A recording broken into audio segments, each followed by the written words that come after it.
Perairan Ancol dan Muara Angke yang termasuk ke dalam wilayah Teluk Jakarta tercemar parasetamol dengan konsentrasi tinggi. Lalu bagaimana dampak pencemaran ini terhadap kegiatan nelayan di sini? Masihkah mereka merasa aman atau justru terancam? Saya Lesi Ismola, inilah Beranda Sultan.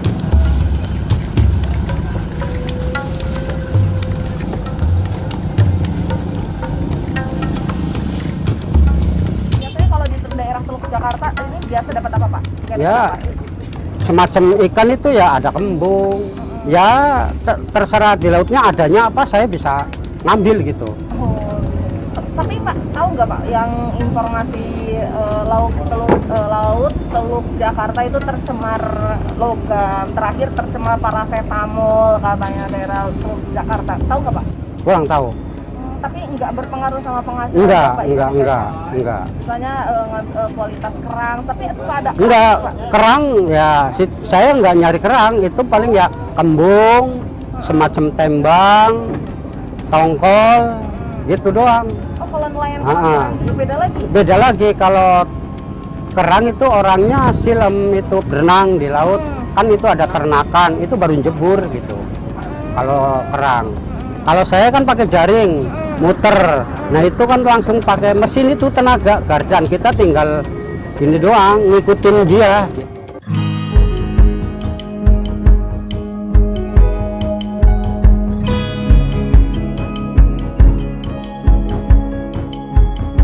Jadi pemirsa, kalau misalkan Anda mengetahui bahwa kerang hijau sendiri memiliki kemampuan untuk membersihkan air di sekitarnya, pun kalau misalkan Anda melihat informasi yang beredar di masyarakat bahwa air laut Teluk Jakarta sendiri sudah tercemar oleh berbagai macam, salah satunya logam, dan juga yang terbaru adalah kandungan parasetamol dengan konsentrasi tinggi. Nah, kalau Anda perhatikan di kerang hijau sendiri, kalau misalkan lautnya sudah tercemar ataupun sudah kotor, dia seperti ada kerang-kerang yang nempel yang lainnya, dan juga banyaknya kotoran yang terdapat dalam daging kerang hijau sendiri. Nah, seperti ini.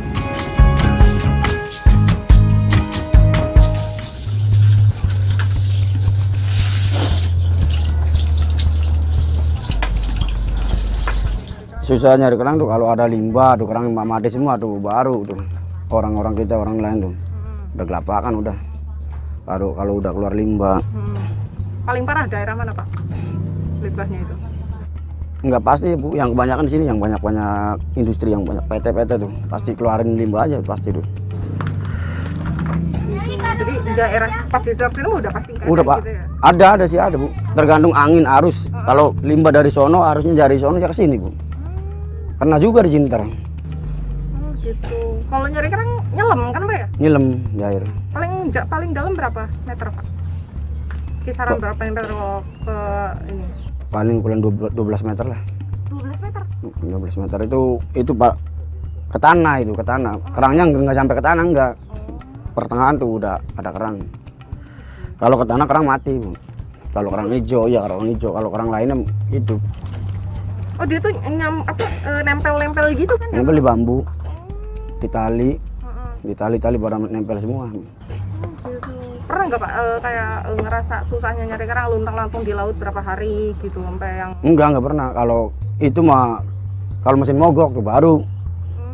Gitu. Mesinnya udah nggak jalan tuh. Ya kita manggil orang temen. Kalau kerang mah usaha kerang mah Bu, nyari kerang mah pagi berangkat, siang udah ada di rumah udah. Jadi lebih menjanjikan nelayan kerang apa nelayan ikan Pak? Nelayan kerang kalau saya. Oh nelayan kerang. Kalau saya.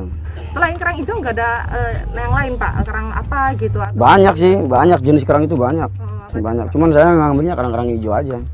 Banyak jenis kerang tuh banyak enggak gitu. Ada kerang darah, kerang mencos, kerang bambu. Beda lagi cara pengambilan? Beda lagi pengambilan, beda lagi. Beda lagi. Biasanya diolah dari sini tuh bentuknya udah kerang atau cuman isinya doang yang dijual? Isinya aja. Itu bentuknya begitu, udah direbus, ada yang pas, nah baru dijual dagingnya tuh. Dijual lagi tuh nanti hitungannya per kilo? Per kilo. Berapa dari sini? Per kilo.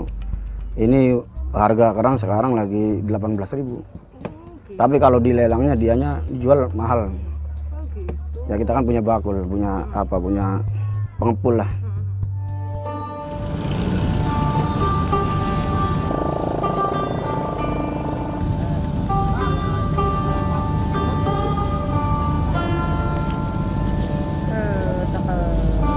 Baru 2 tahun ini, tapi setidaknya peningkatan hasil mah ada lah Pak ya gitu. Ada, tapi kan nggak kayak kayak dulu. Kenapa itu? Ya waktu belum ada reklamasi kan banyak kerang, banyak dan jadi airnya bagus. Oh ya, reklamasi ya, memang ada masalah itu reklamasi. Berarti perbandingannya Bapak 20 tahun yang lalu sama sekarang apa yang lebih signifikan Pak dulu airnya Pak? Masih kuning yang dulu. Kenapa tuh Pak? Yang dulu kan airnya kan banyak air yang bagus, ikan di pinggirnya banyak, kerang pertumbuhan bagus. Sekarang kerang tuh pertumbuhannya jelek, air merah. Dikenal itu sih benar-benar limbah, karena banyak bebek. Bedanya kerang bagus sama kerang yang sekarang udah tercemar banyak limbah itu apa Pak di kerang hijau itu Pak? Jadi kerang itu kalau airnya merah, Oh. itu dagingnya kurus. Kurus? Jadi nggak bagus. Kalau airnya hijau kayak gini, itu daging itu langsung gemuk. Perkembangan air sama itu beda. Kalau kerang hijau di atasnya tuh kadang ada kayak karang-karangnya kecil-kecil gitu loh Pak. Itu Iya. bagus atau enggak sih sebenarnya? Ya kalau kerangnya campur kotor sih ya jelek. Kalau kerangnya bagus ya bersih. Kayak kerang hijau. Tapi kan dulu Bapak tahu lah yang katanya Teluk Jakarta terkontaminasi logam. Terus yang terbaru nih Pak yang lagi ramai di itu yang wartawan kan Teluk Jakarta Iya. terkontaminasi paracetamol adanya gitu. Bapak tahu nggak Pak? Itu sih belum dengar sih. Belum dengar. Tapi nggak ngaruh ke Bapak itu Pak? Ke ikan ke kerang-kerang itu nggak ngaruh ke Bapak? Banyak tuh yang sering ada yang rumor sering ketahuan itu di laut itu banyak. Itunya di Pakali. Sering datangnya ke Pakali. Pak Khalil. Dia apa? Dia kan anggota rombongan Tiara. Kalau ada demo apa tuh, dia yang Biasanya ngedemoin apa sih Pak nelayan-nelayan? itu masalah reklamasi, masalah perkembangan dermaga, ada limbah, itu aja. Sampai sekarang limbah masih belum diopretin sama Pemprov. Tahu ya kan belum dengar sih. Ya, kemarin sih ada yang kontrol airnya merah soalnya. Tapi ada yang kepolisian mengontrol di tengah, ambil sampelnya tuh air. Ada pendokterannya apa tuh.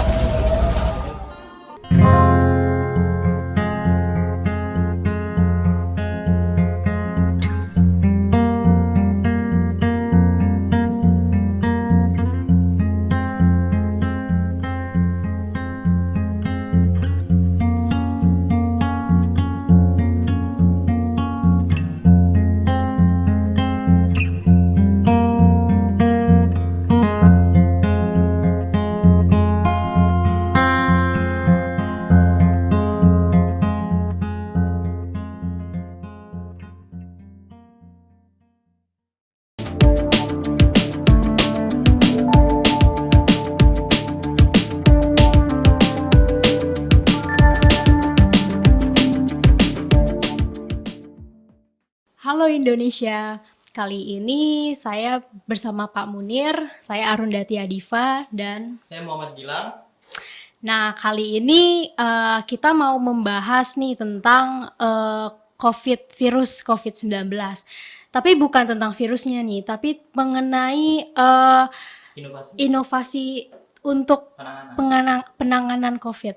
Iya. Jadi memang 28 Oktober 1928 para pemuda itu bersatu ya kan, untuk ibarat kata bersumpah dalam tanah air, bahasa dan bangsa Indonesia. Nah, saat ini gitu kan anak bangsa bersatu gitu kan untuk melakukan suatu penanganan ya, dari pandemi COVID-19 yang sangat meresahkan ini ya. Sangat-sangat gitu.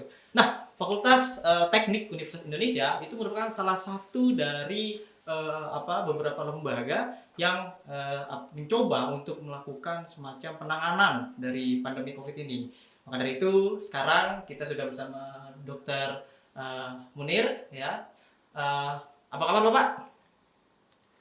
Alhamdulillah baik Mas Baik, Gilang, Mbak alhamdulillah. Dati. Bagaimana kesibukannya hari ini Pak?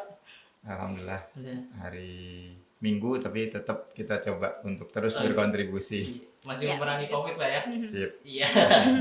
Baik, kita langsung aja nih Pak, bincang-bincang gitu kan tentang apa COVID ini, tapi tentang yang lebih seru banget nih gitu kan ya Dati ya, itu tentang penanganannya. Tentu saja gitu kan FTW ini penanganannya dengan cara menciptakan inovasi-inovasi nih gitu kan. Nah, mungkin Bapak boleh ceritakan nih Pak, apa sih inovasi-inovasi yang telah Bapak lakukan gitu kan bersama rekan-rekan di FTW ini. Baik, makasih Mas Gilang.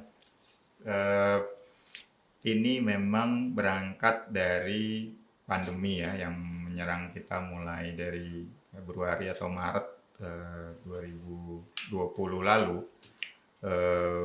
Kampus itu kan salah satu bagian yang terdampak juga ya di dalam pandemi ini karena mahasiswa harus pulang kembali ke rumah ke kampusnya masing-masing gitu ya. Kita di kampus juga kegiatannya jadi berkurang banget gitu. Awal-awal memang sempat ditutup sama sekali dan kita banyak juga menerima masukan ya.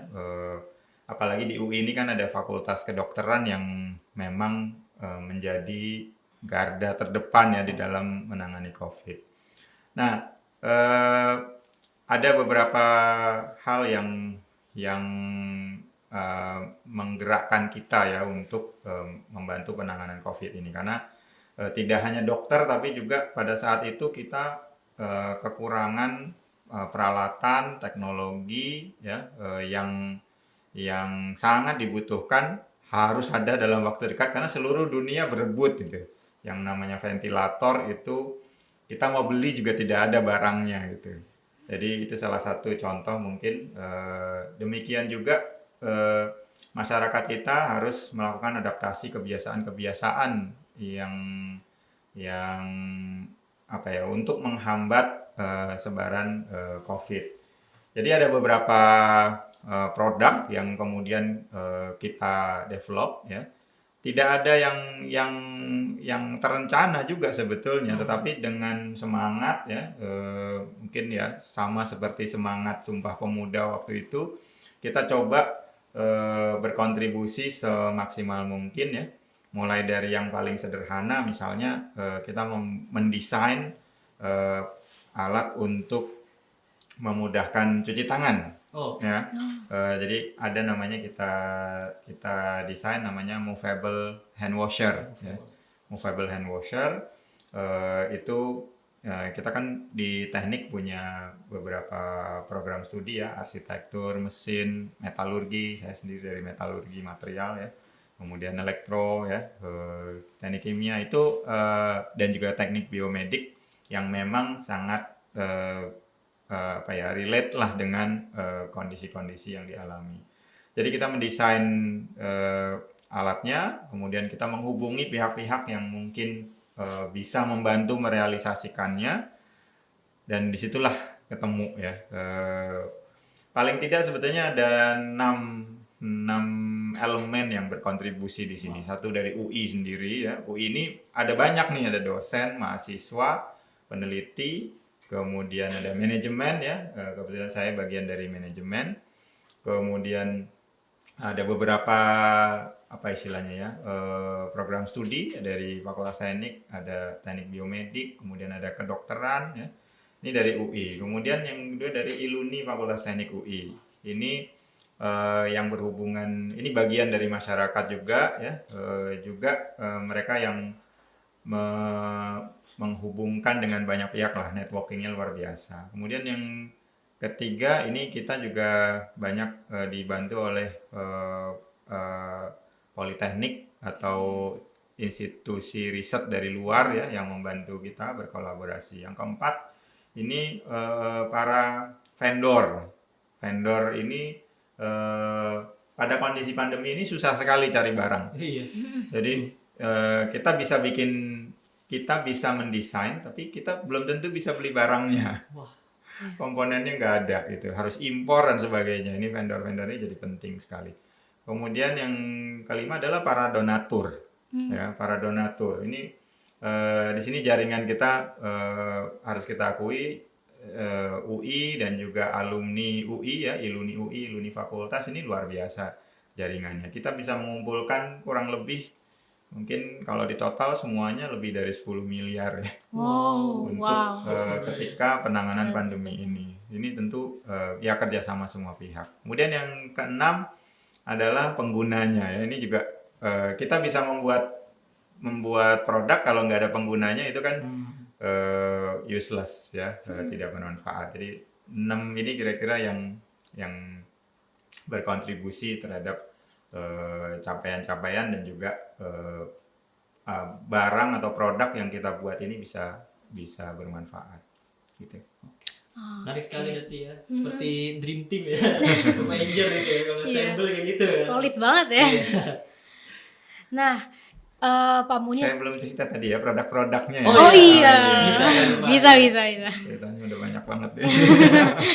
Jadi produk itu tadi ada movable hand washer ya, itu desainnya dari kita, produksinya itu dari alumni-alumni. Kemudian yang berikutnya itu ada UV sterilizer ya, alat sterilisasi dengan UV itu ada beberapa macam. Kemudian ada bilik swab ya, yang kita desain juga. Kemudian ada swab stick ya, swab stick yang untuk kita PCR atau antigen itu ya. Itu kita bisa bikin di dalam negeri. Kemudian ada juga beberapa imun booster lah ya, itu semacam obat-obatan ya. Ini imun booster ya, berbasis propolis. Ini penelitian dari teknik kimia. Kemudian yang cukup cukup besar dan cukup fenomenal itu ventilator yang kita buat ya, namanya Coven ya, COVID ventilator Coven 20 ya. Kemudian yang masih kita buat sampai sekarang itu namanya HFNC, High Flow Nasal Cannula, dan ini tentunya bukan kita saja, bukan kita sendiri yang membuat, tadi kolaborasi 6 pihak itu yang kita sinergikan gitu, dan tentunya pemerintah ya, kita juga dapat bantuan dari pemerintah, baik Kementerian Kesehatan maupun dari BNPB ya, Satgas COVID di BNPB. Itu kira-kira. Banyak sekali ya. Banget ya produknya. Tapi bagus loh. Sampai terkesima gitu kan. Iya. Wow gitu kan. Apa namanya, satu aja susah. Banget gitu. Iya, dan itu semua rata-rata selesai dalam 3 bulan. Wow. Jadi ininya ya, proses produksi proses riset, desain dan produksi itu sudah selesai dalam 3 bulan dan 3 bulan. Ya, Itu tiduran atau ganggu inisiasi. gitu? Itu 3 cepet bulan banget. doang gitu ya. Disusun segitu Ya, ada doang. bagian-bagiannya lah ya. Oh, iya. Karena memang tadi ini tugas keroyokan, kita juga tidak bisa berdiam diri juga ya, karena kondisi kemarin itu kan betul-betul berubah terus ya. Kita punya masa-masa kritikal kemarin itu kan di bulan awal-awal itu, di sekitar bulan Juli, kemudian akhir tahun itu, kemudian bulan Juli kemarin ya, itu siklusnya kan kira-kira kemarin ada sekitar 3 kali yang sangat-sangat peak, dan sampai sekarang pun kita masih kemarin bulan Juli yang terakhir itu masih banyak yang menghubungi kita untuk di mana kita bisa pinjam ventilator dan sebagainya seperti itu. Ya alhamdulillah, artinya memang digunakan ya, bermanfaat. Gitu. Nah, gini nih Pak Munir, dari semua produk-produk yang dibuat itu apa yang paling banyak diproduksi ya? Kalau dari sisi yang paling banyak sebetulnya kuantitas kan itu ya, swab stick itu kan udah pasti sih. memang membuatnya massal gitu ya. Jadi kita membuat di awal itu 500.000 sticks ya. Oh. Dan itu terus harus berproduksi. Tapi yang lain ya mungkin dua produk lain yang saya bisa highlight juga di sini adalah movable hand washer ya. Karena itu kan di awal-awal kan kita berusaha untuk menggalakkan Cuci tangannya. ya PHBS lah ya, pola hidup bersih sehat itu dengan menggalakkan cuci tangan.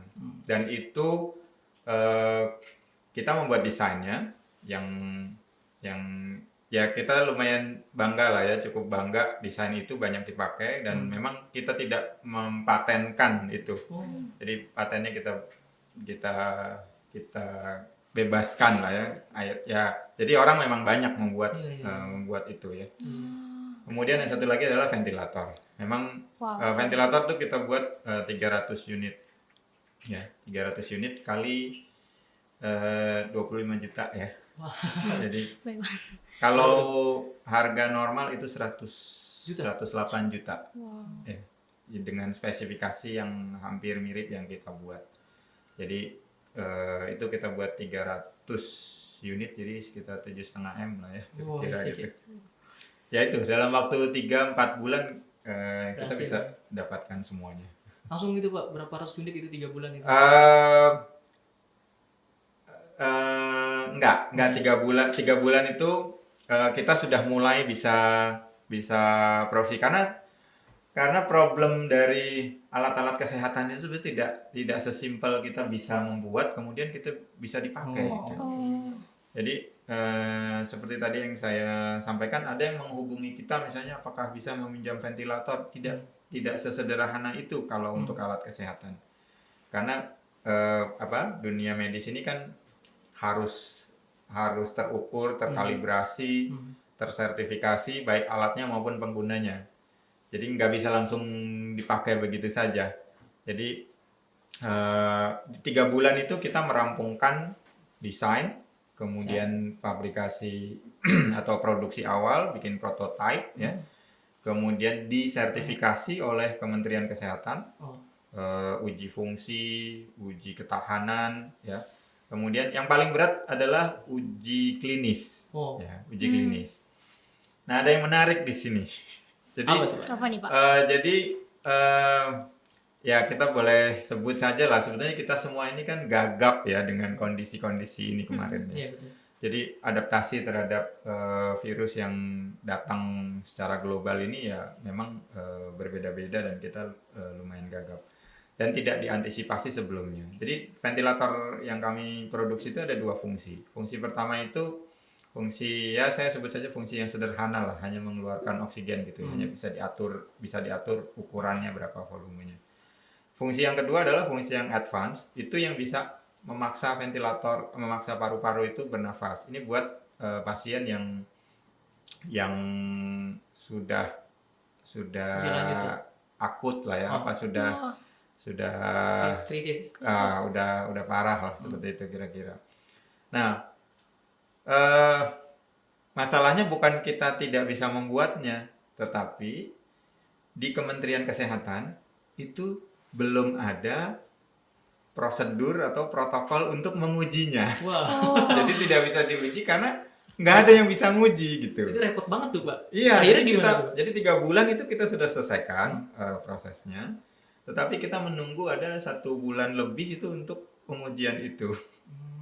Akhirnya ya ini juga pemerintah juga salutnya, mereka juga memang bekerja siang malam ya untuk menyusun itu protokolnya. Akhirnya kita bayangkan kalau uji klinis alat itu artinya harus diuji cobakan ke pasien yang mengalami. Kita aja menjauh dari para pasien COVID kan gitu. Tertular ya. Iya. Akhirnya ya semua dokter ya, perangkat pemerintahan yang terkait sertifikasi ini berkumpul, mereka bersepakat membuat protokol itu dan boleh diujikan di manekin. Jadi ada manekin khusus yang fungsi paru-parunya seperti manusia gitu. Jadi bisa diatur dan sebagainya. Itu ada.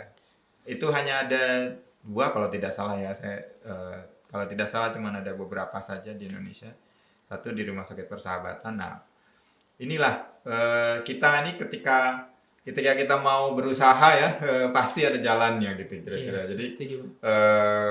jadi ya enaknya UI ya, ada kedokterannya ya, dokter-dokternya juga ada di semua rumah sakit gitu ya. Jadi kita gampang saja ke Rumah Sakit Persahabatan, kita uji 1 minggu selesai, minggu berikutnya sudah keluar gitu ya.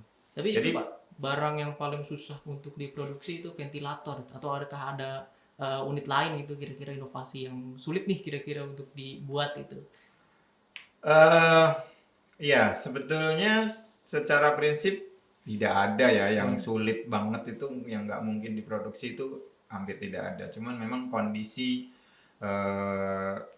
itu kan berubah-berubah ya pada saat itu. Kita beli barang itu susah, ketersediaan barang itu ya tidak selalu ada ya. Semua orang di dunia mencari gitu ya. Kita ingat sekali kan masker itu Oh ya betul, harganya naik Eh, parah Udah banget. naik. Iya, di awal-awal itu orang beli masker lebih mahal dari Hmm. beli makan gitu Iya. ya. Jadi mungkin lebih ke kondisi itu yang menjadi hambatan. Oke, jadi memang karena kondisi tim ini mencoba untuk lebih survive lagi Pak ya, lebih Iya. semangat lagi gitu kan. Iya. Wah, menarik banget nih ya gitu ya. Nah, jadi memang apa Pak, kita mengetahui bersama bahwasanya pendanaan itu dari 6 lembaga tadi Pak ya. Apa namanya? Pendanaan itu dari donatur ya. Oh, donatur. Ya, donatur. Oh. Kebetulan saya bagian fundraising dan distribusi. Wah. Jadi tim kami di Fakultas Teknik itu ada tim riset, ada mahasiswa juga di situ. Kemudian ada tim yang berhubungan dengan dokter-dokter, ya. Kemudian ada saya, ada tim produksi ya. Kemudian ada saya yang bagian eksternal lah, bagian nyari donatur dan juga mengirimkan ke rumah sakit itu juga pada kondisi kemarin itu lumayan problem. Itu bisa cerita nggak Pak? Soalnya kan kondisi pandemi ini ekonomi jadi tersendat ya. Iya, Hmm. jadi Jadi makin- kayak orang ngeluarin duit kayak adu-aduan gitu ya, pikir-pikir gitu. Itu Pikir-pikir, gimana ceritanya Pak. bisa dapet gitu Pak? Bisa Pak di-spill.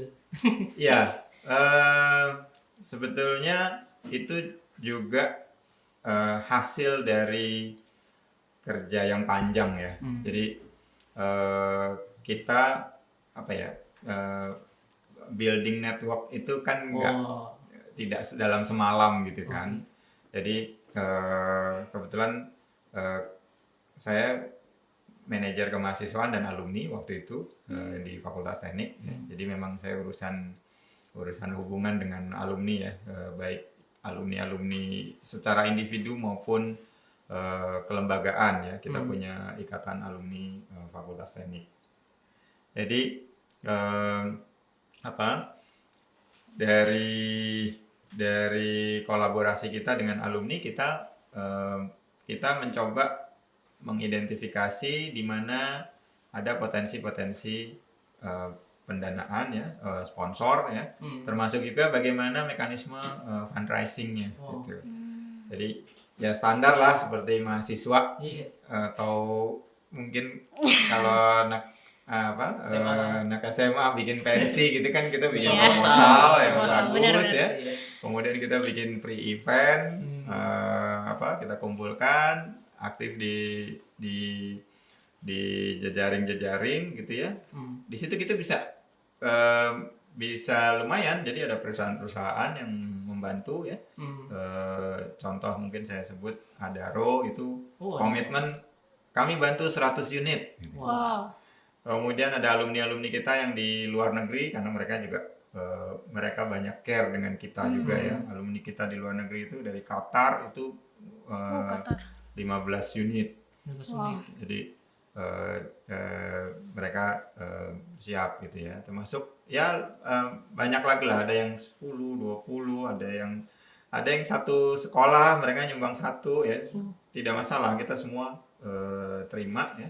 Dan kita kumpulkan itu tercapai itu 300 unit yang kita targetkan. Gitu. Menarik ya. Banyak banget ya. Banyak ya. Banyak banget. Saling bersatu. Koneksinya. Ya, Nah, ngomong-ngomong nih, kira-kira inovasi apa yang lagi dikembangkan yang akan datang? nah, ya inovasi itu memang nggak boleh terhenti ya. Iya, Jadi pasti. kita tentu akan mengalami apa namanya ya, akan mempunyai kebutuhan-kebutuhan yang terus berkembang. Kalau dalam kondisi emergensi seperti kemarin untuk COVID, mungkin saat ini yang masih kita selesaikan itu yang tadi yang HFNC ya. Termasuk juga komersialisasi produk-produk yang sudah kita buat ini, karena kan kita tidak ingin hanya membuat saja terus berhenti gitu ya. Yang ventilator yang saya ceritakan itu sudah sekarang ini sudah ada perusahaan yang apa istilahnya ya, membeli lisensinya gitu ya, Oh. mengambil lisensinya. Jadi mereka ini perusahaan alat kesehatan memang.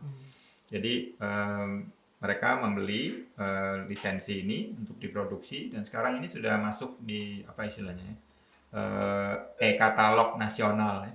Katalog nasional untuk pembelian barang itu sekarang sudah pesanan itu sudah lebih dari 500 unit.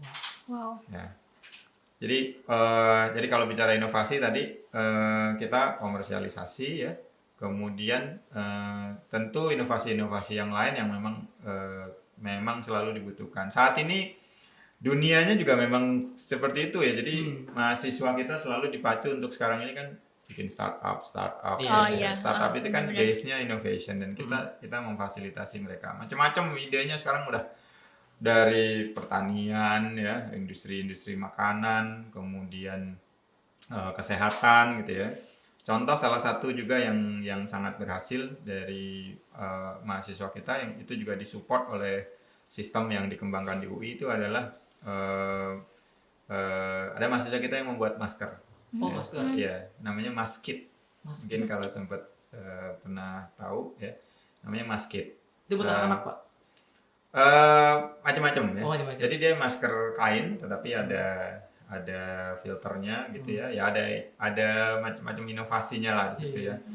Ya memang sangat ditunjang dengan kondisi kemarin ya, di mana orang memang butuh masker gitu.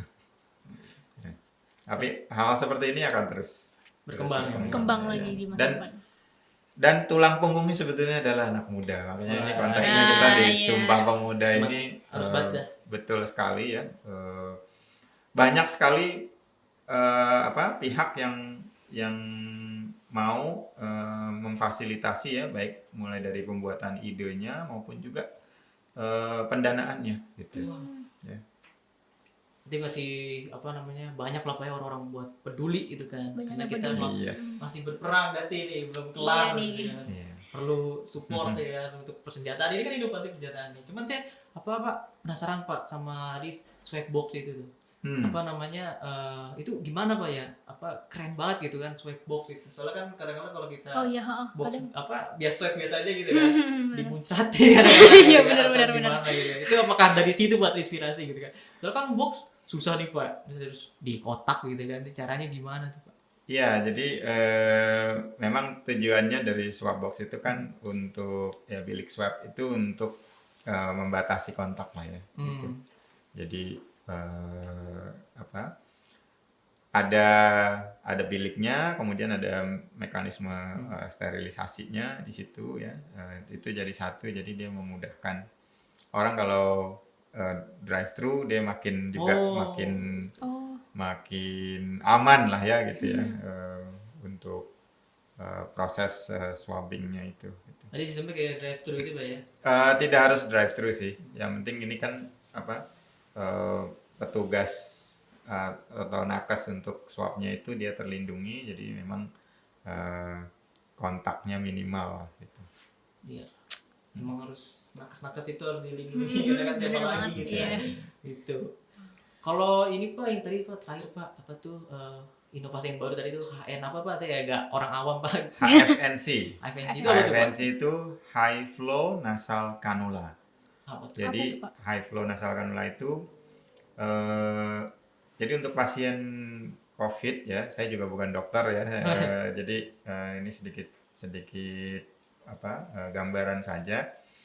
eh, pasien COVID yang gejalanya apa ya, gejalanya parah itu paru-parunya kan terganggu. Ya. Jadi dia perlu dosis eh, oksigen yang sangat tinggi. Oh. Kemudian ditambahkan kelembaban tertentu sehingga bisa mengeluarkan kotoran atau mengeluarkan lendir atau apapun dari dalam ini. Eh, jadi alat ini mampu tadi mengeluarkan oksigen dengan flow yang tinggi, ya. Kemudian ditambah tingkat kelembapan yang bisa diatur sehingga tadi bisa membantu pembersihan. Dari beberapa kasus yang kami dengar, yang kami baca, memang penggunaan ini lebih cepat atau lebih bermanfaat untuk penyembuhan, ya, untuk penyembuhan pasien-pasien COVID itu. Itu bedanya dengan alat ventilator? Kalau ventilator itu kan ini hanya oksigen. Oksigen. Ya, jadi hanya oksigen. Oksigennya bisa diatur volumenya, campurannya, ya. Karena oksigen yang masuk ke kita kan menghirup oksigen dari udara ini kan cuman 20% kan sebetulnya. Udara itu kan 20% oksigen plus minus 80% nitrogen gitu kan. Jadi kalau dengan ventilator kita bisa mengatur berapa. Untuk pasien yang memang bernafasannya udah mulai agak sulit, bisa ditambahkan konsentrasi oksigennya. Nah, itu bisa diatur di situ. Oh, jadi intensitas oksigennya apa yang Agak Flow rate. mirip-mirip tabung oksigen ya? Kalau tabung oksigen kan hanya tabung di oksigen murni saja yang masuk. Oh iya. gitu. Kalau ini kita bisa ya di alatnya itulah ada teknologi yang bisa mencampur. Oke. Gitu. Nah, ketika masyarakat sudah mencapai herd immunity tuh, apakah produk-produk ini terus produksi? Oke. Saya pikir alat-alat ini akan masih terus digunakan, ya. Tadi yang paling sederhana mungkin hand washer itu kan memang di mana-mana udah kewajiban lah, ya, udah harus ada gitu. Nah, contoh yang lain ventilator misalnya, dari awal kita membuat itu, ya, kita lakukan studi, jumlah ventilator kita itu sebetulnya baru sekitar 20-30% ketersediaannya. Jadi dari kebutuhan minimum lah, kira-kira seperti itu. Jadi kita masih membutuhkan alat-alat ini dalam jumlah yang cukup banyak. Apalagi karakteristik Indonesia ini kan tidak hanya kota, ya. Iya. Ya. Dari pengalaman saya mendistribusikan ini, justru yang paling membutuhkan adalah rumah sakit yang jauh dari kota. Biasanya di desa-desa gitu ya? Iya, rumah sakit kecil atau puskesmas, ya, di mana mereka harus merujuk pasien. Nah, itu salah satu juga pertimbangan kita ketika mengembangkan ventilator kita itu dilengkapi dengan baterai yang bisa bertahan sekitar 5 jam. Wow.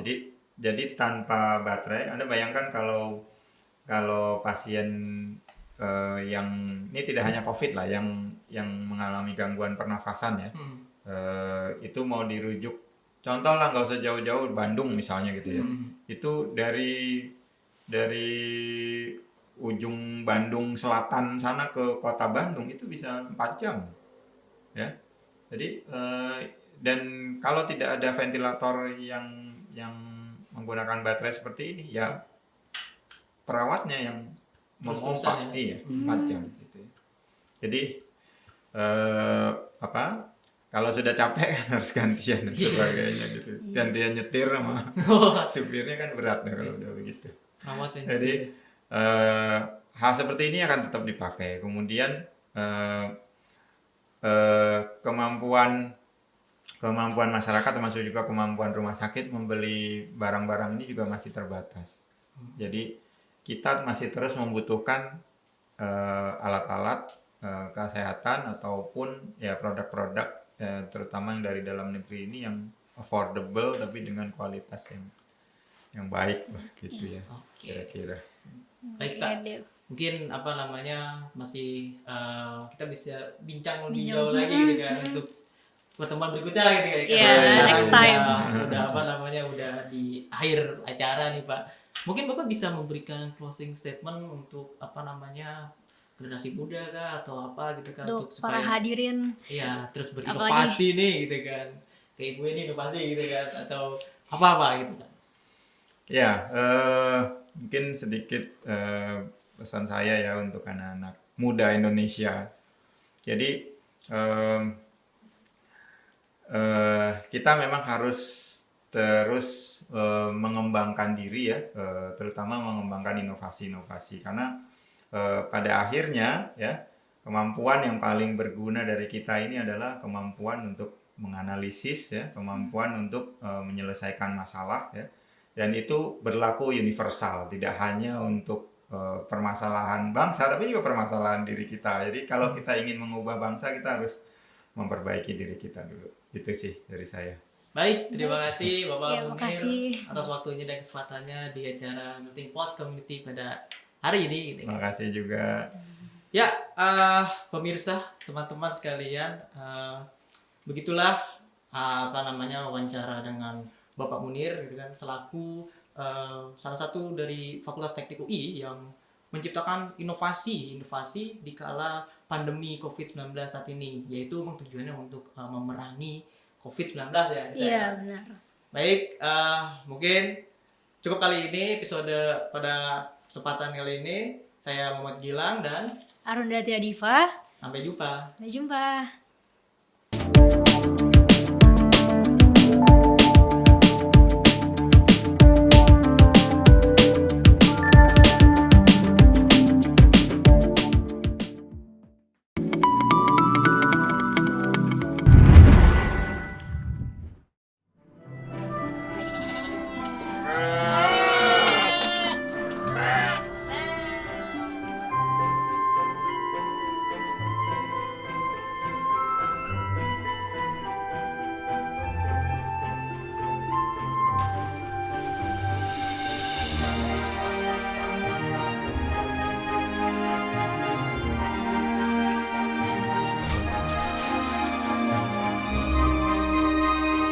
Karena mungkin mindsetnya menjadi petani-peternak itu tidak bisa buat kaya begitu. Iya. Jadi emang agak dipandang sebelah mata gitu kan dengan beberapa ya inilah calon-calon ini ya.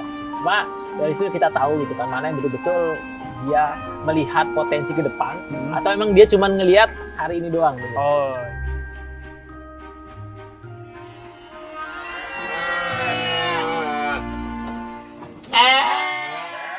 Darah muda adalah darah yang berapi-api. Begitu katanya kata Bang Haji Roma Irama.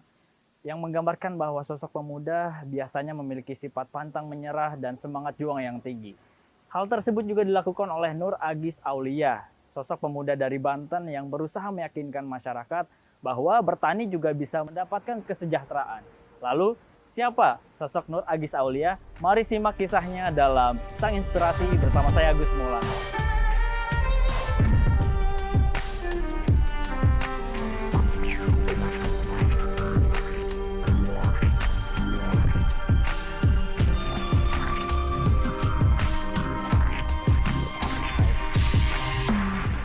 Assalamualaikum.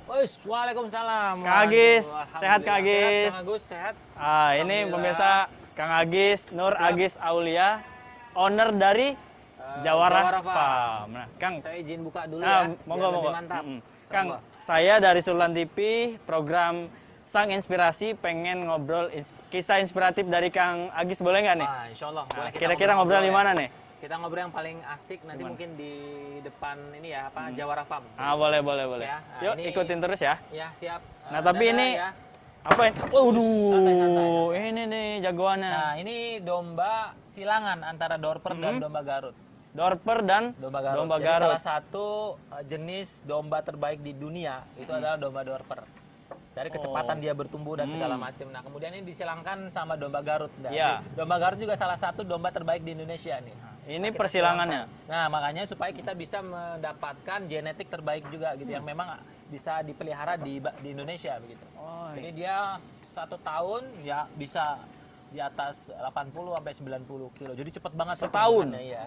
Wah, Makanya luar biasa. ini menjadi domba unggulan nanti next untuk Oke, baik untuk oke, kurban, untuk pasar akikah atau pasar horeca, hotel restoran. Kira saya udah umur berapa tahun ini? Nah, ini masih di masih bawah cilik 1 tahun, ternyata ya, di bawah pemirsa. 1 tahun udah gede banget Tapi kan? udah gede banget. Nah, ini genetik Wow, kita. luar biasa.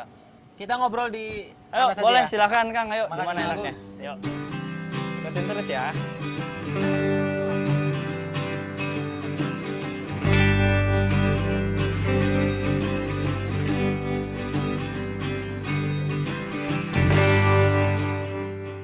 Nah, pemirsa, sang inspirasi kita di edisi kali ini sudah bersama Kang Nur Agis Aulia, kerap disapa Kang Agis ya. Betul. Atau juragan kambing. Juragan Kambing Banten. Ya. Wah, ini OTW nasional nih kayaknya. Amin, nih. amin. Mudah. Tapi umur berapa, Kang? Masih 32. Alhamdulillah sekarang sehat ya, Kang ya. Alhamdulillah sehat. Luar biasa udah sehat. Nah, kali ini kita pemirsa pengen menggali ilmu dari pertanian dan peternakan nih.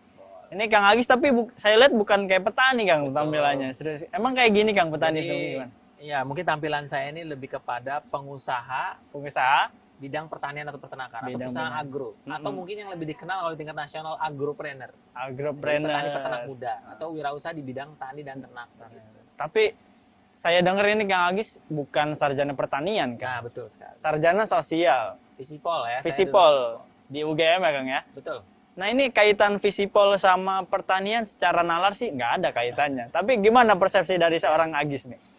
Jadi justru saya dari Visipol itu saya menemukan sebuah problem yang sangat besar ya. Oh Terkait iya tentang iya. kemiskinan, Oh, dan lain pengangguran, sebagainya. begitu ya. Nah, itu saya menemukan dari segi dari situ gitu ya.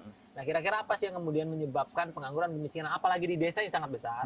Salah satu ada potensi desa yang tidak teroptimalkan secara maksimal. Yaitu potensi desa yang tidak teroptimalkan, kan kalau di desa itu kalau kita ngomongin desa itu hampir 70% itu potensinya adalah agro. Itu di desa. Artinya berarti di desa selama ini potensi yang paling besar yaitu agro sektor peternakan tidak teroptimal secara maksimal.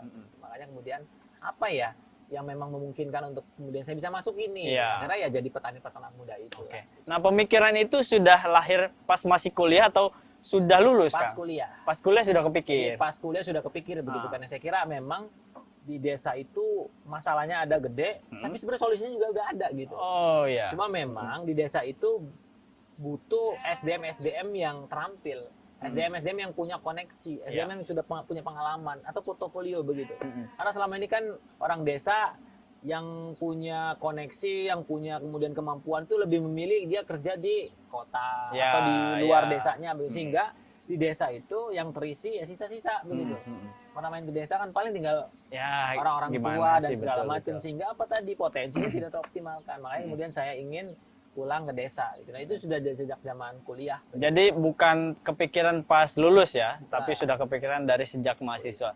Nah tapi kalau berbicara kesejahteraan, ini Kang Agis sudah berhasil memberikan inspirasi bagi pemuda-pemuda lain terjun ke dunia pertanian. Tapi kalau berbicara kesejahteraan nih, Kang Agis mungkin pernah mengalami yang namanya apa ya, disepelekan lah urusan-urusan Pasti. pertanian. Ada pengalaman nggak Kang seperti itu? Ya ini memang luar biasa. Saya paham begitu ya. Banyak anak muda Iya. yang sebenarnya punya misi, visi yang sama mungkin ya. Dia ingin mengabdi, dia ingin betul-betul berjuang di desa begitu.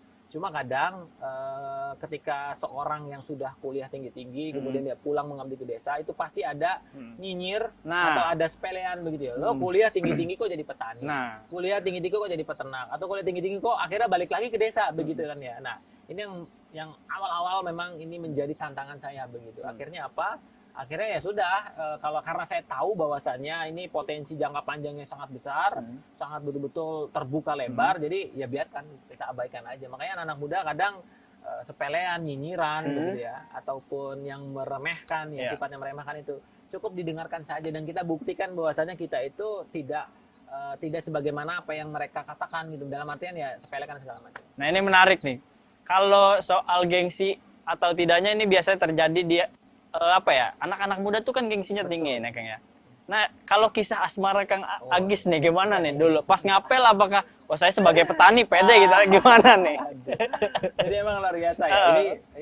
Ini saya belum pernah buka ya Iya. di beberapa wawancara ataupun di tayangan.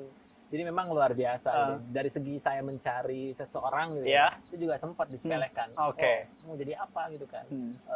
Petani peternak itu. Karena mungkin mindsetnya menjadi petani peternak itu tidak bisa buat kaya begitu. Iya. Jadi emang agak dipandang sebelah mata Nah. gitu kan dengan beberapa ya inilah calon-calon ini ya.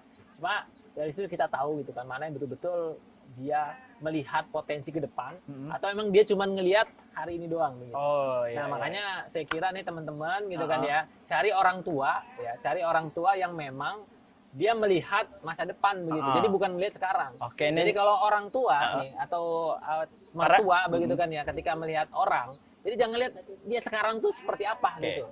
Tapi lihat ke depan gitu, lihat potensi ke depannya dia akan jadi apa. Nah itu yang tuh dilihat. calon mertua dan para ladies perlu mendengar. Nah nanti kita mungkin pengen tahu nih kegiatan keseharian seorang Kang Agis ini di kandangnya atau di ladangnya seperti apa. Ikuti terus ya di Sang Inspirasi.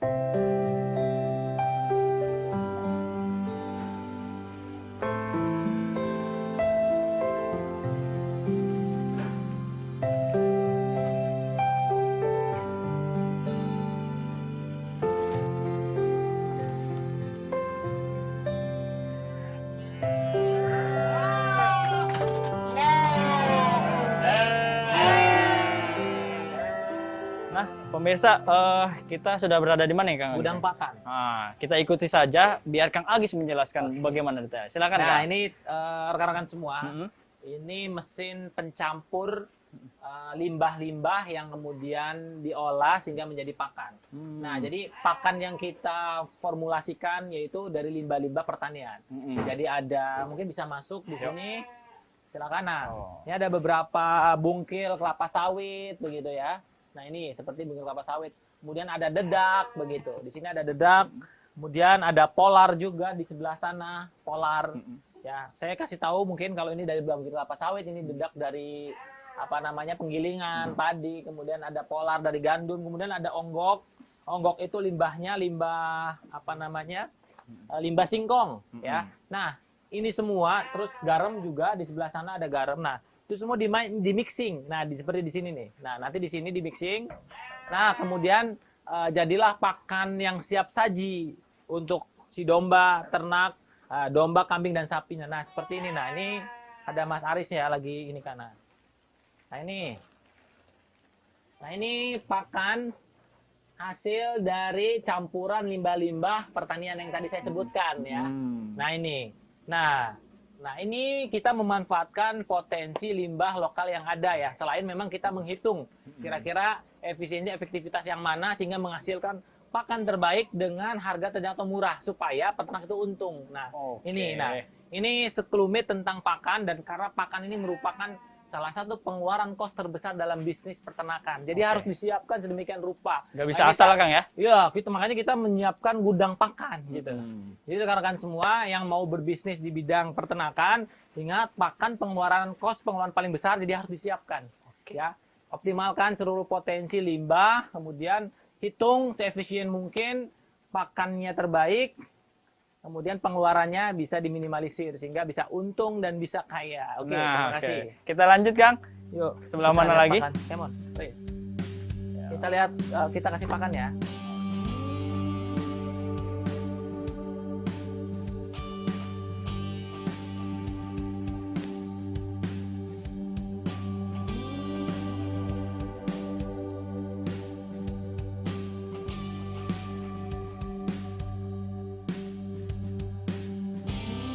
Nah, sekarang pakan tadi sudah disiapkan, kemudian diberikan makan ya. Jadi makannya sehari 3 kali ya, pagi, siang, dan sore. Nah sekarang kita masuk ke makan siang, karena memang sudah jam makan siang. Nah ini kita kasih, nah ini hasil pakan kita sendiri, racikan pakan sendiri yang kita kasih ke ternak-ternaknya. Nah ini semua tuh lihat lahapnya. Ini pakan yang tadi ya Kang ya? Ya betul, ini Kang Agus. Jadi pakan ini dari limbah-limbah tuh.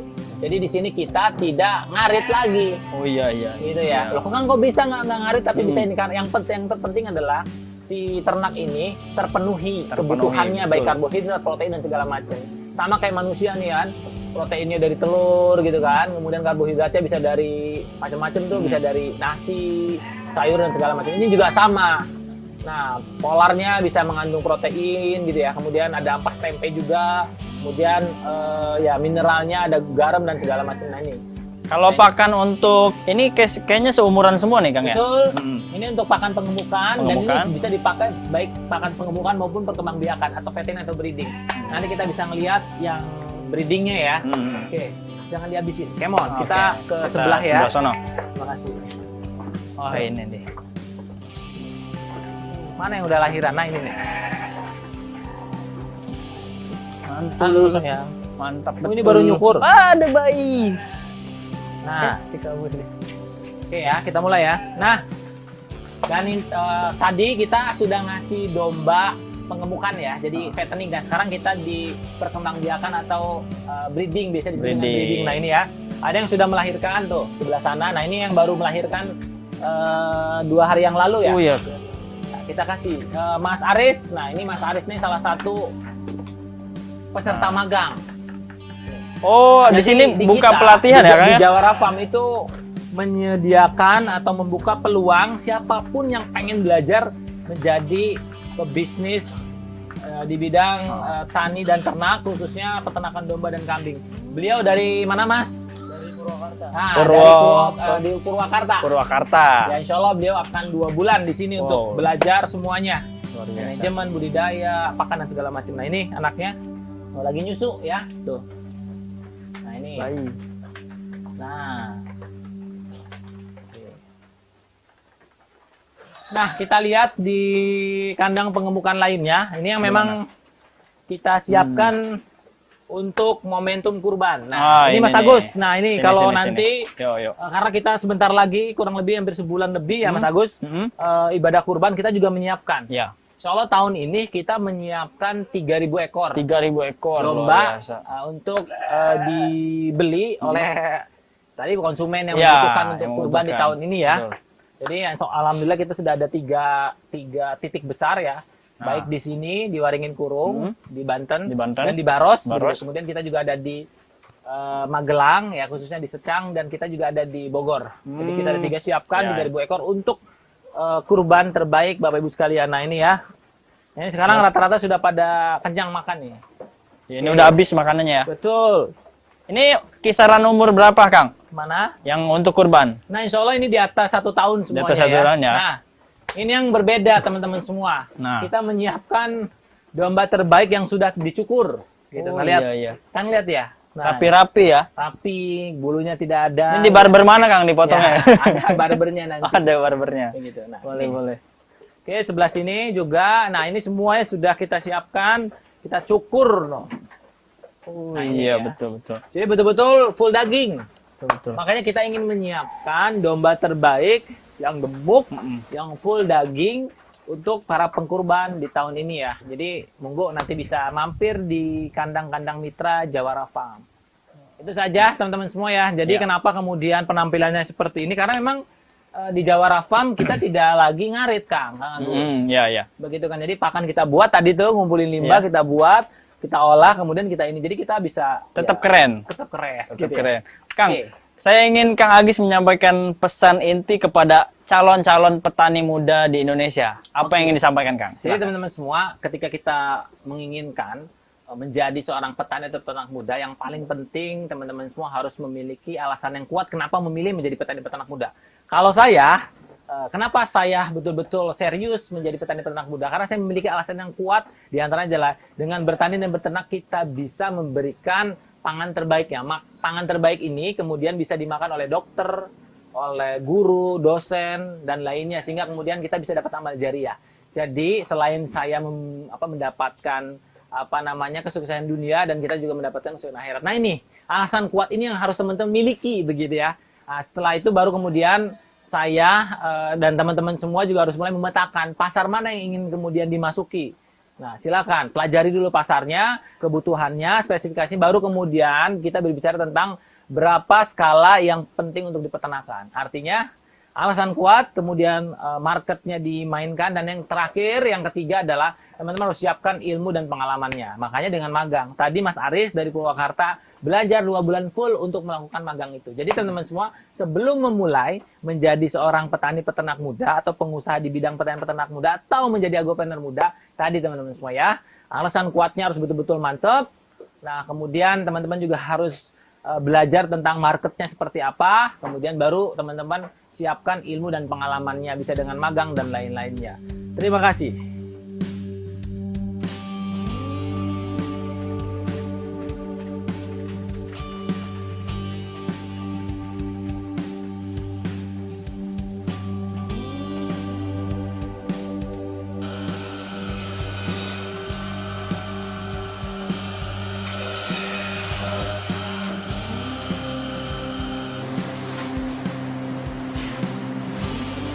Terima kasih pemirsa Sula TV sudah menyaksikan Sang Inspirasi. Tadi kisah dari Kang Agis sebagai peternak dan petani muda, semoga menginspirasi kita untuk terus semangat dalam memperjuangkan masa depan. Terima kasih, saya Agus Wawan pamit undur diri, tapi sebelum saya pamit, silahkan like, komen, dan subscribe agar channel Sultan TV terus berkembang. Assalamualaikum warahmatullahi wabarakatuh.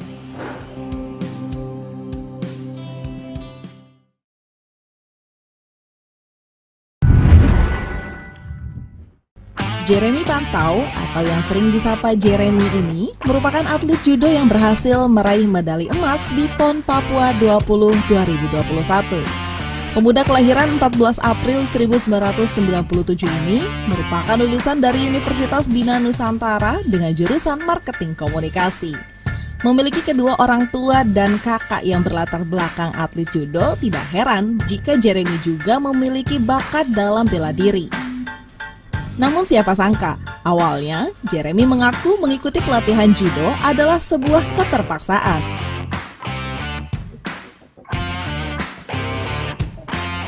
Tapi kini ia membuktikan bahwa alasannya dulu adalah salah.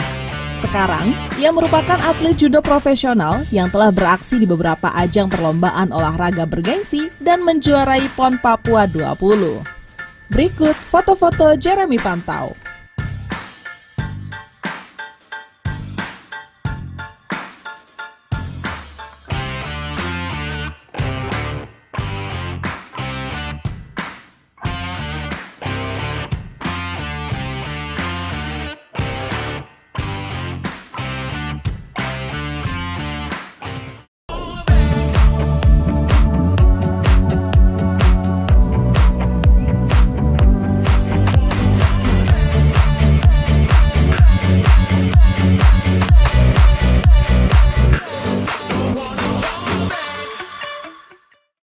Halo Sobat Plus 62 Bicara, kali ini saya kedatangan bintang tamu yang luar biasa tampan dan berprestasi tentunya ya. Karena kita tahu dong hari ini sedang ada ajang pesta olahraga yang luar biasa heboh. Karena memang ini adalah salah satu prestasi Indonesia yang bisa membanggakan Indonesia Timur, yang tentunya banyak skeptis orang kalau Indonesia Timur itu tertinggal. Tapi hari ini dibuktikan pergelaran pesta olahraga nasional PON yang ke-20 di Papua. Tentunya ini sangat menarik, dan meskipun jauh dari Jakarta dan juga perjalanan menuju ke Papua ada beberapa transit, tapi itu tidak mematahkan semangat para atlet yang ingin bertanding datang ke Papua. Tentunya hari ini salah satu atlet yang meraih medali emas sudah ada di samping saya. Halo, Kak Jeremy, apa kabar? Baik, puji Tuhan. Kamu juga gimana Kak kabarnya? Baik, alhamdulillah. Lalu sekarang Kak Jeremy ini bagaimana aktivitasnya setelah mendapatkan emas gitu? Makin banyak fans atau semakin termotivasi untuk dapat emas lebih banyak nih? Sekarang aktivitasnya lagi lenggang sih. Nggak lenggang sih, sebenarnya agak wadet sih, karena kemarin kayak kaget sih, karena saya kan menang emas sama abang saya. Dan itu baik banget panggilan buat interview kayak gini, buat talk show. Kemarin juga sempat masuk ke salah satu TV nasional, 2 TV nasional juga. Keren ya. Ya puji Tuhan sih. Membanggakan. Terus ya nextnya abis ini kita lihat lah rencana Tuhan gimana. Tapi apa yang membuat Kak Jeremy ini mau ikut tergabung di dalam kontestasi, bahkan bukan kontestasi ya, tapi ikut menggeluti di bidang judo ini? Ini kan sepertinya tuh menantang gitu ya. Iya, sebenarnya ceritanya lucu, bukan lucu sih, agak unik sih, karena basicnya tuh keluarga gue tuh keluarga atlet judo gitu. Dan orang tua gue dua-duanya tuh legend judo di Indonesia gitu, bahkan di Asia Tenggara. Ya mungkin kalau ke anak ya. Iya, mungkin kalau tahu ada namanya Peri Pantau, itu dulu 12 tahun berturut-turut SEA Games. Jadi 6 SEA Games, sekali SEA Games bapak saya itu bisa dapat 2 medali emas gitu. Di zamannya tahun 80-an sampai 90-an gitu. Nah, terus ibu saya juga gitu. Nah, titisan dong nih. Iya. Jadi emang sebenarnya agak lucu sih, kayak dari kecil tuh sebenarnya biasa judo tuh kan dari bocah ya, bisa dari TK, bisa dari SD awal-awal gitu. Cuma mereka belum memasukin, sampai akhirnya kelas 5 SD dimasukin ke judo. Awalnya cuma biar ada basic bela diri gitu. Dan kayak gue tuh sebenarnya nggak suka gitu. Gue sukanya tuh art gitu, kayak gambar, kayak lebih ke teater gitu-gitu. Kayak film. Sebenarnya dari kecil udah seneng liat-liat gitu. Tapi merasa terpaksa atau terjebak berarti hari ini? Terpaksa dan terjebak. Ya, bukan terjebak. Oh, terpaksa dan terjebak gitu ya. Karena belum terpaksa gitu. Kalau terpaksa dan terjebak berarti sekarang tinggal nikmati gitu ya? Kalau sekarang beda sih. Beda ya? Beda karena jadi 3 tahun ikut judo, jadi siap kayak latihan bete, ngambek gitu kan. Terus sampai akhirnya tahun 1 SMP itu ada seleksi buat seleksi daerah gitu buat ikut kejurnas junior, dan di situ kayak bisa menang dari yang selama ini nggak pernah bisa menang gitu. Terus gitu. Akhirnya dari situ kayak gue ada potensi ya ternyata ya. Bakat terpendam ada sebenarnya. Bakat terpendam selama 3 tahun gitu kan. Tapi bakat terpendam yang bisa menjadikan Kak Jeremy sebagai judo profesional, bahkan udah internasional juga kan ya, udah ikut SEA Games gitu. Pernah nggak sih terpikir bisa ikutan SEA Games gitu dan bisa ikut di PON gitu? Dan apalagi dapatnya medalinya emas gitu kan. Kalau bosan emasnya nanti kasih saya aja ya. Maaf nih, emasnya bohongan itu. Ya emasnya bohongan. Sebenarnya kalau kepikiran sih udah pasti ya, karena lebih ke ambisi sih. Jadi dulu mungkin pas lagi pas kecil mungkin dulu kayak yang gue nggak mau gitu. Cuma pas terjun ya jadi ambisi gitu kayak. Karena jujur gue orangnya ambisi banget gitu. Jadi kayak ya bodo amat, gue harus ikut SEA Games, gue harus juara PON segala macem gitu. Walaupun rintangannya tuh gila sih. Gitu. Tantangannya apa yang paling dirasakan sama Kak Jeremy? Sebenarnya tantangan paling utama yang gue punya dalam diri gue di judo itu mental gue. Mental ya. Fisik maksudnya kalau untuk olahraga latihan fisik atau gerakan yang lain-lain itu nggak ada masalah? Nggak ada masalah, kecuali cedera bahu gue. Cedera bahu gue udah parah banget. Cedera bahu ya? Udah parah. Jadi kalaupun ikut PON kali ini itu tidak masalah, maksudnya dengan adanya cedera bahu gitu? Oke, sebenarnya kemarin buat PON besok sebenarnya, jadi kalau orang tahu ya ada namanya Dokter Dika. Dokter Dika, itu dokter KONI DKI Jakarta kemarin udah bilang ini udah harus dioperasi. Dan kayak buat PON gimana dok gitu, dia senyum-senyum aja. Sakit, dia senyum-senyum retak doang. gitu atau salah urat gitu? Atau salah... Ototnya robek, terus ada kistanya juga. Terus kayak kalau misalkan ada yang tahu soal apa ya namanya ya, bahasa ilmiahnya itu ada namanya labrum gitu. Nah itu robek, dan bisa dibilang kalau labrum udah kena itu salah satu cedera bahu terparah gitu. Tapi kenapa masih punya tekad untuk ikut tergabung di dalam PON? Tanggung jawab Ya. Dan Muda, ambisi berbakat, juga. tanggung jawab. Yeah. Kan aku tuh cuma nyebutin muda, berbakat, tanggung jawab. Oh iya, apalagi. Udah. Oh enggak ya? Udah. Cukup. Gue takut salah bicara. Gitu sih. Tapi keren ya, maksudnya masih muda, berprestasi, terus juga punya ambisi gitu ya. Bukan cuma jadi anak muda yang cuma bisa ngabisin uang orang tua, terus juga cuma bisa happy-happy aja gitu. Pokoknya bukan jadi pemuda yang ketinggalan dengan adanya prestasi-prestasi gitu. Karena kan memang di zamannya kita ini, kita anak muda ini kan, so muda banget ya, emang gue masih muda. Oh iya, oke. Jadi kita cuma beda setahun kok. Oh ya udah. Jadi maksud gue kalau misalnya anak muda itu kan hari ini, apalagi kita nih mempersiapkan di 2045 nanti 100 tahunnya Indonesia merdeka. Oke. Itu kan kita tuh Lama talent ya war ya. pikirannya. Iya, talent war. Kita kan berpikirnya itu 10 tahun, 20 tahun ke depan gitu kan. Enggak, harus apa 2045 gitu. juga lama banget. Iya. Maksudnya nanti kan ketika nanti 2045 berarti kan kita ini udah punya talent yang nantinya ketika perang talent itu kita bisa menang dan kita ini bukan lagi menjadi sampah zaman gitu maksud saya gitu kayak Kak Tajam ya Jeremy mulutnya. gitu ya. Iya. Jadi kalau misalnya hari ini prestasi yang sudah diukir sama Kak Jeremy tentunya itu kan menjadi modal untuk kedepannya nanti Kak Jeremy mau jadi apa gitu kan. Ya nanti kita nggak tahu ternyata pengurus besar se-Indonesianya Kak Jeremy terus Kak Jeremy jadi apa gitu ya Iya, kan. setuju. Sebenarnya Iya, kalau iya. ngomongin masalah kayak gitu sih setuju banget sih. Mungkin karena puji Tuhannya juga didikan dari orang tua sih. Didikan dan mungkin juga kondisi gitu. Karena emang terlahir dari keluarga yang sangat sederhana. Yang mungkin bukan yang kayak berlebihan banget. Jadi itu kayak punya ambisi sendiri buat dapetin sesuatu gitu loh. Kadang-kadang juga ngeliat orang-orang tuh kayak teman kan banyak ya. Kayak teman binus, terus kadang-kadang teman-teman di luar sana, di luar daerah. Yang mereka tuh orang tuanya tuh udah banyak banget lah duitnya. Tapi mereka nggak gunain privilege itu gitu buat ngembangin diri mereka, itu disayangin sih. Yang paling seru pengalamannya itu apa? Apa nih? Di saat pertandingan atau selama menjadi atlet profesional gitu? Paling seru sebenarnya kalau TC sih. TC training camp. Training camp. Training camp. Training camp tuh berarti latihan. Kayak latihan pemusatan, tapi biasanya di luar negeri. Gitu, itu paling seru sih. Karena kayak Karena jalan-jalan. Nggak pernah jalan-jalan juga, itu pun cuma seminggu sekali doang, itu pun kalau nggak capek. Oh gitu. Biasanya tuh setiap hari tuh kan Senin sampai Sabtu latihan terus. Gitu, sehari bisa 3 kali.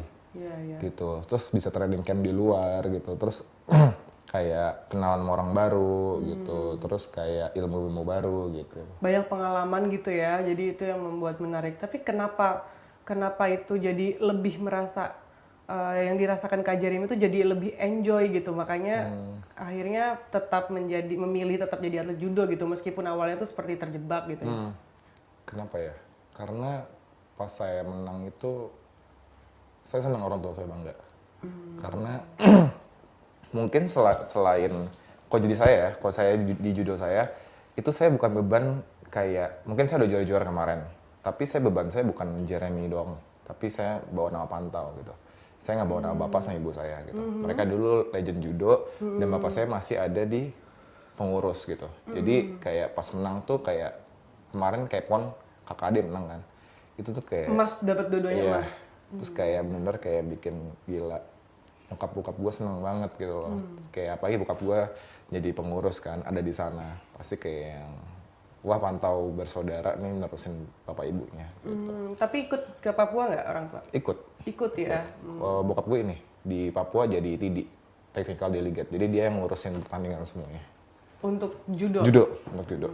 Jadi dia yang bikin semua standarnya. By the way, punya lawan terberat nggak yang menurut Kak Jeremy sampai hari ini tuh berpikir, wah ada dia gitu. Aduh kenapa sih ada dia gitu? Sebenarnya punya nggak satu spesifik orang dari daerah mana atau wah ada dia itu memotivasi untuk gue harus bisa, gue harus menang gitu. Atau semuanya gitu? Buat gue semuanya sih. Semuanya ya? Jadi mungkin emang kalau manusiawi adalah kayak yang yang ini gampang, yang ini gampang, ini susah gitu. Tapi buat gue pelajarin kayak kita nggak boleh kayak mengkategorikan orang gitu loh. Jadi buat gue kayak semua sama aja gitu. Karena kalau udah di mata pertandingan, kadang-kadang tuh hal-hal yang nggak bisa diduga tuh bisa terjadi gitu. Dan itu sering banget terjadi. Kayak misalkan ini yang bisa juara, ini nggak ada nama sama sekali. Ini ya kecolongan kalah. Kan sering kayak gitu kan kalau apalagi bela diri ya. Bela gitu. diri. Mau dong dibelain Kak.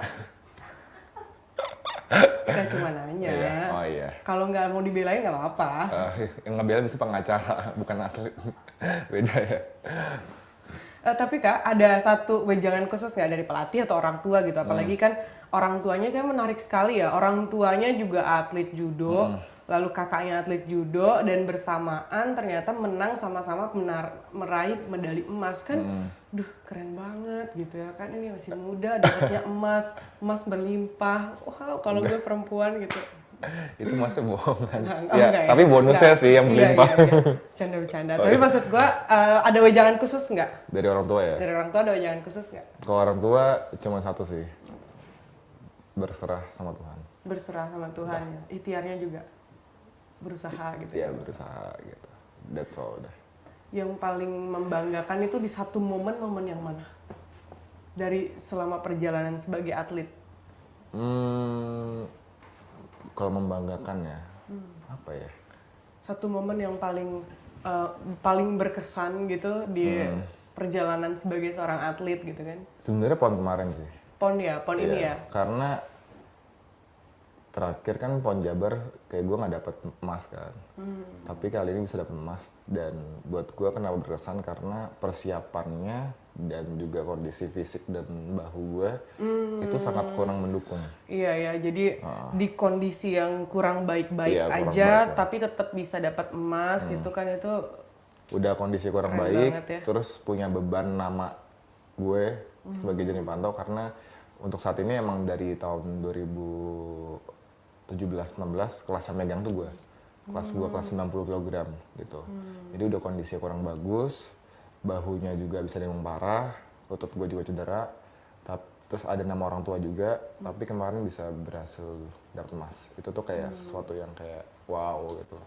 Iya ya. Itu amazing banget. Tapi memang perjalanan menjadi seorang atlet kan banyak, ada aja gitu ya cedera, apalagi ini kan judo gitu ya, bela diri, pasti ada aja gitu cedera. Tapi kalau misalnya hari ini Kak Jeremy cedera dan bisa ikut bertanding lalu mendapatkan medali emas, itu sebenarnya ada salah satu apa ya, bonus atau apa gitu dari kalau tempat latihannya itu ada klub latihan atau KONI atau apa gitu, biasanya kayak gitu ada nggak sih kayak gitu? Bonus kayak reward gitu ya? Reward gitu, ada reward, special iya, reward iya. gitu ada nggak sih biasanya? Sebenarnya kalau sebenarnya lebih karena dapat medali emas sih. Karena medali emas. Iya, ya. jadi kemarin tuh pas abis bener-bener baru selesai tanding kan heboh tuh, terus salam-salamin pakai bendera DKI gitu.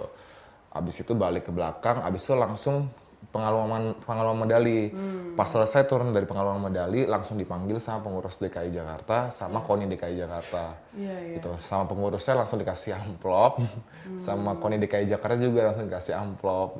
Ya, tebel gitu. Tebel ya. Tebel. Pas jatuh nanti berbicara di luar. Iya, udah di store tunai kok. Oh, aman. udah store tunai ya. Aman. Udah makin canggih kan. Terus kan juga ntar kan dari KONI DKI Jakarta juga pasti ada tambahan gitu. Ya gitu. semoga Pak Anies Baswedan. Ini Tolong kan. ini ditayangin ya. Oh ditayangin. Tolong Pak Anies Baswedan. Tolong ditayangin ya, di videoin ya. Ya, tolong Pak Anies Baswedan sudah 2 tahun PON nggak naik bonusnya. Tolong dinaikkan. Kayaknya ini podcastnya di-share nih ke Pak Anies Baswedan. Terus kalau KONI naik ya? Apa? Bonusnya naik KONI ya? udah, kan Oh, ini udah tinggal ya? Pak Anies Baswedan. Oh, tinggal Pak Anies Tolong lah, Baswedan ya. Udah 2021, gitu. Masa bonusnya nggak nambah? Nggak Lagi bercanda. cedera nih, lagi cedera nih. Cedera gitu. loh nih, bercanda. Bercanda Pak. Di bawah serius juga boleh.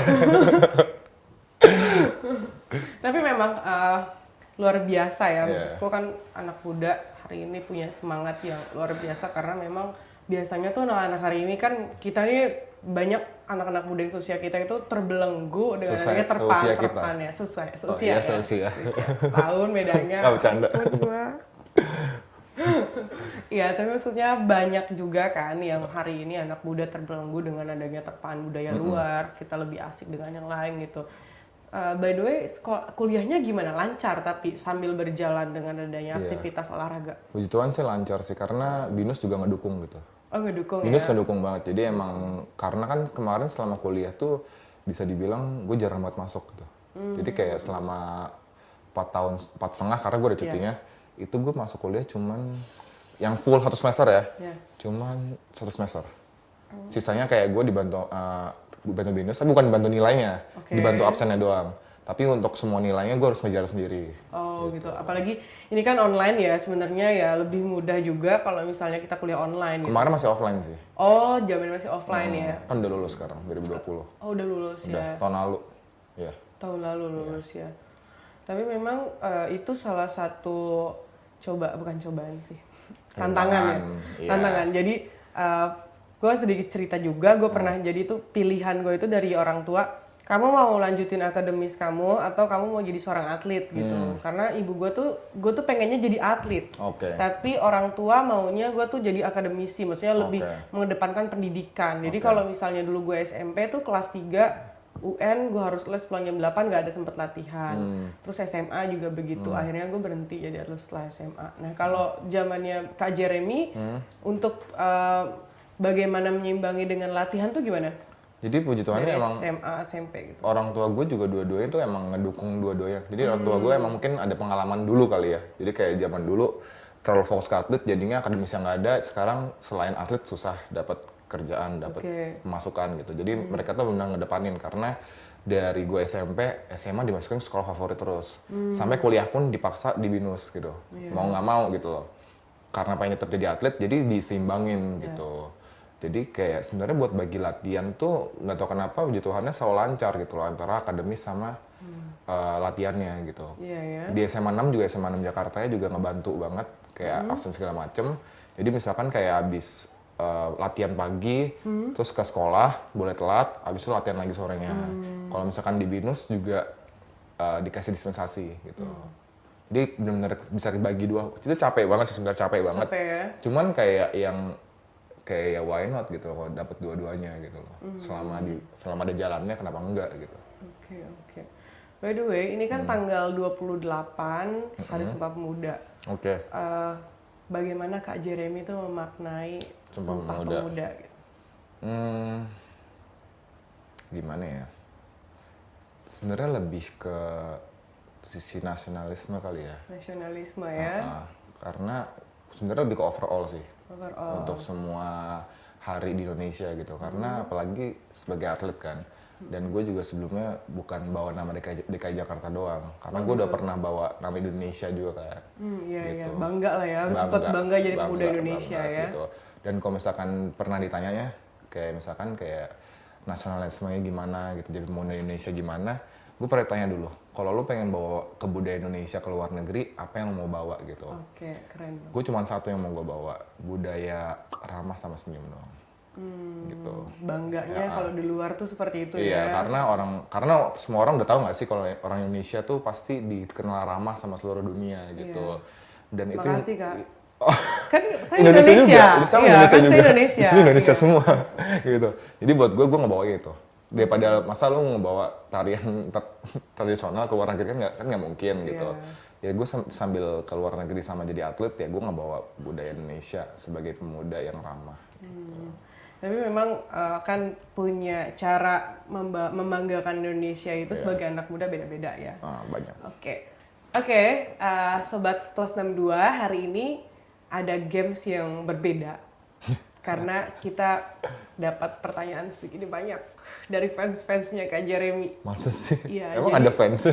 Jadi Kak Jeremy itu punya fans yang tidak terdeteksi sama Kak Jeremy.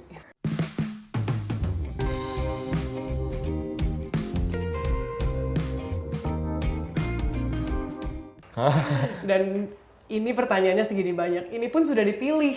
Jadi kalau sebelum dipilih kemarin 1000 sekian. Oh, lebay. Ini cuma 20. Agak lebay ya? Enggak lebay dong. Kita kan emang fansnya banyak. Muda, berbakat, kece. Apalagi tuh? Udah. Oke, guys. Cukup. Ini pokoknya kita kasih kesempatan Kak Jeremy untuk ambil beberapa dulu. Setelah itu langsung Kak Jeremy boleh jawab. Satu dulu kali ya? Boleh, satu. Kok agak mencurigakan? Pasti setia ya Kak, ambilnya cuma satu. Agak-agak psikologi ya? Ini pertanyaannya. Lu pernah nggak pengen langsung baca nih? Apa? Lu pernah nggak pengen berantem sama orang secara random? Pernah sih. Pernah ya Kak? Pernah sih. Pernah banget. Oke, pernah. Jadi kayak lihat kayak pengen mukul nih gitu. Enggak sih. Apalagi nih. Hah? Lu kecewa nggak pas tahu Song Joong Ki cerai sama Song Hye Kyo? Tanggapannya gimana? Ini sebenarnya gue tahu sih ini Song Joong Ki sama Song Hye Kyo. Terus gue tahu lagi aneh gitu. Kelihatan banget ya kalau lu Korea banget ya? Bukan Korea banget. Terus gimana? Gue 11 kali ke Korea gimana gue nggak tahu? Sebenarnya ini lebih ke konspirasi sih. Konspirasi, itu buat ya. nutupin apa? Gue suka konspirasi lah. Ntar gue malah diprotes Sama lagi gue sama juga orang-orang. suka konspirasi. Nah, jadi gue takut diprotes sama fans-fansnya gitu. Oke, next question deh. Pernah nggak nangis karena dikecewain gebetan sama pacar? Pernah lah. Pernah ya? Kayak gue juga manusia dong. Pernah. Diselingkuhin juga pernah. Curhat. Curhat. Gue yang diselingkuhin aneh nggak sih? Gak apa-apa. Gak apa-apa. 2021. Gak ada yang gak mungkin. Lu pernah nggak nolak cintanya cewek yang suka sama lu? Sebenarnya bukan nolak sih. Alisnya gimana untuk nolaknya? Bukan. Terus gimana? Kayak mereka salah nangkep. Mereka salah nangkep ya, Iya. dipikirnya kebaikan Dipikirnya, Kak Jeremy, iya. keramahan Kak Tapi Jeremy. gue bukan peres, tapi beneran kayak gitu. Oh gitu. Jadi beberapa baik kayak gitu. Terus abis itu disebarin satu Indonesia sama judo. Oh Iya. kalau Jeremy itu pacarnya PHP-in gitu. gue gitu. Oh gitu. Bete gak sih lu? Ya. Maaf ya yang kesindir. Abis itu gue bete banget di situ. Oh gitu. Oke lagi. Nanti yang tadi tuh yang bikin bete Kak Jeremy ditayangin ya. Oh iya. Mau di tag nggak orang? Ntar gue yang tag lu bisikin aja orangnya mana. Jangan. Kalau lu ketemu gebetan pacar lu gimana reaksi pertama lu? Ya senyum. Senyum. Iya dong. Kalau ketemu kalau mantan? pacar ya dipeluk lah gitu. Oh even public place? Ya enggak Ya, sih. enggak. Ini di Indonesia. Nggak random question. Kalau berdua gitu. loh. Oke. Di mobil gitu. Kalau lu terakhir di Korea Selatan lu pengen jadi apa? Gue pengen jadi cebol. Cebol. Jadi anak orang kaya di sana. Jadi anak orang kaya ya. Silver spoon. Sorry. Apa moto hidup Kak Jeremy? Ada satu sih. Sebenarnya ada ya? dua sih. Dua ya. Jadi moto hidup gue itu being a positive person is doesn't mean kayak lu selalu senyum, lu selalu ketawa, lu selalu kayak gimana ya ramah sama orang lain gitu. Tapi kayak the real positive person itu tuh kayak lu yang selalu tahu kalau bakal ada pelangi setelah bakal ada pelangi setelah ada hujan gitu. Jadi kayak bakal ada hal-hal positif selalu ada badai gitu lah. Dan satu lagi yang selalu gue tanamin di hidup gue kalau gue ada masalah, gue selalu muter. Misalkan lu lagi terpuruk banget nih gitu. Gue cuman ulang-ulang tiap pagi gini. Tuhan makasih atas hari ini. Dan kayak gue harus ulang-ulang kayak permasalahan lo itu nggak sebesar orang lain gitu. Ada orang lain yang ada permasalahan lebih besar dibandingkan lo. Jadi jangan dipikirin, jangan dibawa stres gitu. Tapi pernah nggak punya satu kejadian atau di situasi yang memang merasa berat banget ngejalaninnya gitu, dan itu butuh support orang tua, tapi orang tua saat itu kurang support atau keluarga kurang support gitu, pernah nggak ada di titik itu? Kalau nggak support sih nggak pernah sih, cuman lebih kalau ada masalah gue lebih nyimpan sendiri sih. Sama cerita ke teman dekat gue doang. Gue nggak terlalu cerita bukan yang gue nggak dekat sama keluarga gue. Cuman gue lebih nyaman sama temen gue, karena kan lebih relate kan gitu. Seumuran pasti lebih ngerti lah kalau ngobrol gitu. Bahasanya juga menyampaikannya lebih mudah untuk mengertinya ya. Jadi kayak pernah sih, terus kayak ya pernah kok. Pernah ya? Pernah. Tapi sekalipun yang paling berat gitu tetap ke teman gitu? Tetap ke temen, kalau ke temen yang nggak yakin ya udah berdoa aja sama Tuhan. Ingat. Apakah Kak Jeremy akan terus melanjutkan karir sebagai atlet judo atau ada rencana lain di masa depan? Nggak akan. Karena ya pasti semua ada pensiunnya nggak sih? Iya. Gitu. Cuman untuk kedepannya gue ada dua jalan apa yang gue ambil. Karena gue tuh senang banget as a marketer. Gue senang banget jadi marketing. Karena buat gue tuh challenging banget. Apalagi gue ada dua cita-cita. Yang pertama gue pengen jadi head of marketing dari sebuah perusahaan besar. Mungkin kayak Nestle or something gitu, atau Unilever. Yang kedua gue pengen jadi aktor. Ya, karena gue pengen banget dari kecil kalau gue jadi aktor buat main film. Oh gitu. Keren. Tapi udah ada bakat sih, fisik mendukung, terus juga ya bagus juga, maksudnya di kamera udah bagus gitu kan. Tapi memang mungkin karena sekarang masih fokus untuk jadi atlet ya. Iya. Ada dulu juga gak? teater juga bisa. Oh dulu teater di SMA ya. Teater. Tapi ada cita-cita nggak untuk masuk jadi aparat gitu? Enggak. Nggak ada. Tapi kalau ditawarin gitu jadi perwira nggak mau? Enggak. Karena dulu kayak semua orang udah lu masuk ini aja TNI gitu, atau enggak kayak Akpol sana Akmil. Gue nggak suka. Karena gue nggak pengen terikat. Dan gue nggak suka ke arah sana.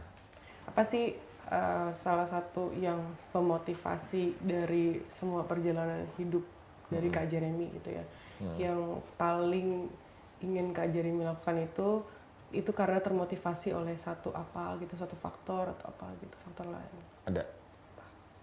Gue pengen, ini simpel banget, tapi agak deep ya. Gue pengen 5 tahun ke depan gue bisa ngajak nyokap bokap gue makan di restoran mahal setiap hari. Gue pengen mereka, amin kayak bukan restoran mahal sih, amin gue mau bikin nyokap bokap gue kayak mereka bisa makan ke restoran tanpa mikir. Dari duit gue semua. Keren banget sih, tujuannya tuh orang tua sama merinding gue. Karena emang banyak lah kayak cerita-cerita di belakang sana gitu. Kayak apa ya, mungkin kita SM Manado gitu. Kita kan situ juga. jadi bicara lagi kan. Jadi kalau kayak SM Manado kan kayak ya pinter nge-style nggak sih? Kebanyakan fashionnya ngerti almost gitu. ya, tapi kan nggak semua ya. Semua, tapi orang Manado terkenal kelihatan berduit pasti gitu. Dan keluarga gue tuh sebenarnya bisa dibilang dulunya nggak mampu. Karena emang pegangan cuma atlet doang gitu. Dan banyak kan, tahu kan berita-berita zaman dulu, atlet ini jadi juara jadi satpam, ini jadi apa, ini jadi apa. Dan gue hebatnya orang tua gue dulu nggak ngasih tau gue. Gue nggak sadar kok dulu gue sesusah itu keluarga gue. Sehebat tuh mereka buat nutupin itu semua. Sampai akhirnya mereka juga bangkit. Dan gue pun semakin kesini juga gue juga sadar gitu kayak oh ternyata dulu kayak gini. Gue bersyukur kan tetap bisa gini, tetap bisa gitu.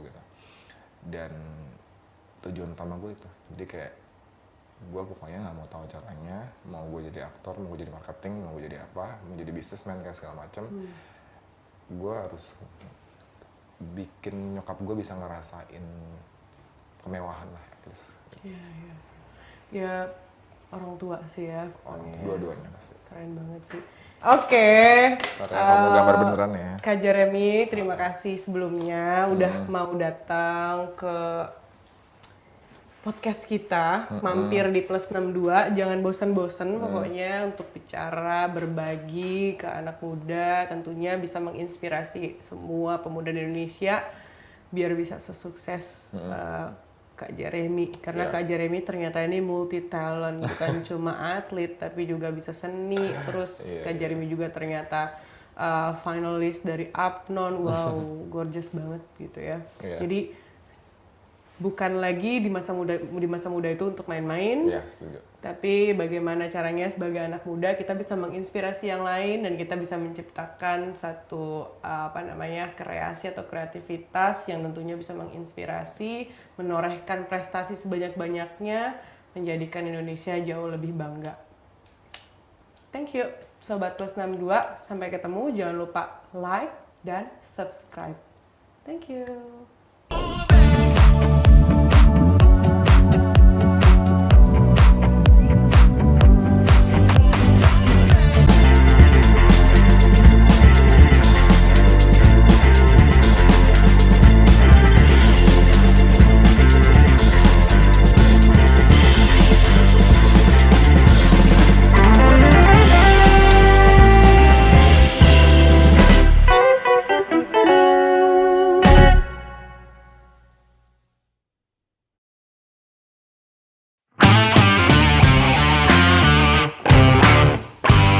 Yudas Alep Itlay. Pemuda kelahiran 11 Februari 1997 asal Wamena ini merupakan aktor laga yang memulai debutnya dalam film Zere, Pendekar Ufuk Timur.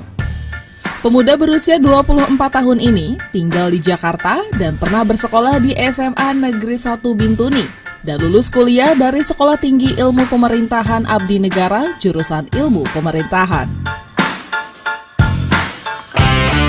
Yudas Alep Itlay merupakan anak terakhir dari 7 bersaudara. Sosok Yudas dikenal sebagai orang yang penyayang dalam keluarganya.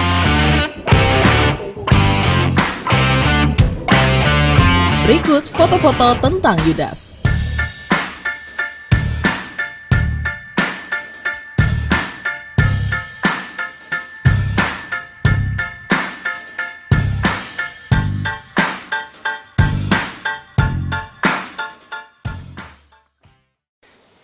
Sobat Bongkar, kita bertemu kembali di Bongkar Insight. Kali ini kita akan membahas terkait dengan sebuah film. Sekali-sekali Bongkar Insight bahas soal film juga, ya. Bukan hanya bahas soal politik, ekonomi, tapi juga bahas soal film. Nah, kali ini kita akan membongkar tentang film yang berjudul Zere, Pendekar Ufuk Timur. Nah, bagaimana cerita tentang film ini dan apa dibalik produksi film ini? Ya, nanti kita akan bongkar bersama dua narasumber saya, ya, yang telah hadir di studio. Ada Mas R. Jiwakusumo. Ilusung siang. Selamat siang, Mas. Ilusung siang. Ada Mas Yudas, ini adalah pemeran utama, ya, pemain utama dari film Zere, Pendekar Ufuk Timur, ya. Siap, Mas.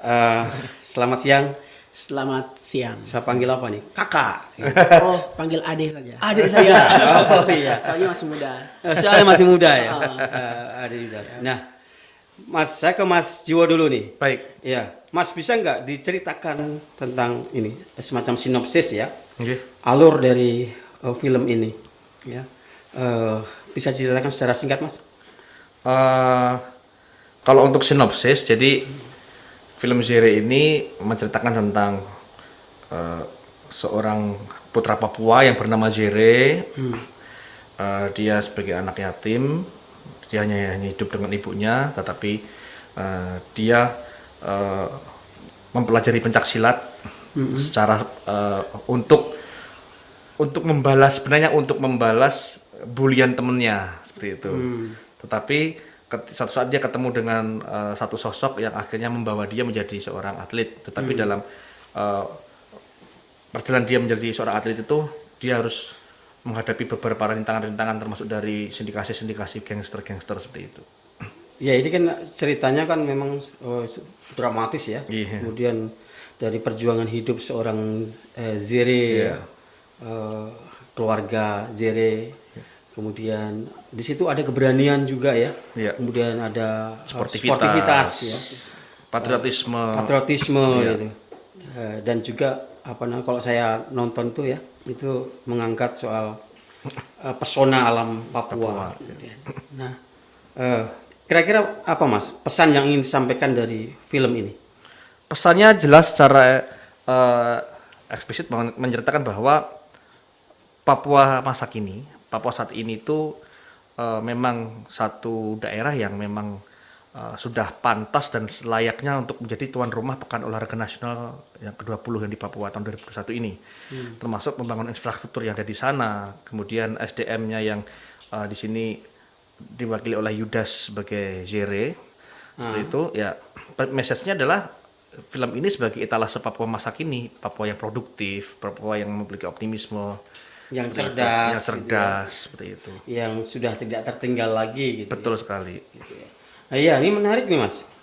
Salah satu hal yang menarik dari film ini kan tidak saja tadi mengangkat soal sportivitas, ya, soal pesona alam Papua yang begitu indah, betul. Ya. Tetapi juga yang menarik dari film ini adalah penayangan dari film ini itu bersamaan dengan pelaksanaan PON ke-20 di Papua.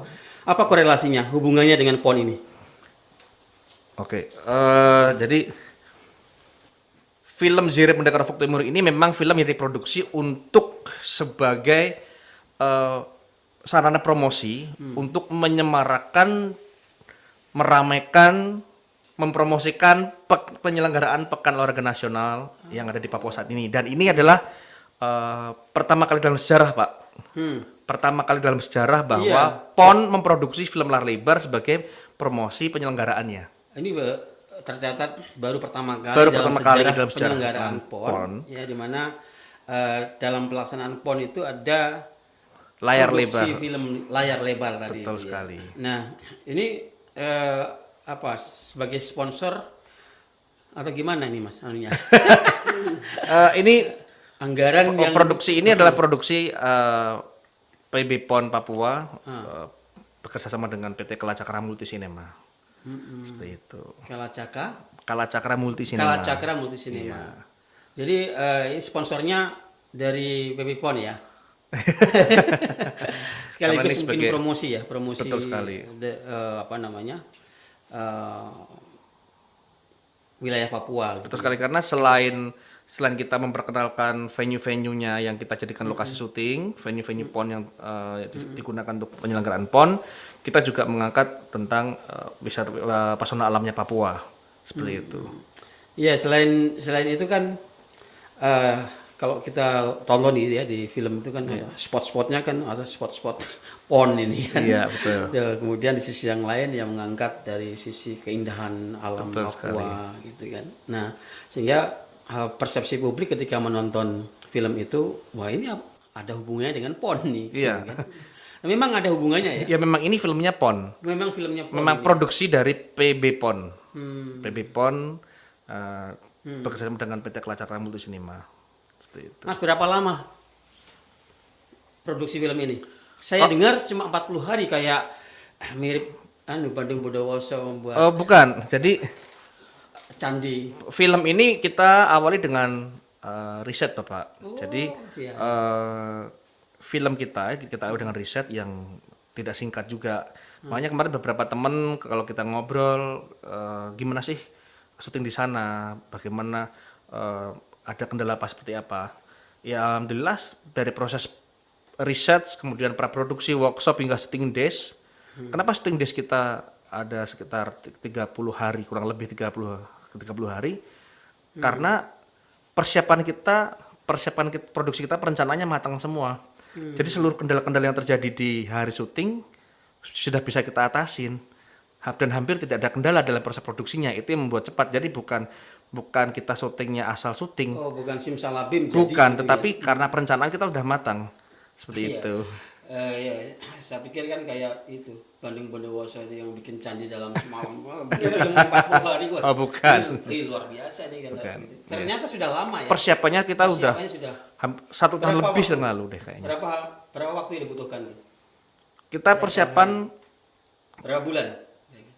Total sampai detik hari ini Dari kita risetnya proses dari riset produksi sampai promosi ini 1 tahun lebih, Pak.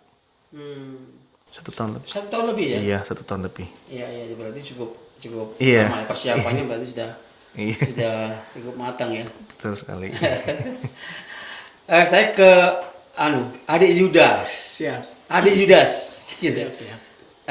Bagaimana perasaan Anda ketika tiba-tiba dipilih nih oleh Mas Jiwo ya sebagai pemeran utama gitu kan? Iya. Pemeran utama dalam film ini gitu. Gimana perasaannya, Mbak? Kalau mungkin bukan saya saja sih, semua orang kalau diberikan kesempatan emas yang begitu luar biasa ini, tentu sangat bahagia sekali. Saya pun pada saat awal disampaikan oleh Mas Jiwo sendiri, diminta untuk datang ke kantor dan diberikan kepercayaan itu. Di dalam hati itu ingin menyampaikan apa ya? Bingung mau sampaikan apa. Sementara Mas Jiwo masih ngomong begini. Waduh, saya udah bingung harus ngomong bagaimana. Tapi ketika keluar itu, saya langsung beritahu kakak saya. Saya bilang, kakak, saya mendapat kesempatan jadi peran utama. Dan itu memang kakak saya semuanya pada menangis semua. Menangis kebahagiaan gitu. Haru ya? Iya, haru. Karena awalnya sih saya pun tidak berpikir untuk jadi peran utama. Saya berpikir ya udah. Berarti ini nggak diduga-duga ya? Iya, tidak menduga. Saya bersyukur kalau mendapat peran apapun itu, entah jadi figuran atau apapun, ya saya bersyukur. Tapi ini malah diberi yang lebih spesial gitu. Akhirnya saya lebih bersyukur sekali. Jadi berkah ini? Iya, berkah. Iya. Sebelum menjadi aktor nih, aktivitasnya apa?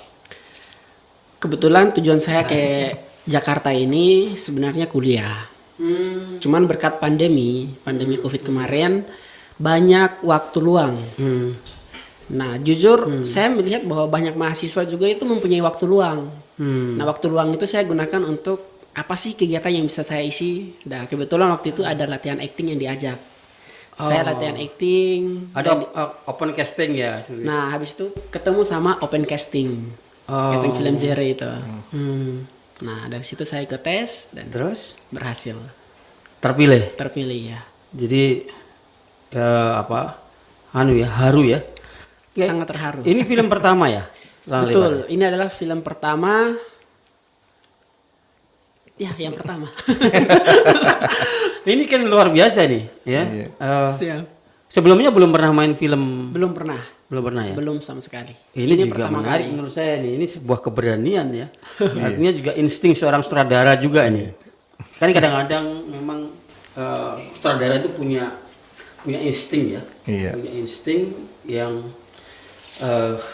yang tajam gitu ketika melihat untuk menilai seseorang ini pantas, layak, punya kemampuan, tepat menjadi pemeran utama, jadi pemeran ini, pemeran itu gitu ya. Ini gimana Mas? Kok tiba-tiba milih si Yudas ini, adik Yudas itu jadi pemeran utama ini, ceritanya gimana nih? Jadi bukan cuma Yudas pilihan saya untuk rising star dari Papua. Jadi ada dua, yang satu Yudas sebagai Zere yang remaja dewasa, satu lagi Oliver Harongge yang Zere kecil. Jadi dua karakter itu saya temukan kalau Yudas memang dari casting, ketika dari casting director mempresentkan kepada saya beberapa kandidat yang untuk menjadi seorang Zere.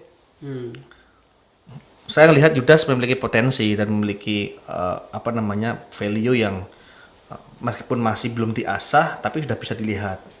Dan saya memiliki keyakinan ini anak berpotensi. Itu insting ya? Iya. Insting seorang sutradara ya? Betul sekali. Ternyata memang setelah dipilih dan tidak mengecewakan. Tidak mengecewakan. Betul sekali. Itu luar biasa itu. Adik Yudas. Siap. Apa yang dialami ya?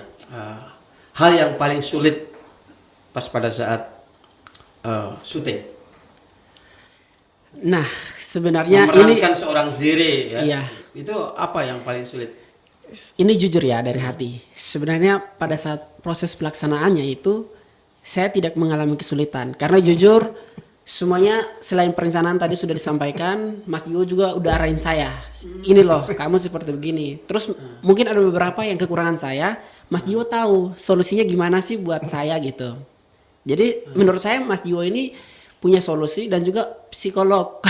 Orang psikolog jadi bisa tahu karakter orang gitu. Sutradara itu dia harus punya keahlian psikologi, punya insting. Dan sebenarnya yang satu saja menurut saya itu intuisi. Gitu. Dari kecil itu saya susah nangis. Oh itu yang susah? Susah sekali. Bahkan maaf waktu ibuku meninggal. Saya waktu itu nggak pernah nangis. Ya di dalam film itu kan ibu Zere kan meninggal. Ya? Iya. Nah itu kan dituntut harus menangis, harus sedih kan. Betul. Nah, itu susah ya. Tapi untung waktu itu suasananya langsung dapat. Suasananya dapat dan saya berulang kali nonton film Zere. Walaupun udah tayang dari gala premier, nobar, setiap kali adegan itu saya selalu meneteskan air mata. Nggak tahu kenapa, tapi selalu mendapatkan gimana gitu. Padahal sebelumnya susah untuk menangis, sedih ya. Sangat susah. Nah, ini juga pengalaman baru ya. Pengalaman baru. Keahlian baru ya. Betul. Tapi jangan jadi melankolis, jangan jadi cengeng. Tetap sebagai Yudas yang pemberani, yang kuat gitu kan, menghadapi segala tantangan. Betul. Mas Jiwo, apa sih kesulitannya dalam memproduksi film ini? Tantangannya gitu. Biasanya kan pastilah nggak mungkin nggak ada tantangan kan. Tantangannya kemarin kalau untuk secara teknis Bapak, jadi memang dari awal dari riset sudah kita prediksi semua kesulitan apa aja yang akan terjadi, baik dari proses riset, kemudian workshop, praproduksi, persiapan, shooting days, gitu semuanya udah kita prediksi semua di saat persiapan. Dan alhamdulillah seluruh lini merasakan tidak menemui kendala dan tidak menemui kesulitan.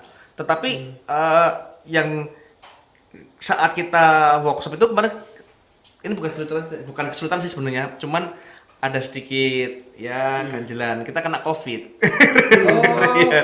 Kena COVID. Pernah kena COVID. Jadi pemainnya saya juga kena. Mas Jiwo kena itu di bulan November, Desember.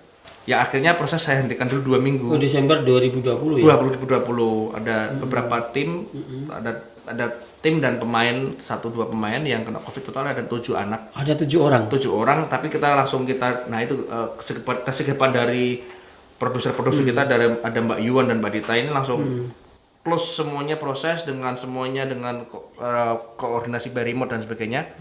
Dan alhamdulillah sebelum 2 minggu kita udah negatif semua. Ada 7 orang ya. Sehingga itu membuat schedule-nya kita freeze selama 2 minggu. Tetapi proses dari awal, dari sejak riset sampai kemarin kita roadshow pun kita rutin per 10 hari kita ada, waktu itu kan masih harus PCR ya Pak. Kita masih swab PCR terus rutin. Nah waktu di bulan Desember itu ketika jatuh tempo kita untuk PCR lagi, kita ketahuan ada yang COVID. Karena rutin itulah kita ada solusi seperti itu.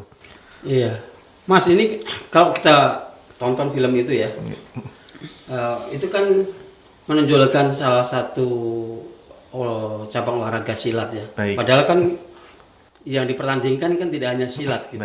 Iya, dalam PON itu kan banyak cabang-cabang olahraga. Nah ini menarik ini, jadi kenapa Mas Jiwo hanya memilih silat gitu?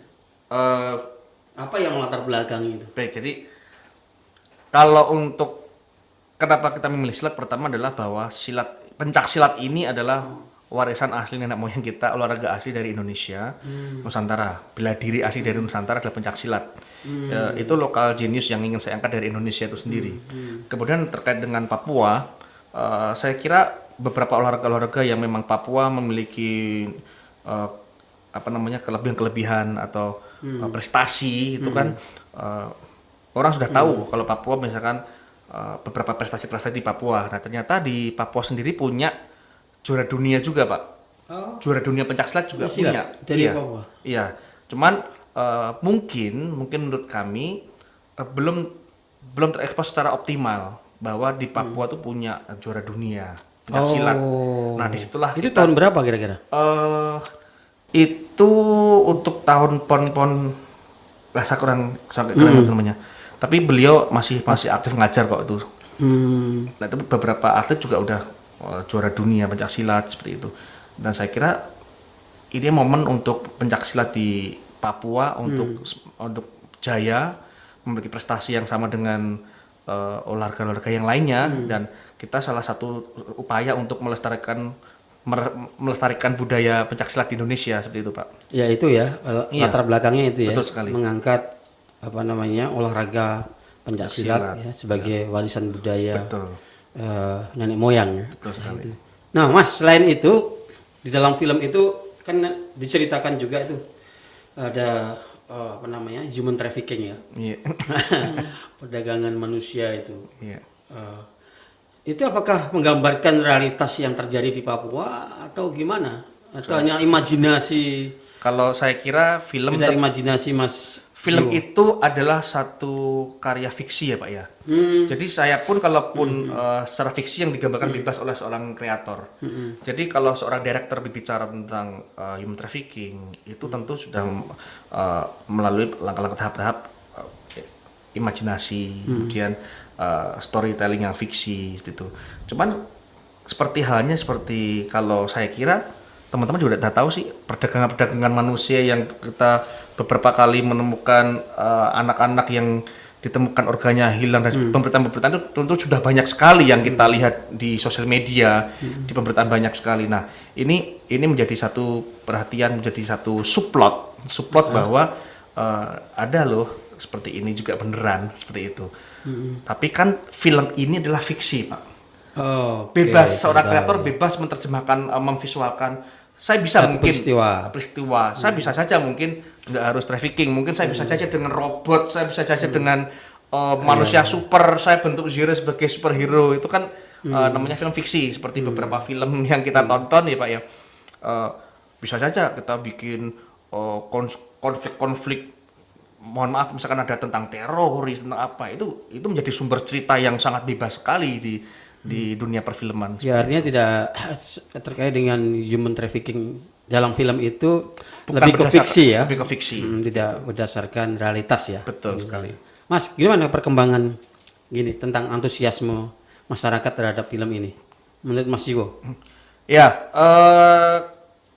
untuk antusiasme penonton sangat bagus sekali. Beberapa kali banyak sekali yang request nobar ke kita, nobar nonton bareng ke kita, dan saat mereka setelah menonton film ini sendiri pun tanggapannya sangat positif sekali, baik menilai secara film secara kualifikasi, kemudian menurut berapa ada data nggak? Berapa yang kalau untuk menonton? Gini Bapak, kalau untuk jumlah penonton itu menjadi prerogatifnya produser dan eksekutif produser untuk melihat data tersebut. Tapi dari kami yang di lapangan ini, di saat pandemi seperti ini sebagai film pertama yang tayang di masa pandemi PPKM ini Pak.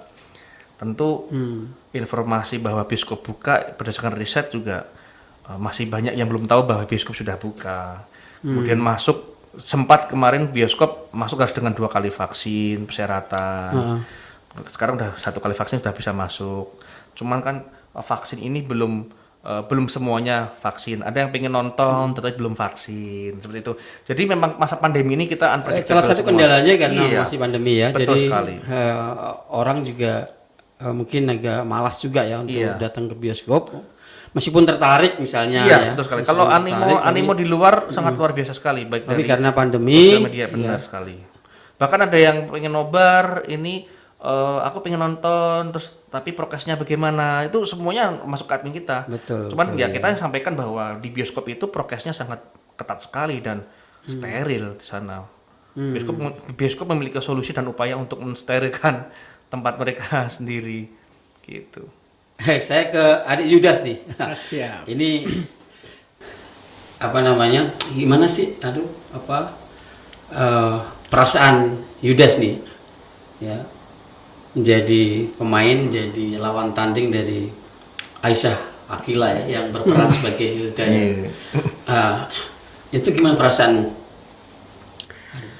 Iya, kalau bicara soal perasaan, mungkin orang seperti saya yang baru itu pasti ilfil. Ada grogi? Mereka nervous? udah punya, nervous. Maksudnya ilfil lah, nggak percaya diri. Awalnya tuh nggak percaya diri. Nggak confident awalnya. Awal doang sih. Jadi lama kelamaan melalui workshop yang panjang. Nah, lama kelamaan saya udah bisa menyesuaikan. Bisa menyesuaikan. Iya, ditambah lagi mereka itu merangkul. Syukurnya mereka merangkul. Mereka tidak merendahkan, mendiskriminasi saya, enggak, tapi mereka merangkul saya, dan itu pun chemistry pun bisa terbangun di situ. Ada chemistry ya? Iya. Oh ya, cantik ya, Hilda. Iya, kalau cantik ya cantik, nggak mungkin ganteng. Jangan-jangan naksir deh. Kalau naksir. Perasaan suka ada nggak? Perasaan suka terhadap kalau suka sungguhan enggak. Aisyah Akila. Kalau suka maksud di filmnya ya saya berusaha memunculkan ada rasa suka itu. Kalau di film? Iya. Karena di ceritanya itu spoiler. Iya. Tapi kalau di nyata, soalnya saya udah sudah punya. Apa? Seandainya belum punya. Kira-kira naksir nggak nih sama? Tergantung, saya tuh Aisyah melihat dari karakter juga. Jadi kalau menurut saya ya kalau orang yang cocok pasti saya akan bilang suka, tapi mungkin untuk enggak, maksudnya untuk saat ini enggak dulu. Oh, berarti masih ada peluang ini. Untuk saya ini enggak dulu, nanti mungkin bisa. Gitu kan? Bisa saja gitu kan. Berarti goyah juga ini. Enggak, maksudnya gimana ya? Kalau bicara soal perasaan itu ya setiap orang kan pasti inilah. Kalau saya sesuai karakter, kalau karakter saya cocok, pasti hati itu akan bicara ya suka, tapi tidak bisa untuk memiliki, paling sekedar suka gitu. Tapi kalau untuk memiliki enggak lah. Oh iya. Tapi kan Aisyah Akila kan cukup menggetarkan. Ya, kalau jujur, cantik. jujur. Cuman kalau keinginan untuk sampai memiliki enggak sih? Ada getaran enggak? Jujur loh. Jujur Ade. Ade juga. Iya kan? Dia mau ngomong dia nih. Gimana ya, Mas? Boleh bantu jawab? Kalau saya kira Aisyah, Yudas, Adit itu aduh semuanya udah kayak keluarga itu Om, soalnya Om. Iya, karena waktu itu juga di saat syuting itu semuanya lagi pada galau, lagi pada pokoknya nama anak-anak milenial itu Adit juga lagi pada waktu itu Adit juga lagi bagi apa ya? Lagi sedih-sedihnya ya tentang hubungan mereka masing-masing. Oh, iya berarti bisa juga nih. Iya toh? Kayak yang paling gak galau Yudas sih kayaknya. Selalu happy, Mas. Selalu happy nih. Jadi syuting kita memang diwarnai ya namanya anak-anak muda semua. Gen Z inilah. Kesan yang paling apa namanya? Menarik dan paling menyentuh apa? Dari pas pada saat pembuatan film itu? Mungkin udah dijawab sama Mas Jiwa tadi. Kita tuh bagaikan satu keluarga, keluarga baru yang benar-benar kekeluargaan itu terbangun di situ dan memang dijalankan dalam proses syuting itu. Jadi nggak ada yang sikut-sikutan. Pokoknya pada saat pelaksanaan syuting itu karena suasananya sudah terbangun seperti kekeluargaan, jadi kami merasa itu bukan syuting, kami merasa itu sebuah liburan sambil syuting. Jadi nggak pernah dimarahin sama Mas Jiwo ya? Hampir 90-95% nggak pernah. Yang 5%-nya itu ya mungkin misalnya kami agak lelet atau ada beberapa yang nggak sesuai, itu pun ditegur dengan cara yang baik. Ini apa dari pada saat syuting itu ya, syuting pembuatan film Zere Pendekar Ufuk Timur ini, scene mana yang paling Anda sukai itu? Scene mana ya? Itu kan ada beberapa lokasi kan itu, ada setting lokasi itu, mana yang paling berkesan? Saya paling suka itu scene fighting. Saya bahkan pengen itu scene fighting dibanyakin. Saya dari kecil, sejak kecil saya suka action. Bahkan setiap nonton itu saya lebih suka nonton film action. Dan penggemarku semua yang action, apalagi yang badannya bagus, tinggi, wadih. Contohnya seperti Boyka, badannya bagus, tendangannya, pukulannya semuanya tuh keren sekali. Kalau dibanyakin nanti jadi film action. Kalau gitu ini Mas, apa namanya? Sinyal supaya Mas Jiwo bikin film lagi. Enggak. Nanti Yudas atau film action. Kalau Mas dari sekian film ya, yang Mas Jiwo produksi kan ada beberapa itu ya. Iya. Yang Anak Rindu Kangen Ayah Rindu Ibu. Anak Kangen Ayah. Kangen Ayah Ibu. Ya, Ayah Kangen Ibu ya. Kangen Ayah Rindu Ibu. Kangen Ayah Rindu Ibu. Rindu Ibu. Ya. Dan juga beberapa film yang lain ya. Iya. Itu yang paling berkesan yang mana, Mas? Kalau untuk berkesan, saya itu tipe orang yang tidak menilai dengan wah paling berkesan begini. Saya tipe orang yang mengalir saja kok, Pak. Jadi porsi saya saat ini menjalankan ini saya anggap itu yang menyenangkan, berkesan, dan sebuah tanggung jawab yang harus diselesaikan. Jadi kalau untuk paling berkesan syuting, saya kira saya dan teman-teman saya yang selalu ikut dengan saya syuting sama saya itu berkesan terus kok, Pak. Jadi semua berkesan ya? Iya. Sudah berapa film Mas yang sudah diproduksi? Ini film keempat, Pak, yang Zere. Film keempat yang Zere ini ya. Jadi sebelumnya sudah ada 3 film ya? Ada 3 film. Oh iya. Rencananya apalagi ke depan nih? Ya terus berkarya Bapak. Enggak, sudah ada nggak agenda terdekat memproduksi film lagi? Kami yang pertama mungkin kita akan fokus di promo dan penayangan kembali untuk film yang Bocah Angon dan Kangen Ayah Rindu Ibu, yang dimana harusnya tayang di target kita tayang tahun 2020, tapi kan bioskop masih waktu kan karena pandemi PSBB. Kita lagi waktu terdekat bagaimana film ini bisa ditonton karena mohon maaf untuk film Bocah Angon ini korelasinya dengan wabah sangat erat sekali gitu. Jadi dengan Pak COVID. Dengan COVID. COVID ya. Meskipun tidak secara spesifik menyebutkan ini wabahnya COVID, tetapi film tentang wabah yang menularnya begitu cepat itu sudah saya produksi di tahun 2018 gitu. Oh gitu. Iya. Dan di 2018 itu saya sudah membuat film tentang COVID. Bukan COVID. Secara spesifik tidak menyebut virus namanya COVID, tapi tentang sebuah wabah yang mematikan lah seperti itu. Ada korelasinya ya, ada hubungannya. Ya tentu itu menjadi. Tapi cerita tentang Cah Angon sendiri itu gimana? Ya Bocah Angon tentang wabah itu Pak, tentang wabah di sebuah pedesaan di kaki gunung. Seperti itu. Ini produktif ya Mas Siwo ya. Amin. Ya. Mas, ini habis berapa itu kemarin bikin film itu? Waduh. Kalau untuk nominal itu dari ekstra produser deh yang kayaknya ya. Tahu ya produser, kalau saya tinggal melaksanakan Bapak, tapi saya kira-kira berapa? Saya kira sih lebih besar dari produksi film biasanya karena kan di masa pandemi itu tentu prokes juga biayanya juga tinggi, untuk prokesnya saja udah tinggi. Seperti itu. Iya, itu apalagi kan ada beberapa spot ya, beberapa daerah yang menjadi apa itu namanya? Objek pengambilan film itu ya. Ada beberapa lokasi. Habis 5M? Saya kurang tahu itu Pak.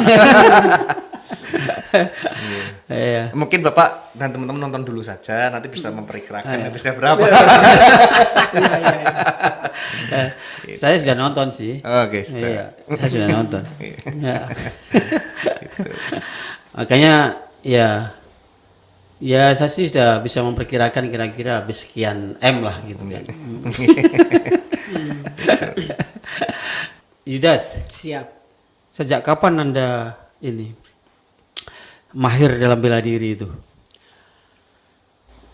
Kalau untuk mahir bela diri, saya mulai latihan itu sejak SMP kayaknya. Sejak SMP ya? Iya, SMP. Bela diri apa saja itu? Intinya tinju pernah nggak? Tinju?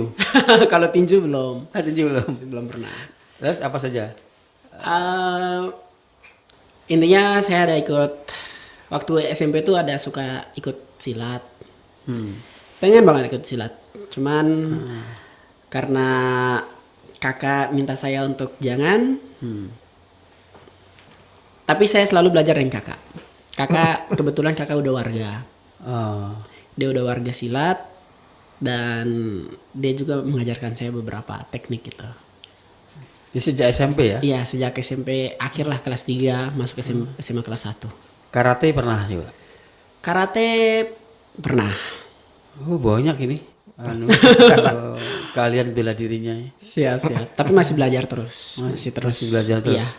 Kebetulan memang saya suka action. Maksudnya suka bela diri gitu. Karena itu seperti membuat saya gimana ya? Ya, buat saya bahagia. Kalau apalagi olahraga, semua olahraga saya sangat suka. Bukan action aja, tapi bola kaki, volley, basket, apapun olahraga saya sangat suka. Dan memang dari kecil itu saya suka olahraga. Siap. Berapa daerah sih Mas Siwo? Kemarin lokasinya yang untuk pengambilan lokasi syuting Pak, lokasi syutingnya? Kota Jayapura, Kabupaten Jayapura, kemudian Kabupaten Biak, Merauke, Wamena. Ada 6 ya? Timika. Oh, Timika. Iya. Wamena, Timika, Jayapura, kota dan kabupaten. Kota dan kabupaten Jayapura maksudnya ya? Biak dan Merauke. Iya. Oh, ada 7 ya? Iya. Ya lumayan itu ya. Lumayan. Iya. Pindah-pindah gitu ya? Iya. Dan pindah pun harus naik pesawat. Oh ya itu makanya saya membayangin kan kalau udah di Papua itu kan pindah kabupaten, pindah ini udah pesawat. Makanya biayanya pasti besar. Memproduksi film di sana itu. Ada juga beberapa scene berat juga ada di Jakarta Bapak. 1, 2. Sekuen. ada Scene. scene berat, scene fighting Ya. yang berat-berat itu membutuhkan puluhan fighter itu ada di Jakarta. Ya agak massal gitu ya. Iya, di Jakarta. Ada beberapa puluh fighter ya. Untuk mendukung ini ya. Iya. Pembuatan film itu ya, di acting itu. Iya. Memang benar ya. Film ini memang ada hubungannya dengan PON tadi kan? Betul sekali. Iya. Iya. Berarti sumber dananya dari sana juga dong. Ya memang ini adalah yang punya gawe kan PON Bapak. Iya, PB, memang. PB PON. PB PON. PB PON. Tapi Papua ya. Iya, PB PON Papua 2021. PB PON Papua 2021 ya. Iya. Jadi sumber alokasi apa? Sumber dananya kan dari sana Iya, berarti begitu. Nah, ada order lagi dari sana nggak Mas untuk Pemprov Papua itu untuk membuat film lain gitu ya selain PON ini? Wah, saya kira untuk Belum ya? komunikasi itu ada di produser sama eksekutif produser. Saya sebagai jenderal di lapangan. Eksekutif produsernya ini ya Mas Tresno ya? Ya Pak Kapes Tresno Oh, Sastra. sekarang lagi di Papua ya? Ya, sedang di Papua. Sampai penutupan PON. Penutupan. Iya, nanti kita hadirkan Pak Tresno lagi di Luar biasa. sini untuk Iya. membongkar biaya produksi apa tuh? Biaya produksi pembuatan film dan apa kemudian kendalanya dan sebagainya lah ya. Sudah lunas atau belum gitu kan? Yudas, siap. Dari lokasi nih, kan tadi disebutkan tuh banyak lokasi tadi kan? Iya. Ada di Biak, Iya. Kota Tanjung Pura, Kabupaten Jayapura. Jayapura tadi. Kota Jayapura, Kabupaten Jayapura dan beberapa wilayah tadi ya. Iya. Iya. Itu mana yang paling yang berkesan buat Judas? Berkesan, bukan sulit ya? Yang sulit dan yang terkesan, yang paling disukai. Oh iya. Ya, paling berkesan, Siap. menyenangkan dan yang paling sulit. Oh, siap. Kalau yang paling menyenangkan itu di Biak. Intinya di Telaga Biru. Waduh, itu paling luar Di biasa. Telaga Biru ya? Iya. Di Biak berarti? Di Biak. Di Biak ya? Iya. Intinya kalau nonton di film Zerip pada saat lihat telaganya itu pengen pergi ke sana. Pengen pergi ke sana? Iya. Saya juga pengen. Dan sebenarnya itu di Biak itu masih banyak wisata yang belum diangkat. Dan itu pun potensinya sangat besar dan bagus semuanya. Potensinya bagus di Bagus Biak. di Biak. Mas kemarin nggak di Raja Ampat juga ngambil? Oh beda Pak. Kalau Raja Ampat Papua Barat. Papua Barat. Papua Barat Iya. ya. Memang itu dihindari ya. Karena Papua. Khusus Papua aja. Iya, provinsi Papua. Karena berbeda provinsi. Iya, udah provinsi. Oh, pantesan saya lihat-lihat kok nggak ada di Papua. Nah, Mas Jo. Iya. Ini kira-kira masih mau melahirkan bintang dari Papua nggak? Ya, selama kita berkarya kita akan melahirkan bintang-bintang dari bukan hanya dari Papua. Karena Indonesia ini memiliki banyak potensi SDM-nya. Kalau untuk Papua sendiri ya, saya memiliki visi juga. Setelah Yudas nanti akan muncul Rising Star lagi. Setelah Yudas akan ada muncul lagi. Saya berharap untuk Papua menyusul Yudas berikutnya untuk seperti itu, bintang-bintang Papua. Ada obsesi ya berarti ya. Iya. Ke depan akan melahirkan bintang-bintang juga dari Papua. Iya, itu cita-cita saya, Pak. Bintang dari timur. Itu memang cita-cita ya? Iya. Ya, itu dilandasi oleh apa itu? Cita-cita itu keinginan untuk apa mensejajarkan Papua ya. Kan sebenarnya memang kalau menurut Mas Jiwo itu Papua memiliki potensi yang sama sebenarnya dari kualitas SDM maupun apalagi kalau keindahan alamnya, betul sekali, budayanya, betul itu sekali, kan bisa diangkat dalam sebuah film yang bisa tidak hanya untuk pasar domestik tapi juga internasional. Internasional. Papua seperti ya kenapa saya memilih Yudas seperti ini ya, Yudas ini menurut saya mewakili Papua yang ramah tamah, memiliki sopan santun yang sangat baik, orangnya sangat punya tata krama seperti itu. Ya itulah anak-anak Papua seperti ini sebenarnya. Kayak Yudas ini. Iya, kalau ngomong penuh kesantunan itu. Itu. Di sana begitu ya iya. sebenarnya ya. Ini yang saya harapkan muncul Yudas berikutnya sebagai bintang Papua, terutama saya punya obsesi ya bintang laga. Amin. Iya, karena Rising Star Papua sekarang kan ada Yuda sama Oliver ya, jadi Ziri kecil menurut saya. Yang Ziri kecil Ziri ya. kecil. Nah, itu, dan saya berharap Yudas dan Oliver tidak juga berhenti sampai di sini saja gitu kan. Ke depan juga mereka terus menapaki jenjang karir mereka sebagai aktor. Seperti itu. Oke. Terakhir, Mas, apa yang ingin Anda sampaikan harapan ke depan terhadap dunia perfilman ya? Baik. Khususnya tentang ini tadi. Film Ziri tadi itu. Harapan saya bahwa film Ziri ini menjadi inspirasi yang berarti buat teman-teman warga bangsa Indonesia untuk bagaimana memunculkan spirit sportivitas dan patriotisme dan nasionalisme terhadap NKRI. Itu ya harapannya. Gitu. Jadi bukan sekedar film, tapi juga film yang bisa membangkitkan nasionalisme. Betul. Dan secara kokoh NKRI. Betul. Dan secara khusus spesifik saat ini Pekan Olahraga Nasional 20 di Papua Sakar ini adalah gerbang untuk Papua menjadi mendunia. Amin. Seperti itu.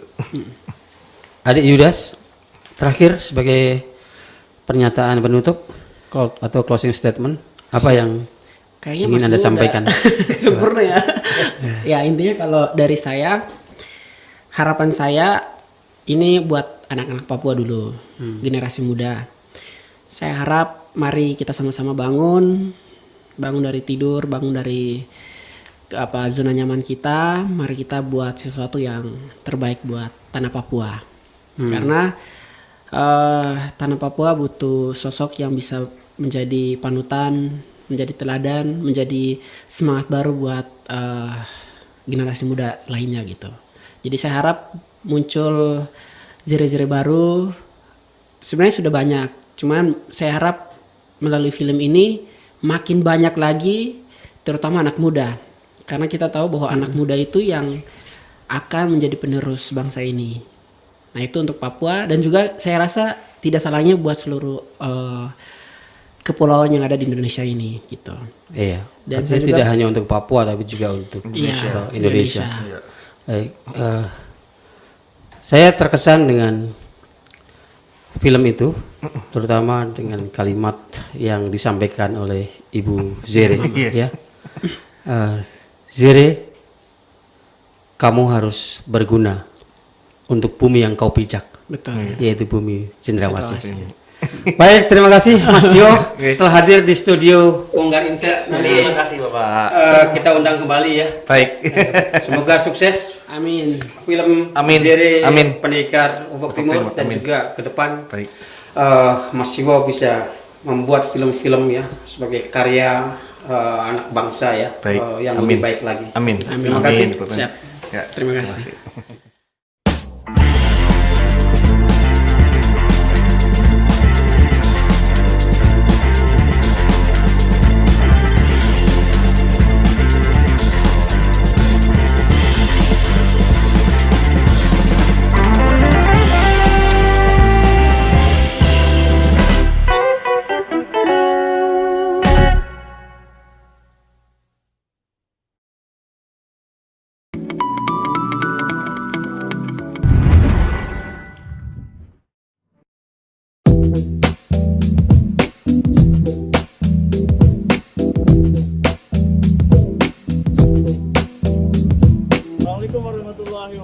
Selamat pagi, siang, sore, malam, kapanpun Anda menyaksikan acara ini.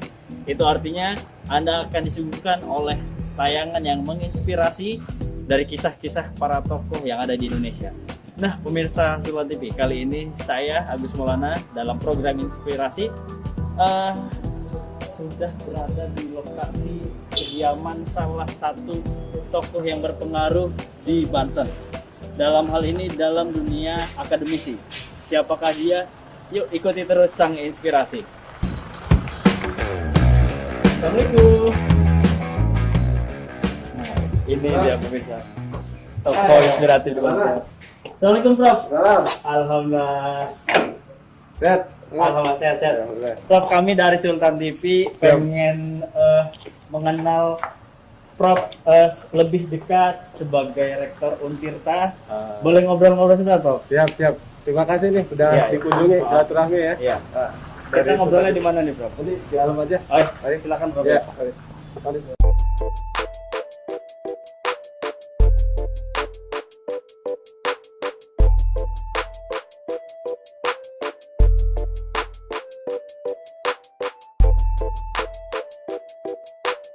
Nah pemirsa, saya Agus Maulana sudah bersama Prof. Dr. Fatah Sulaiman. Ya. Benar Prof ya? Prof, alhamdulillah bisa bertemu ya Prof ya. Ya, sama-sama. Sehat ya Prof? Alhamdulillah. Sekarang lagi sibuk apa Prof? Sekarang ya pas hari Sabtu ya kita makan walaupun sebenarnya ada rapat finalisasi SBMPTN gitu ya, online nanti jam 10-an lah. Serius Prof, maksudnya? Jadi kita kadang-kadang weekend juga karena sekarang era digital dan COVID ini rapat-rapat jarang yang offline ya. Jadi akhirnya jamnya bebas-bebasnya. Jadi weekend juga tetap rapat koordinasi resmi. Sewaktu sama keluarga kapan Prof? Sama keluarga ya ada untungnya karena pas di rumah walaupun kerja tapi juga bisa ngelihat, bisa ngobrol. Oh iya betul. Kecuali emang bebas itu ya, nggak ada kegiatan. Ya biasa si bungsu ngajak makan bareng. Yang deket-deket saja telepon. Prof, tapi kalau saya datang ke sini tuh pengen nanyain soal dulu pernah mimpi nggak Prof? Jadi rektor Universitas Sultan Ageng Tirtayasa Prof? Ya kalau waktu kecil sih secara spesifik menginginkan jadi rektor enggak. Iya. Jadi saya tuh kebetulan hobi sejak kecil itu sejak SD lah. Mulai SD kelas 4 itu hobinya yang berbasis sains, matematika, IPA gitu ya. Tren ya, tren.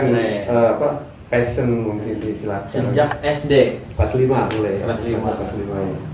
Karena saya mulai belajar rada serius ya pas sebelumnya nggak serius belajar. Oh gitu. Ya. Jadi dulu tuh cita-cita langsung pengen jadi akademisi lah ya?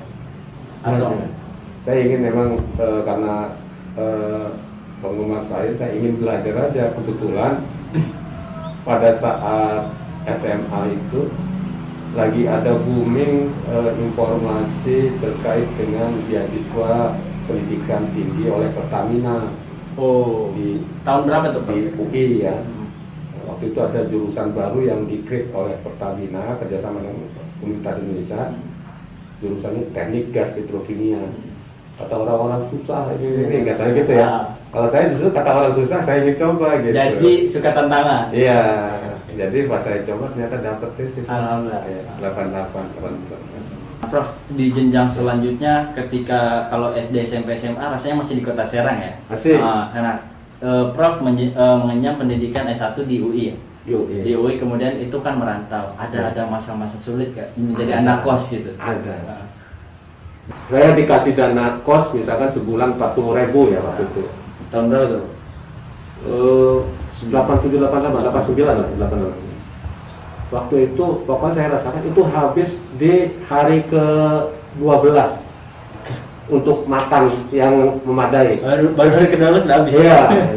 Sisanya? Jadi akhirnya saya waktu pertama masih mikirnya masih belum taktis ya. Kalau gitu yang biasa buat nasi dengan lengkap itu, yang separuh lagi saya buat makannya pakai bubur kacang sama Indomie aja tiap hari Pak. Aduh. Bubur kacang roti. Jadi udah tuh. Waktu itu jarang orang Serang yang bisa diterima di UI. Oh. Masih jarang. Sedikit diskreditkan lah ya. Ya teman-teman kita banyak kan dari kota-kota ya, dari SMA favorit di Bandung, Jakarta, SMA favorit dari tempat lain tuh kumpul. Waktu itu yang reserve siapa aja Bro? Saya sendiri jurusan itu. Nggak ada teman berarti di Depok? Tapi jurusan lain ada. Ada. Tapi nggak banyak juga, mungkin 4 orang ya.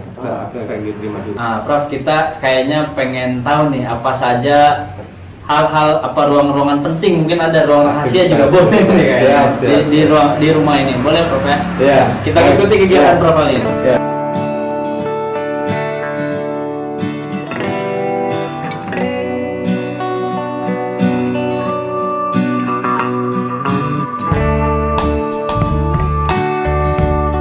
Ini biasa saya kalau habis pulang kerja kumpul, ngeliat duduk sini nungguin anak-anak sambil apa namanya, kalau ada makanan sore gitu, kacang atau apa, saya nunggu sini sambil ngeliatin anak-anak di sini ya. Iya, belajar berkat. Meja makan lama semenjak saya di rumah yang lama. Iya, jadi saya enggak, ini karena ini ada kenangan ya. Inspirasi kalau makan. Jadi dibawa ke sini. Juga ke sini ya, karena kita sambil dengerin. Ini dapur ya, Prof? Iya. Sambil dengerin ini apa? Kalau ikan suara air. Terapi air. Saya di sini. Ini kita kemana, Bro? Ya ini kan maksudnya ke dapur nih. Ke dapur nih. Kita kalau lagi nggak ada apa, saya suka makan sendiri. Oh iya, mil-mil. Ya. Ini ruangan tempat saya apa namanya, leyeh apa, istirahat sambil nonton berita. Jadi kadang-kadang kalau lagi mood ke karaoke. Nah, kalau ini saya sebelum kerja saya berdoa dulu. Di sini. Apa? Kalau duha punya saya sholat duha dulu. Ruang spiritual. Ya, itu pentingnya baca sebelum berangkat kerja apa mulai mobil gitu ya, sebentar 10 menit sholat duha. Ya, tempat mengadu ya, Ya. pada sang pencipta.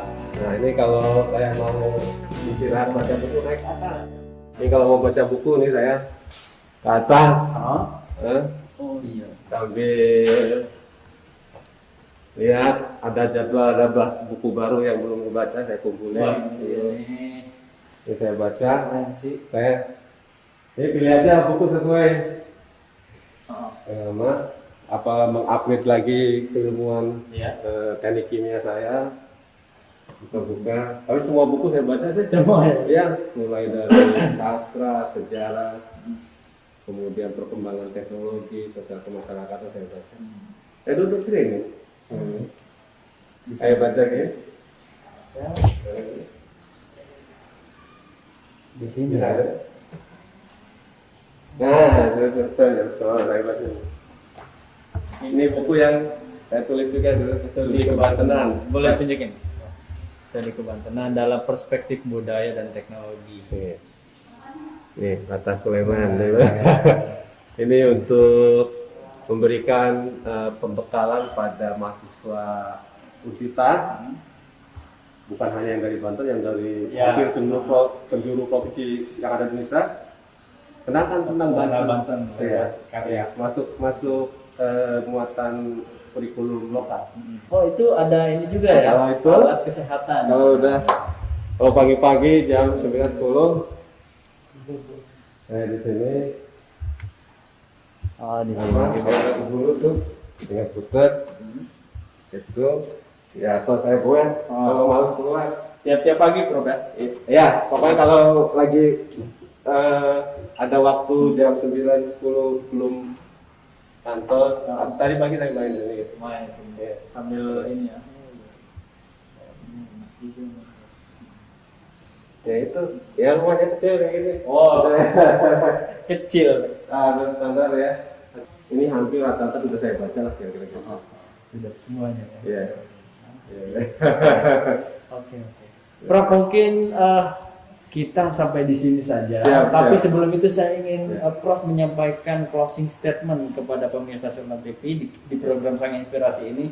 Apa yang ingin Prof sampaikan, titik berat dari pertemuan kita kali ini? Ya, yang pertama ini mengacu ke pengalaman saya pribadi ya, bahwa hidup kita di sini dunia ini adalah sebetulnya perintahnya adalah untuk berkompetisi dalam kebaikan. Fastabiqul khairat. Iya, betul. Jadi manfaatkan uang sekecil apapun untuk kita berinvestasi kebaikan, entah dengan misalkan membantu hal-hal yang kecil, senyum pada orang, ramah pada orang. Jadi bukan berarti kebaikan itu kita harus investasi bangun madrasah karena itu terlalu jauh. Ya, dia bukan seperti itu, tapi apa yang bisa kita lakukan membuat dirasakan baik sama orang itu harus kita lakukan sekecil apapun peluangnya. Jadi hidup ini adalah berkompetisi untuk meraih kebaikan. Nah, itu dari saya. Itu dia pemirsa. Oke, terima kasih sudah menyaksikan Sang Inspirasi kali ini. Saya Agus Maulana pamit undur diri. Prof, terima kasih ya, Prof. Sehat selalu. Kita pamit. Assalamualaikum warahmatullahi wabarakatuh.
seolah tak ramah lagi. Duka dan tragedi terus menyudutkan sisi hati. Jika ini memang sudah takdir kita, terjadilah, berserahlah. Semoga mimpi ini tak lagi lama. Tuhan beserta kita. Ramadan selalu berbagi bahagia, melebur segala dosa. Ramadan tiba, berbagi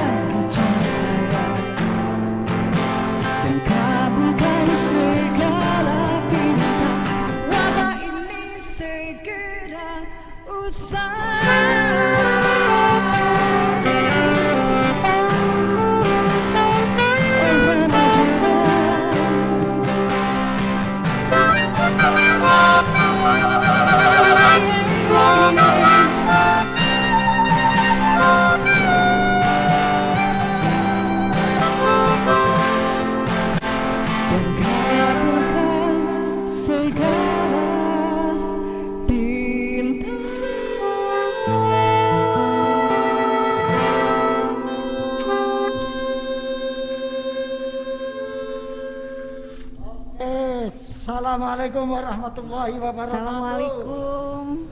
Wah, luar biasa. Luar biasa Mbak Dima. Apa kabar para pemirsa? Kali ini kita jumpa lagi dalam acara Nusantara Berkisah. Saya ditemani oleh Bu Lili kali ini. Iya. Terima kasih Bu Lili. Terima kasih sama-sama Mas Astro. Dan ini kita tadi suasananya baru, Mbak Lili. iya. Dan Ya. yang paling menarik kita di belakang kita itu ada danau Kenanga UI dan itu merupakan kebanggaan dari UI ya. Jadi kita lain dari yang lain, biasanya kita di dalam karena ini spesial edisi Ramadan, kita coba mengadakan di outdoor di tepi Danau Kenanga. Dan waktunya pun spesial menjelang buka puasa. Sekaligus ngabuburit. Betul. Ini tadi menarik sekali ya lagu dari Mbak Dima. Yang pertama ada perenungan tentang pandemi ya Mas ya. Betul. Jadi Wah, itu kita Ramadan ini masih ada pandemi dan kita harus sama-sama saling menguatkan ya, supaya kita mampu melampauinya sama-sama sebagai bangsa. Jadi Mbak Dima mengingatkan bahwa sebetulnya diri kita ini nggak siapa-siapa dan bukan apa-apa. Kita bukan siapa-siapa. Dengan makhluk yang sangat kecil aja kita rentan untuk diserang. Ini menjadi bahan refleksi bagi kita semua. Baik, kita akan melanjutkan omongan. Ini ada Mbak Dima. Mbak Dima, ayo Mbak pindah Dima, ngobrol selamat di sini Mbak sore. Dima. Selamat sore. Monggo Mbak Dima, Monggo, Mbak silakan pindah di sini. Dan kita juga kedatangan seorang tamu yang istimewa pada sore hari ini, ya, yang akan menemani kita ngobrol dan berbincang sambil menunggu buka puasa, yaitu saya panggil Mas saja ini ya, Mas Dr. Ari Prasetyo. Silakan Mas monggo, Mas Ari. Aduh, ini Panggilannya Mas Pras biasanya ya, ya. Mas Pras. Ya, beliau ini adalah dosen Fakultas Ilmu Budaya Universitas Indonesia yang kebetulan. Waalaikumsalam Mas Pras. Mas, monggo. Aduh. Monggo Mas. Waduh, ceria sekali nih Mas Pras hari ini Mas. Harus tetap ceria dong Mas. Apapun kondisinya, apapun Ya, keadaannya. yang penting tetap kita syukuri, Amin. tetap kita nikmati karena ada hikmah di balik apa yang terjadi. Gimana kuliah? Lancar? Dikatakan lancar juga lancar, tidak juga tidak, karena memang sudah hampir setahun ini kita di rumah, jadi dan saya lebih memahami ternyata pertemuan langsung itu ternyata tak tergantikan Mas. Itu. Sangat berharga ya Mas ya. Ada Iya. komponen-komponen pemaknaan yang hilang ketika kita itu berhadapan dengan cermin, layar itu, aduh ini apa gitu. Iya, padahal waktu kita kumpul biasa kayaknya nggak kepikir ya, itu hal yang biasa-biasa saja, nggak terasakan, tapi begitu setahun kita nggak berjumpa baru terasa ya. Kita semacam apa? Merindukan sebuah pertemuan langsung. Mas. Kerinduan tatap muka. Iya. Iya.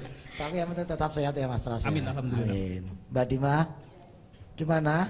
Tetap semangat ya. Kalau Tapi lagunya top banget loh itu. Sudah merefleksikan COVID di mana? Baru dibuat ya Mbak ya? Atau iya, di... belum lama lah kira-kira. Agak dekat Mbak. Iya, mic-nya, Mbak. kira-kira 2 bulan yang lalu. Alhamdulillah juga sudah, insya Allah sebentar lagi mau rilis juga, ada singlenya juga bisa dinikmati. Luar biasa ya, karena di saat pandemi ini Mas Sastro, Iya. kalau kita mendengarkan lagu-lagu seperti balada ya, seperti yang Mbak Dima nyanyikan, itu menenangkan jiwa betul ya. Wah, Lagi sampai puasa. ke hati Mbak.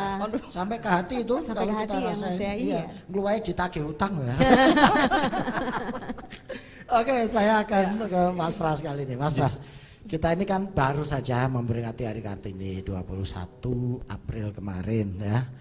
Gimana sih sebetulnya persepsi konsep tentang emansipasi perempuan, terutama dalam konstruksi dan perspektif budaya Jawa, Mas Pras? Karena kebetulan beliau ini adalah Kaprodi ya. Kaprodi. Kebetulan mendapat amanah. Kaprodi untuk sastra Jawa ya. Nah, mungkin bisa share pengalaman tentang konstruksi konsep tentang emansipasi dalam perspektif budaya Jawa itu sendiri. Terima kasih Mas Sastro. Sebelumnya saya mengucapkan selamat Hari Kartini 21 April kemarin, terkait dengan bidang keilmuan kami yang kami geluti yaitu budaya Jawa, dan terkait dengan Ibu R.A. Kartini ini, kami merasa ada sebuah apa ya, kami harus mengucapkan terima kasih kepada beliau. Berkat beliau, paradigma tentang budaya dalam hal ini adalah Jawa yang penuh dengan nilai patriarki seperti itu kan, laki-laki sebagai banyaklah jargon-jargon, nanti kita bisa bahas dari unen-unen bahasa Jawanya yang kayaknya kok ini sangat Ada yang mengatakan nggak ada tuh diskriminasi gender dalam Jawa, tapi pada kenyataannya Iya, muncul. muncul. Dan itu justru dari orang Jawa. Itulah Mas. Nah setelah ada gerakan emansipasi wanita Ibu Kartini, saya merasa wow ini sebuah loncatan paradigma, perubahan paradigma. Bangun dong. Ingat dong, kami sederajat kok dengan kalian sebagai wahai para laki-laki seperti itu. Artinya dengan emansipasi yang digerakkan, dimulai oleh Ibu R.A. Kartini ini menurut saya memberikan sebuah dampak besar terhadap peradaban, terutama dengan budaya Jawa, Mas. Kira-kira seperti itu. Tapi Mas, kalau kita lihat ya dalam episode sejarah masyarakat Jawa sendiri, sebetulnya kan tradisi patriarki yang disebut patriarki itu kan tidak serta-merta muncul. Karena misalnya abad ke-7 kita punya Ratu Sima, pemimpin perempuan. Abad ke-9 kita punya Pramudawardhani yang itu juga pemimpin perempuan. Kemudian abad ke-14 awal kita punya Tribuannya Tunggadewi, Dwi Taswari, itu semuanya tokoh-tokoh perempuan hebat. Nah, tapi kenapa kok ada gium yang diinterpretasikan seolah-olah pejoratif? Jangan-jangan kita yang salah menginterpretasikan terhadap itu, Mas, mungkin. Sangat mungkin, Mas. Dan kalau kita bicara tentang sejarah kan ada circle of history gitu kan, berputar Mas. Mungkin pada masanya Ratu Sima misalnya ada berjaya di atas gitu kan. Nah mungkin ada entah karena ego laki-laki atau apa yang ingin berkuasa dalam terkutip gitu kan, sehingga semacam ada pengubahan sejarah di situ. Nah pengubahan bisa dengan sebuah indoktrinasi, dengan bentuk legitimasi dalam bentuk serat-serat misalnya kan, itu sebagai bentuk ini loh kalian seperti ini. Dan saya curiga ini mungkin juga sangat bias kepentingan dari si pihak pencipta budaya itu sendiri, dalam hal ini laki-laki. Ya betul. Kalau konsep Jawa itu ada konco wingking gitu ya Mas. Ya, itu bagaimana itu Mas? Konco wingking gitu. Iya, konco wingking itu. Benar-benar Mbak Lili. Konco wingking, konco teman bisa ditekan pasangan, wingking belakang representasi kepada sesuatu di belakang. Kalau bentuk rumah itu mungkin itu posisinya dalam bentuk dapur dan sumur dan ya segala macam. Artinya ada sebuah ada sebuah paradigma bahwa perempuan itu ditempatkan di situ gitu loh. Di situ artinya ada hak dan kewajiban yang terkait dengan wilayah situ, wilayah wingking itu ya tadi. Ada dapur tadi, dapur apa? Memasak segala macam. Maka itu relate dengan misalnya ungkapan lain apa? Maca, masak, mana? 5M itu ya? 5M itu. 5M, maca, masak, mana? Ini kan wow. Masak oke, bisa memasak, maca berhias gitu kan. Mana gitu kan. Apakah perempuan hanya 3 ini gitu kan ya?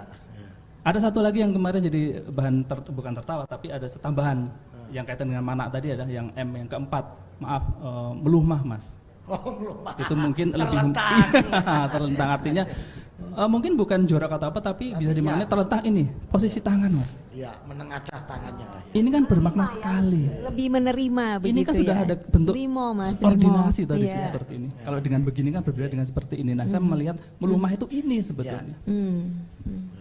Oke, menarik sekali. Saya ke Mbak Dima ini, Mbak Dima. Nah, itu apa ya, semacam unen-unen kalau dalam bahasa Jawa. Dalam unen-unen itu ada gium ya, yang muncul dari sebuah konstruksi.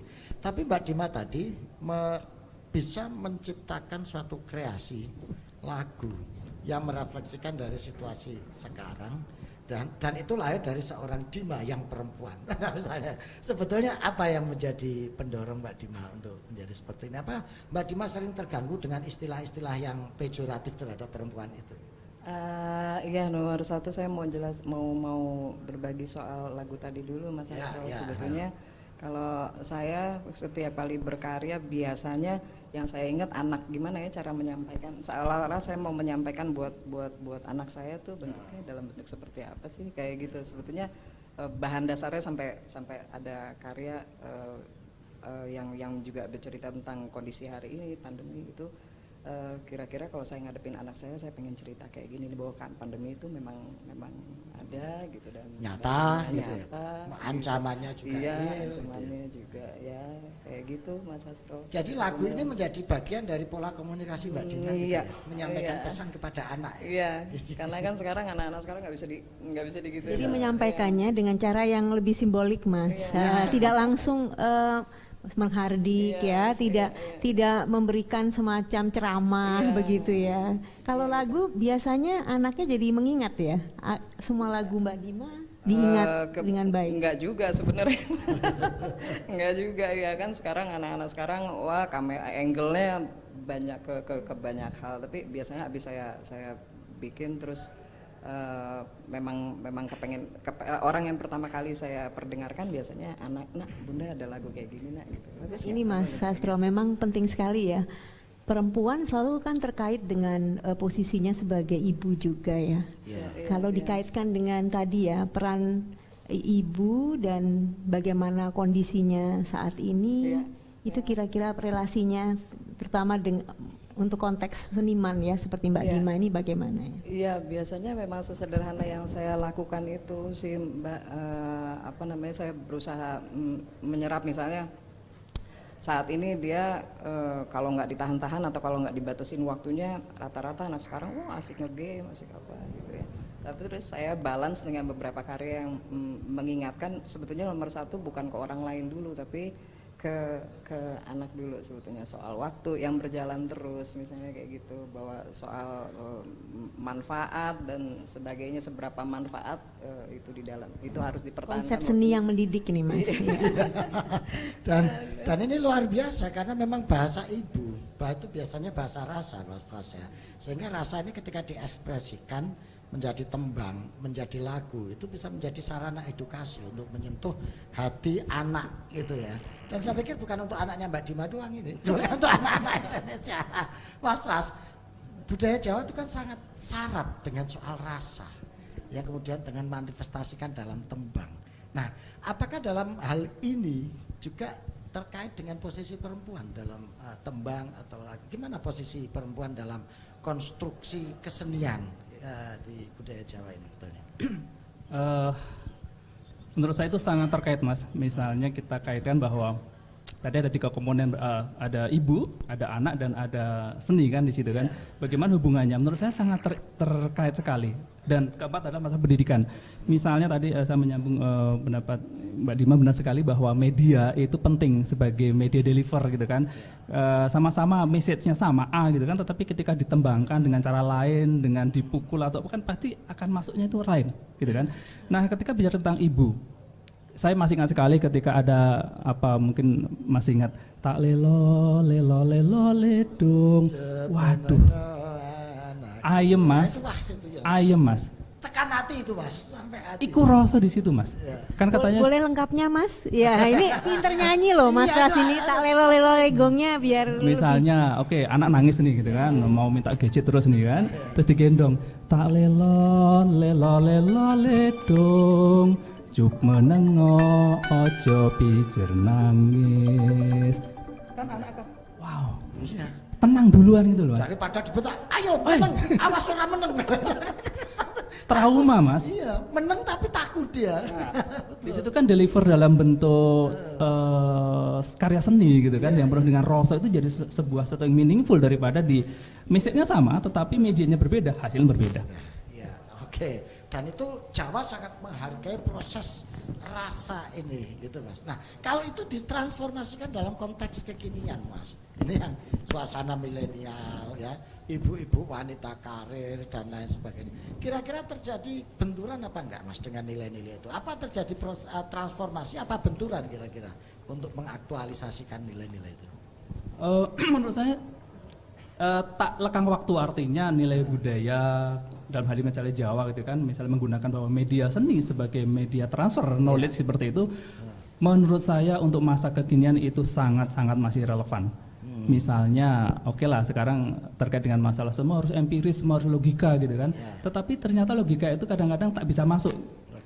Secara kognitif ada verba nomina, ada makna semantik pragmatik segala macam. Tapi kalau tidak diungkapkan dengan rasa tadi, dan rasa dibingit dengan nada-nada gamelan, nada-nada suara pentatonis, itu yang masuk itu bukan verba gitu loh, tetapi rasa, dan di dalam rasa mengandung ada untayan-untayan verba yang bermakna. Iya, jadi ini makna tidak sekedar dipahami tapi dirasakan. Itu luar biasa. Makna di kognisi berbeda dengan makna di afeksi. Ya.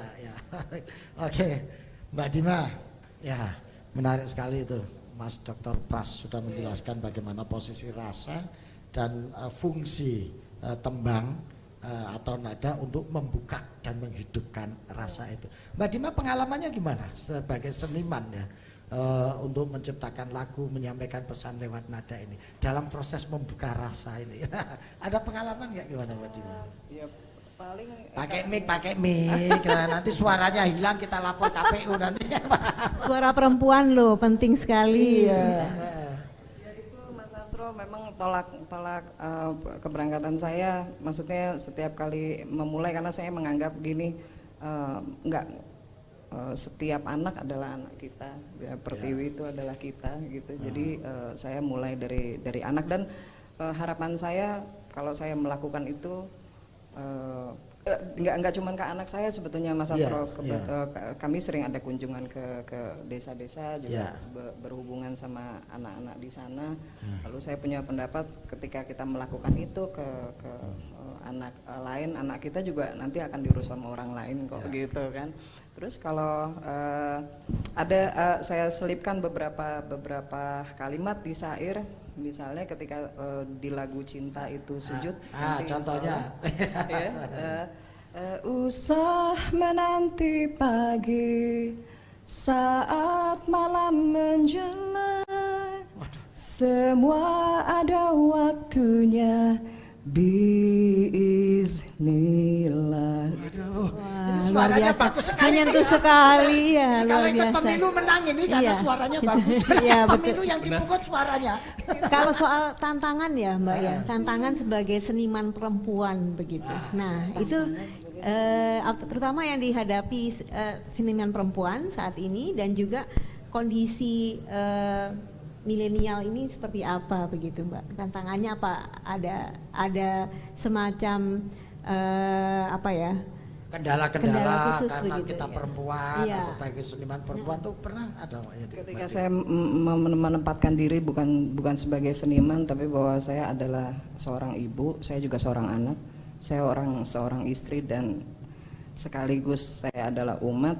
Saya nggak ketemu tantangan seperti itu, Mas Astro. Wah, ini yang luar biasa. Karena saya flowing aja, nggak diterima hari ini ya mungkin besok, ya mungkin lusa, ya mungkin lewat cara lain. Jadi Bapak pemikirannya positif ya, selalu ini yang penting Mas, pemikiran positif itu. Di saat banyak sekali kondisi hari ini apa-apa selalu dianggap negatif, maka kita perlu sekali mengembangkan apa itu ya, pikiran positif itu, positive thinking itu penting sekali Mas. Juga ngelihat teman-teman anak-anak sekarang, Mas Astro, maaf, di usia mereka sekarang saya juga belum kayak gini kan ngomongnya gitu.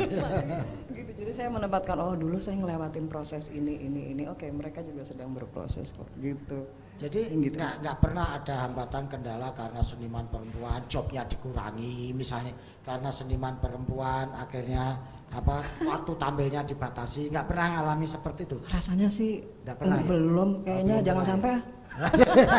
Kayaknya nggak sampai segitu kali ya Mas Astro. Karena Semoga mensikapi dengan menghadapi itu beda. Misalnya menghadapi tantangan bahwa pernah dipersekusi gara-gara perempuan, pernah didiskriminasi gara-gara perempuan. Nah itu kan realitas yang menjadi tantangan. Tapi bahwa itu disikapi secara positif, disikapi secara easy going gitu easy going aja. Akhirnya menjadi nggak dianggap itu tantangan gitu. Tapi secara faktual nggak pernah yang menghadapi yang seperti itu. Enggak sih Mas Astro. Fine aja ya. Oke aja. Oke. Mas Pras, sejauh pengamatan Mas Pras selama ini bagaimana persoalan emansipasi perempuan itu dalam kultur dan tradisi Jawa dalam konteks kekinian? Itu apakah terjadi transformasi baik di bidang makna maupun realitanya atau gimana? Misalnya kita lihat kenyataan saya di lapangan, misalnya kan seringkali ada pembedaan segregasi antara publik dengan domestik gitu kan, dan pada kenyataannya kalau kita lihat sekarang sudah banyak sekali perempuan yang masuk di wilayah publik. Misalnya kalau di Indonesia misalnya presiden pernah Bu Megawati gitu kan, tokoh-tokoh perempuan di era Jokowi ada yang kabinet kemarin ada 8, lalu yang kemarin menjadi cuma 5 kan, tapi apapun itu sebuah bentuk bahwa perempuan bisa loh gitu loh. Perempuan bisa loh. Cuman yang menjadi sebuah pertanyaan adalah misalnya ketidakbisaan ini dalam tanda kutip ini karena pihak laki-lakinya atau dari pihak perempuannya. Oke. Nah, ketika saya coba perhatikan ternyata dua-duanya, Mas. Oh gitu ya. Ternyata dua-duanya. Jadi mesti dua sisi itu gimana ya. itu Mas? Kan misalnya selama ini kita kalau misalnya kita ikuti gerakan feminisme misalkan bahwa perempuan menentang bahwa laki-laki sebagai pihak yang salah itu kan, yang mensubordinatkan perempuan. Memang pada kenyataannya itu nggak bisa dinafikan, iya, dengan tadi adanya unen-unen macam-macam, anekdot segala macam itu.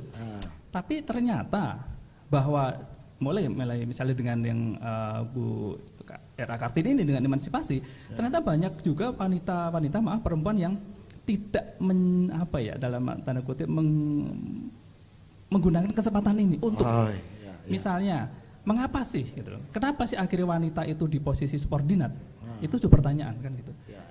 Nah, ternyata banyak juga yang mereka sendiri tidak sadar bahwa mereka para perempuan, mohon maaf, memasukkan dirinya secara sadar atau tidak sadar dalam wilayah subordinat itu. Wah, Jadi perempuannya sendiri kadang-kadang merasa nyaman pada posisi yang subordinat itu. Nanti kita kupas Mas. Ini menarik ini Mas. Kita akan break dulu ya Mbak Lili ya. Oke, kita kasih siap. kesempatan yang satu ini untuk lewat duluan dan kita akan melanjutkan perbincangan setelah yang satu ini.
Ya, kita masih bersama dengan tamu-tamu kita yang luar biasa hari ini, Ya, Mas Pras dan juga Mbak Dima, ya, berkaitan dengan tadi konteksnya perempuan ya, perempuan hari ini begitu, dan semangat Kartini, apakah nilai-nilai Kartini itu masih menguasai pemikiran kita, masih menjadi jiwa kita, sejauh mana itu terefleksi dalam kehidupan sehari-hari gitu, Mbak Dima?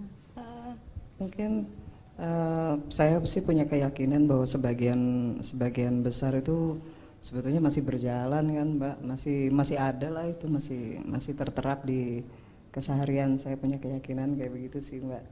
Jadi terus saja masih jalan ya. Iya. Kalau walaupun dengan lain sudah wujud nih, Mbak, tapi tetap wujudnya masih jelas berjalan, berbeda ya. iya. Kemasannya mungkin tidak lagi kita harus sama dengan laki, perjuangannya seperti Karena itu hari ya. ini nggak bisa ditolak juga kan, memang Betul. bergulir kan, Betul. seperti itu. Tapi juga berkaitan dengan itu, Mas Astro, kalau kita lihat ya kondisi perempuan Indonesia saat ini sungguh sudah jauh ya. Seperti yang Presiden dikatakan saja Mas Pras sudah tadi ya. presiden perempuan kita Wakil punya. presiden sudah Iya. punya, presiden sudah Betul. pernah, menteri sudah Betul. banyak. Bahkan mungkin terbanyak loh menteri perempuan kita itu di Iya, dunia ini. dan juga yang mewakili internasional ya, Iya. baik yang di forum seperti di World PBB, Bank, World ya, Bank, kita dan sudah- sebagainya, kita sudah semua ada wakilnya. Nah, menarik meneruskan perbincangan yang tadi Mas Pras, yang terpotong oleh tamu kita tadi. Gimana Mas Pras menafsirkan bahwa keadaan perempuan sekarang ini, meneruskan tadi bahwa subordinasi perempuan itu kadang juga dinikmati oleh perempuan sehingga ini menjadi penyebab. Nah, itu menarik. Apakah Mas Pras ada data-data atau temuan-temuan tentang ini yang menyebabkan itu? Karena saya laki-laki, jadi saya tidak bisa di posisi perempuan bagaimana sebenarnya. Tetapi saya kadang-kadang mencurigai sebuah pertanyaan, apakah benar mereka menikmati sebetulnya gitu? Atau sebetulnya ada sebuah kekuatan besar yang memaksa mereka, kamu mbok menikmati saja. Itu yang jadi masalah. Artinya sebenarnya penikmatan itu bukan dari dalam dirinya, tetapi dari super ego yang masuk dalam diri dia bahwa aku mau nggak mau harus menikmati ini sebuah kenyataan. Entah itu namanya takdir kan, dengan embel-embel agama, dengan mitos-mitos yang lain gitu. Jadi saya merasa saya curiga nih, ini perempuan terpaksa menikmati kebahagiaannya karena ada unsur lain di luar dirinya. Super ego yang memaksa dirinya untuk mau nggak mau aku harus menerima itu. Itu masalahnya. Itulah. Makanya barangkali konsep hegemoni misalnya di antara lain itu orang sebagai bentuk ditindas, super dijajah ego. tapi menikmati penjajahan itu gitu loh. Itu yang sistem hegemonik kan. Iya. Dan itu biasanya masuknya lewat bahasa. Lewat tafsir biasanya seperti Satu itu. kata kunci Jawa, nerimo. Nah, seperti itu. Nerimo ing pandung misalnya. Padahal kata nerimo itu sebetulnya pengertiannya adalah batas akhir setelah kita berupaya semaksimal mungkin. Gitu, bukan belum apa-apa sudah nerimo. Kalau itu nggak nerimo jenenge, itu jenenge masa bodoh, gitu. Misalnya tafsir seperti itu. Ya. Nah, yang kedua, Mas Pras tadi menyebut bahwa sebetulnya peluang ini sudah ada, gitu ya. Seperti undang-undang tentang afirmasi untuk caleg, afirmasi bahwa harus 20% dan beberapa hak-hak afirmatif lainnya diberikan kepada perempuan. Tapi sejauh ini gimana realisasinya itu Mas Pras menurut pengamatan selama ini? Apakah afirmasi yang diberikan pada perempuan ini bisa berjalan dengan baik atau ada kendala-kendala sehingga menyebabkan ini tidak bisa berjalan dengan baik? Ya tadi kita ketika menjawab pertanyaan itu kita harus kembali kepada data gitu kan ya. Data konkret. Kalau kita bicara masalah sama gitu kan, atau oke lah bukan kata sama tapi setara. Setara berarti ada equal, ada kesamaan, baik kesamaan secara kuantitas misalnya kan. Jumlah menteri misalnya 5 banding berapa itu kan sudah ketidaksetaraan sebetulnya Mas. Artinya ada potensi-potensi yang sudah kebuka untuk adanya egaliter, adanya equalitas segala macam, tetapi pada kenyataan di lapangan itu masih belum setara. Artinya pola perjuangan masih jalan terus nih ya. Artinya bahwa kita tidak menerima dalam arti nerimo itu, tapi tetap harus secara kukuh ya on the track untuk berjuang. Iya. Karena data-data di pemilu misalnya untuk caleg aja yang bisa memenuhi kuota 30% dari perempuan misalnya. Itu ya belum sepenuhnya ternyata bisa itu. Terus kemudian seandainya ada yang memenuhi 30% kuota perempuan, positioning mereka belum tentu berada pada yang posisi strategi nomor atas lah biasanya, atau ada posisi yang yang seimbang gitu loh. Nah itu juga kendali, memang ini harus menjadi bukan keprihatinan sih, perjuangan kita bersama. Tapi yang menarik Mas Pras, di tengah ketertekanan, di tengah himpitan, sosok Kartini tidak menyerah loh. Jadi barrier-barrier yang ada di dia tidak membuat Kartini larut dan menikmati barrier itu, tapi justru menjadi sumber inspirasi kreatif untuk melakukan perlawanan. Kira-kira apa yang menyebabkan Kartini bisa seperti ini ya Mas? Dia bisa merojol saka saiki ayaan gitu. Kelemahan tapi dijadikan semacam peluang. Jadi sumber kreativitas itu. Ini yang perlu kita gali lebih lanjut sebetulnya. Kalau kita mencoba melihat secara genealogi gitu kan, dari yang bahwa sebuah sikap itu pasti dipengaruhi oleh sebuah sistem yang lain gitu kan. Saya belum menemukan di atasnya mungkin apakah itu terkait dengan nenek moyang atau apa yang secara internalisasi masuk dalam konsep beliau tentang konsep apa itu emansipasi. Karena pada masanya menurut saya sebuah anomali sebetulnya. Di era yang katanya perempuan seperti itu kok ini muncul satu. Dan dalam sistem sosial yang sangat berat loh Mas, berat loh. Kuasa patriarki begitu dominan. Sampai katakanlah melihat dari si ibunya yang Muria misalnya. Sampai dia sendiri juga bagian dari pelanggengan atas si konstruksi sosial laki-laki itu. Artinya perempuan tidak menghadapi perempuan pada laki-laki saja. Tapi sistem toxic sosial femininity-nya itu perempuan juga ternyata berat Mas. Betul. Tapi sehingga kalau tadi menyinggung pertanyaan Mas Sastro, mungkin di sini izin Tuhan. Mau nggak mau saya larinya ke makrokosmos, ke jagat gede gitu kan. Nah, kalau izin Tuhan kita sudah berhenti berbicara. Tapi saya akan bicara lebih dalam lagi, karena misalnya waktu Kartini dikasih tawaran untuk belajar ke Belanda misalnya dan lain sebagainya, kan itu diberikan ke orang lain, dia nerimo. Tetapi nerimonya dia itu pakai bargaining. Ya wis, aku nggak sekolah neng kono nggak apa-apa, atas nama takdirku sebagai perempuan. Tapi boleh nggak diizinkan aku mendirikan lembaga pendidikan. Ini yang saya maksud ide kreatif itu Mas.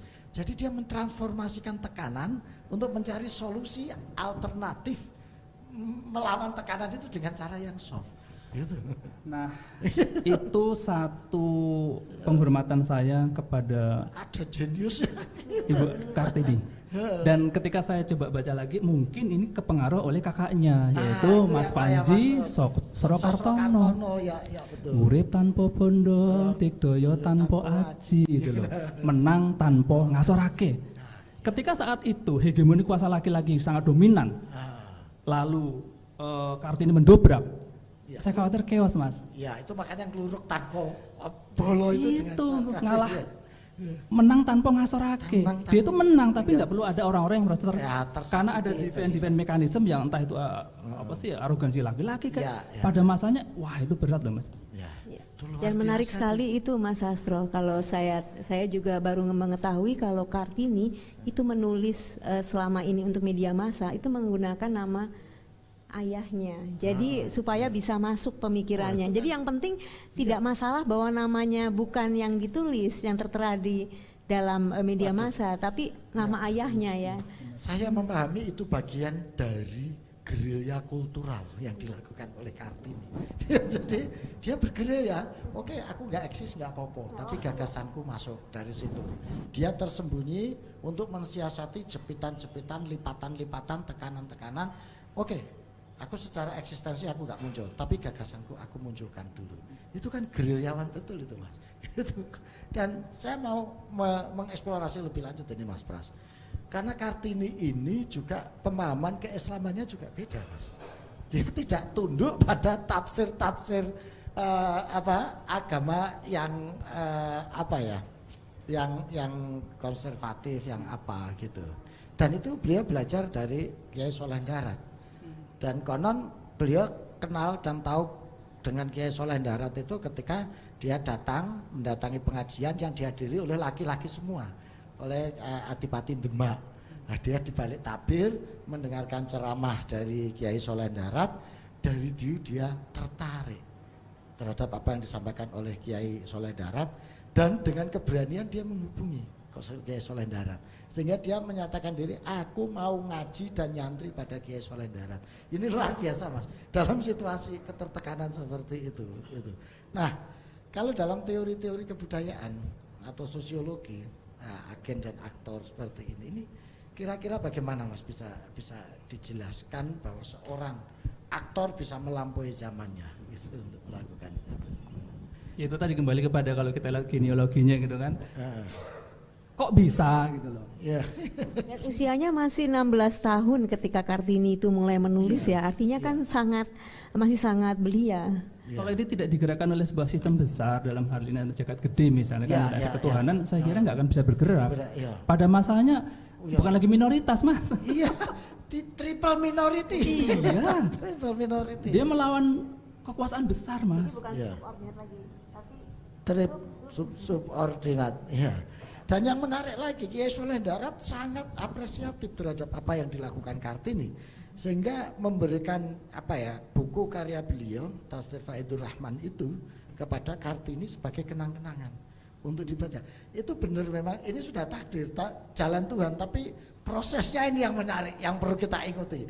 Ya kalau semuanya sih mesti jalan Tuhan, tapi kita bisa belajar dari proses yang ditempuh oleh Kartini ini, saya pikir.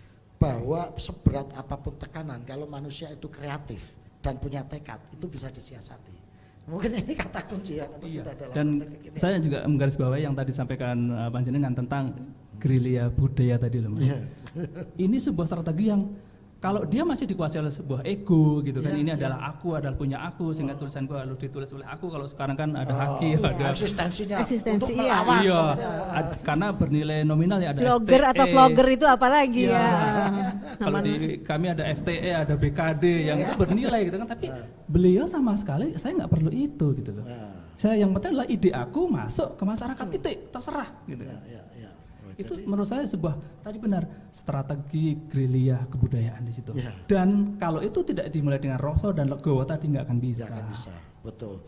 Kita banyak belajar dari Kartini. Kelihatannya sederhana, tapi begitu kita kupas dalam lipatan, ternyata ada banyak makna dan mutiara. Antara lain yaitu tadi bahwa berjuang mengatasi tekanan itu pertama harus mepes ego.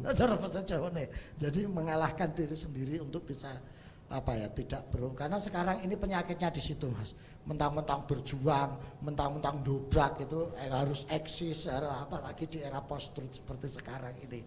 Oke, kita Mbak Dima, tadi kan syairnya menarik, gimana kalau Mbak Dima menyanyikannya dengan iringan alat musik. Siap. Supaya kita bisa menikmati lebih enak, terima kasih. Merenungkan lebih dalam. Monggo. Apalagi suaranya Mbak Dima ini kan merdu, mengalun. Terima kasih Mbak. Saya nggak berani mengatakan lembut, tak kayak demit.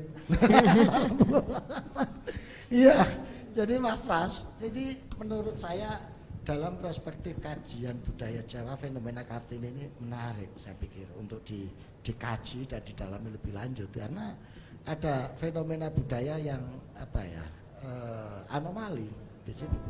Tidak pernah usang ya Mas ya. Jadi pemikiran Kartini itu karena dalam konteksnya itu sendiri sangat menantang gitu ya. Tidak. Dan bagaimana dia bisa mensosialisasikan Al-Quran, membahasakan Al-Quran tidak dengan bahasa yang legal formal, tapi dengan bahasa kultural. Habis gelap terbitlah terang. Itu kan bahasa dari minat dulumati ilan nur, yang spirit Al-Quran, Quran menyatakan bahwa sesungguhnya Quran itu diturunkan untuk minat dulumati ilan nur, sebagai transformasi dari kegelapan menuju cahaya yang terang. Habis gelap terbitlah terang. Ini kan bahasa yang sangat kultural banget, itu dari bahasa yang sangat Qurani gitu. Oke, Mbak Dima, sudah siapkah? Insya Allah. Oke. Kita simak kali ini penampilan Dima Miranda.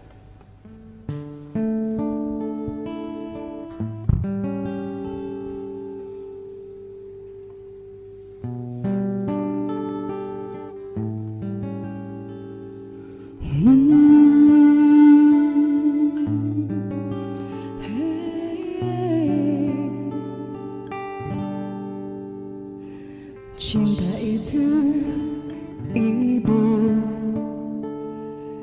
dekap saatnya mendekat,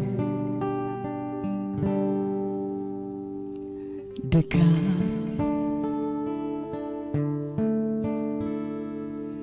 cinta itu sujud, lalai segala dunia, lalai hingga terasa dia nyata.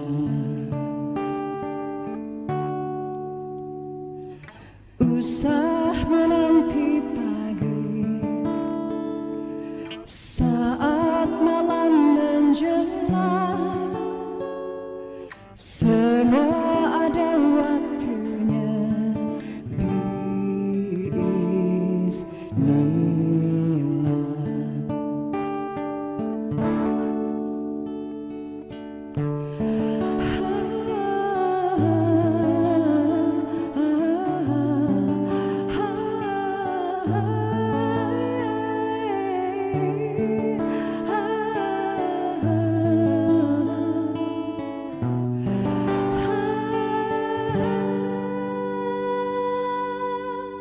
Cinta itu ibu, dekap saat dia mendekat, dekat.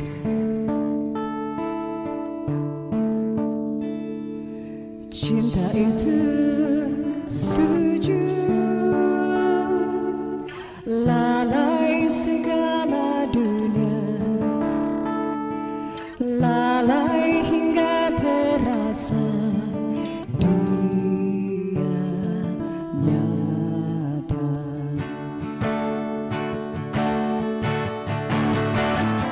Usah menanti pagi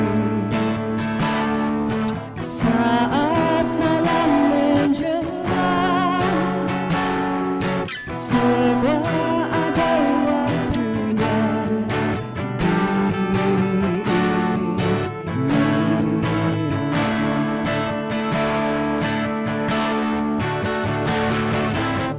Usah menanti pagi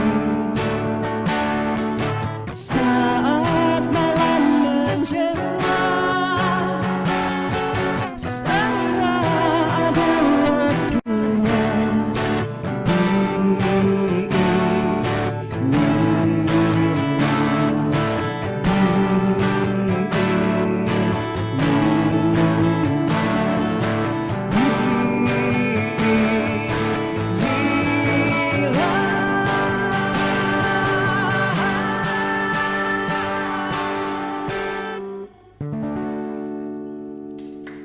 Terima kasih. Terima kasih Mbak Dima. Silakan Mbak duduk ke sini Dima. lagi, kita ngobrol lagi. Aduh, asik banget ini bolanya. Iya. Saya tertarik dengan syairnya. Semua ada waktunya. Biiznillah. Nah, gimana ini? Ini tasawuf banget loh perasaan saya syair ini. Gimana Mbak Dima? Sejarah atau inspirasi dari lagu ini sebetulnya? Awalnya saya kan suka ke beberapa daerah. Yang paling sering itu ke daerah Majalengka. Lalu di sana ada kawan-kawan dari Rumah Tuli Jatiwangi, juga ada teman-teman difabilitas. Oh, difabel ya, teman-teman difabel. Lalu ada beberapa yang cerita ke saya memang orang tuanya tidak menginginkan kehadiran mereka. Lalu yang saya lakukan adalah dengan lagu ini nggak boleh membenci orang tuanya gitu, karena cinta itu ya ibu itu, walaupun gimana keberadaan ibunya itu tanggung jawab dia sendiri, tapi bahwa kita sebagai anak, karena nggak ada yang nggak sempurna, ciptaan Tuhan kan semuanya sempurna Mas untuk saya gitu. Jadi inspirasi lagu ini untuk mereka-mereka yang saya belum pernah ketemu sama orang tuanya, tapi curhatan mereka tuh seperti itu gitu. Maksudnya curhatan anaknya Pak? Anak-anak jadi karena diperlakukan yang tidak baik oleh ibunya, sehingga ada rasa dendam, buruk sangka gitu ya. Karena juga memang bukan hal yang mudah. Mungkin kadang-kadang kita rasa sayang kita bikin kita lebih marah atau melakukan hal-hal yang di luar dugaan. Jadi saya tetap menanamkan ke mereka tetap cinta ke orang tua. Luar biasa ya. Iya, lagunya tentang itu. Wah, menarik ini Mas Pras. Gimana? Ini Mbak Dima memberikan suatu potret kecil, serpian dari kenyataan hidup bahwa ada sikap seorang ibu ya, kita nggak tahu entah karena tuntutan kehidupan, entah karena apa sehingga bersikap seperti itu terhadap anaknya. Apakah ini bagian dari emansipasi atau emansipasi yang distorsi atau gimana ini Mas? Seperti ini kira-kira. Iya. Padahal ini jadi bingung kita. Perempuan manusia, manusia kan juga ada manusiawi gitu kan, ada salah dan hilaf di situ kan. Kalau semuanya perempuan baik semua, laki-laki baik semua, perempuan jahat semua, laki-laki jahat semua, jadi tidak akan seperti itu kan. Ya mungkin ya ada semacam distorsi, bisa juga ada semacam anomali gitu kan. Paling tidak itu sebagai sebuah ayat yang harus kita baca. Ya kesempurnaan adalah ketidaksempurnaan itu kan. Artinya bahwa persoalan kekhilafan, persoalan kesalahan itu nggak ada hubungannya dengan seks laki-laki atau perempuan. Tidak ada bedanya dengan jenis kelamin. Tidak ada bedanya dengan apa posisi seseorang itu. Artinya siapapun bisa mengalami itu dan merasakan itu. Jadi kalau dijudge bahwa wah perempuan itu memang karena terlalu emosional, terlalu apa sehingga akhirnya tidak bisa sabar terhadap anak, bersikap gitu. Itu tidak bisa. Ya, intinya karena intinya semua orang bisa mengalami hal serupa. Justru kita sering membayangkan tidak ada kasih yang melebihi kasih seorang ibu misalnya. Tapi ketika ada perempuan yang bersikap begitu bukan berarti terminologi ini jadi hilang. Bisa jadi ya Mas ya, ketika perempuan itu dihadapkan pada kesulitan misalnya kondisi yang tidak sempurna tadi, baik itu nanti anaknya maupun tekanan untuk perempuan itu sendiri. Jadi mungkin tekanan sosial itu juga menyempitkan pemikirannya lama-lama begitu. Jadi mereka itu jadi semacam berupaya untuk seperti mencari kambing hitam itu tadi ya. Jadi anaknya lah yang disalahkan. Ingat satu kasus Mbak Lili yang mungkin tuh bisa menggambarkan masalah ini. Misalnya satu kasus kemarin ada ibu yang maaf meracuni anaknya lalu beliau bunuh diri. Apakah yang salah ibunya? Tar dulu. Betul. Kita lihat ada situasi lain di situ. Kenapa sampai ibu memaksakan bunuh diri dan membunuh gitu kan? Ada sistem lain, mungkin masalah laki-laki jadi, juga. Itu bukan faktor yang berdiri sendiri. Jadi mungkin ada situasi sosial, situasi kondisi psikologis, kondisi ekonomi yang itu menjerat dan mengikat. Maka Nabi pernah mengingatkan ketika ada seseorang yang mengalami penderitaan, itu jangan salahkan dia, tapi salahkan tetangganya yang tidak peduli pada dia. Misalnya yang seperti itu. Betul Mas Pras mengingatkan kita bahwa setiap kesalahan tidak bisa dilihat faktor tunggal. Ada beberapa hal yang melingkupi kesalahan itu yang membuat manusia menjadi khilaf dan bertindak dan bersikap menjadi tindakan kejahatan. Menarik sekali. Mas Pras terima kasih loh sudah menemani kita ngobrol ya kali ini. Mbak Dima nanti nyanyi lagi ya. Kita nanti akan gantian memanggil narasumber yang juga menarik untuk kita perbincangkan mengenai soal perempuan ini dan emansipasi. Ilmunya banyak banget Mas Pras sudah dibagi dengan Boleh kita. Boleh nitip satu pesan Mas? Silakan. Mumpung ini ada sebuah media yang jarang-jarang gitu kan. Saya termasuk yang concern dengan masalah kesetaraan gender ini gitu kan, karena saya dibangun dari budaya yang seperti itu kan.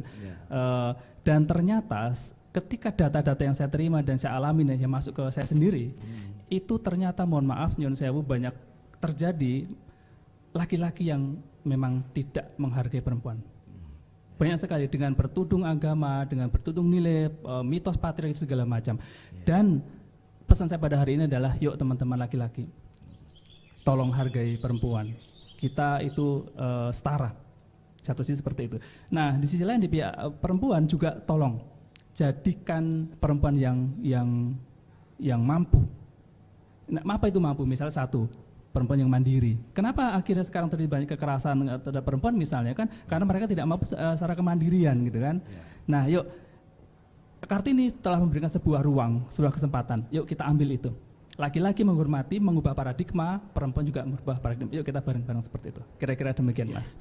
Jadi kedua belah pihak harus saling mendekat. Harus sama-sama. Laki-lakinya juga kudu legowo, perempuannya juga harus berani untuk melakukan suatu perebutan ruang publik untuk mereka dengan peningkatan kualitas diri, dengan meningkatkan kemampuan untuk merebut akses dan memanfaatkan akses yang sudah diberikan. Baik Mas Pras, terima kasih luar biasa. Terima kasih sekali Mas Astro, Mbak Neni, Mbak Dima atas kesempatannya. Mbak Dima Terima nanti kasih nyanyi sekali. lagi ya. Baik para pemirsa, jangan kemana-mana, kita akan melanjutkan obrolan Nusantara Berkisah setelah yang satu ini.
berkantor di tengah COVID-19. Menghadapi new normal adalah keharusan.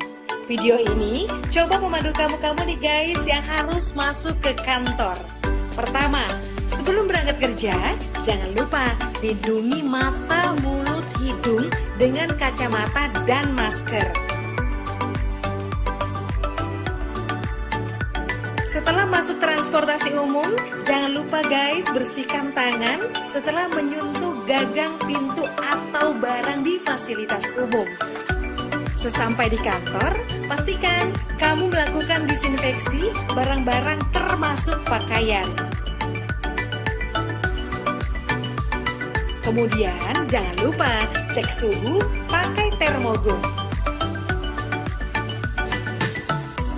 Oh iya, pastikan barang-barang dari orang lain bersih ya guys, seperti misalnya kartu ini.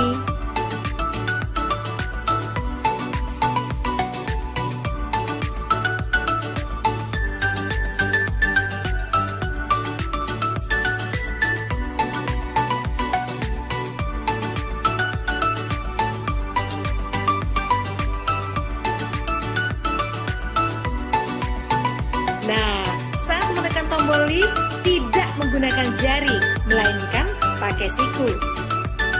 Saat sampai di ruangan atau meja kerja, bersihkan kembali barang-barang secara detail. Ingat guys, barang Anda jangan diletakkan di lantai. Oh iya, sebelum beraktivitas, biasakan mencuci tangan ke toilet. Saat di toilet, ingat bukanya pakai siku. Kemudian saat di wastafel, buka atau tutup keran dengan siku.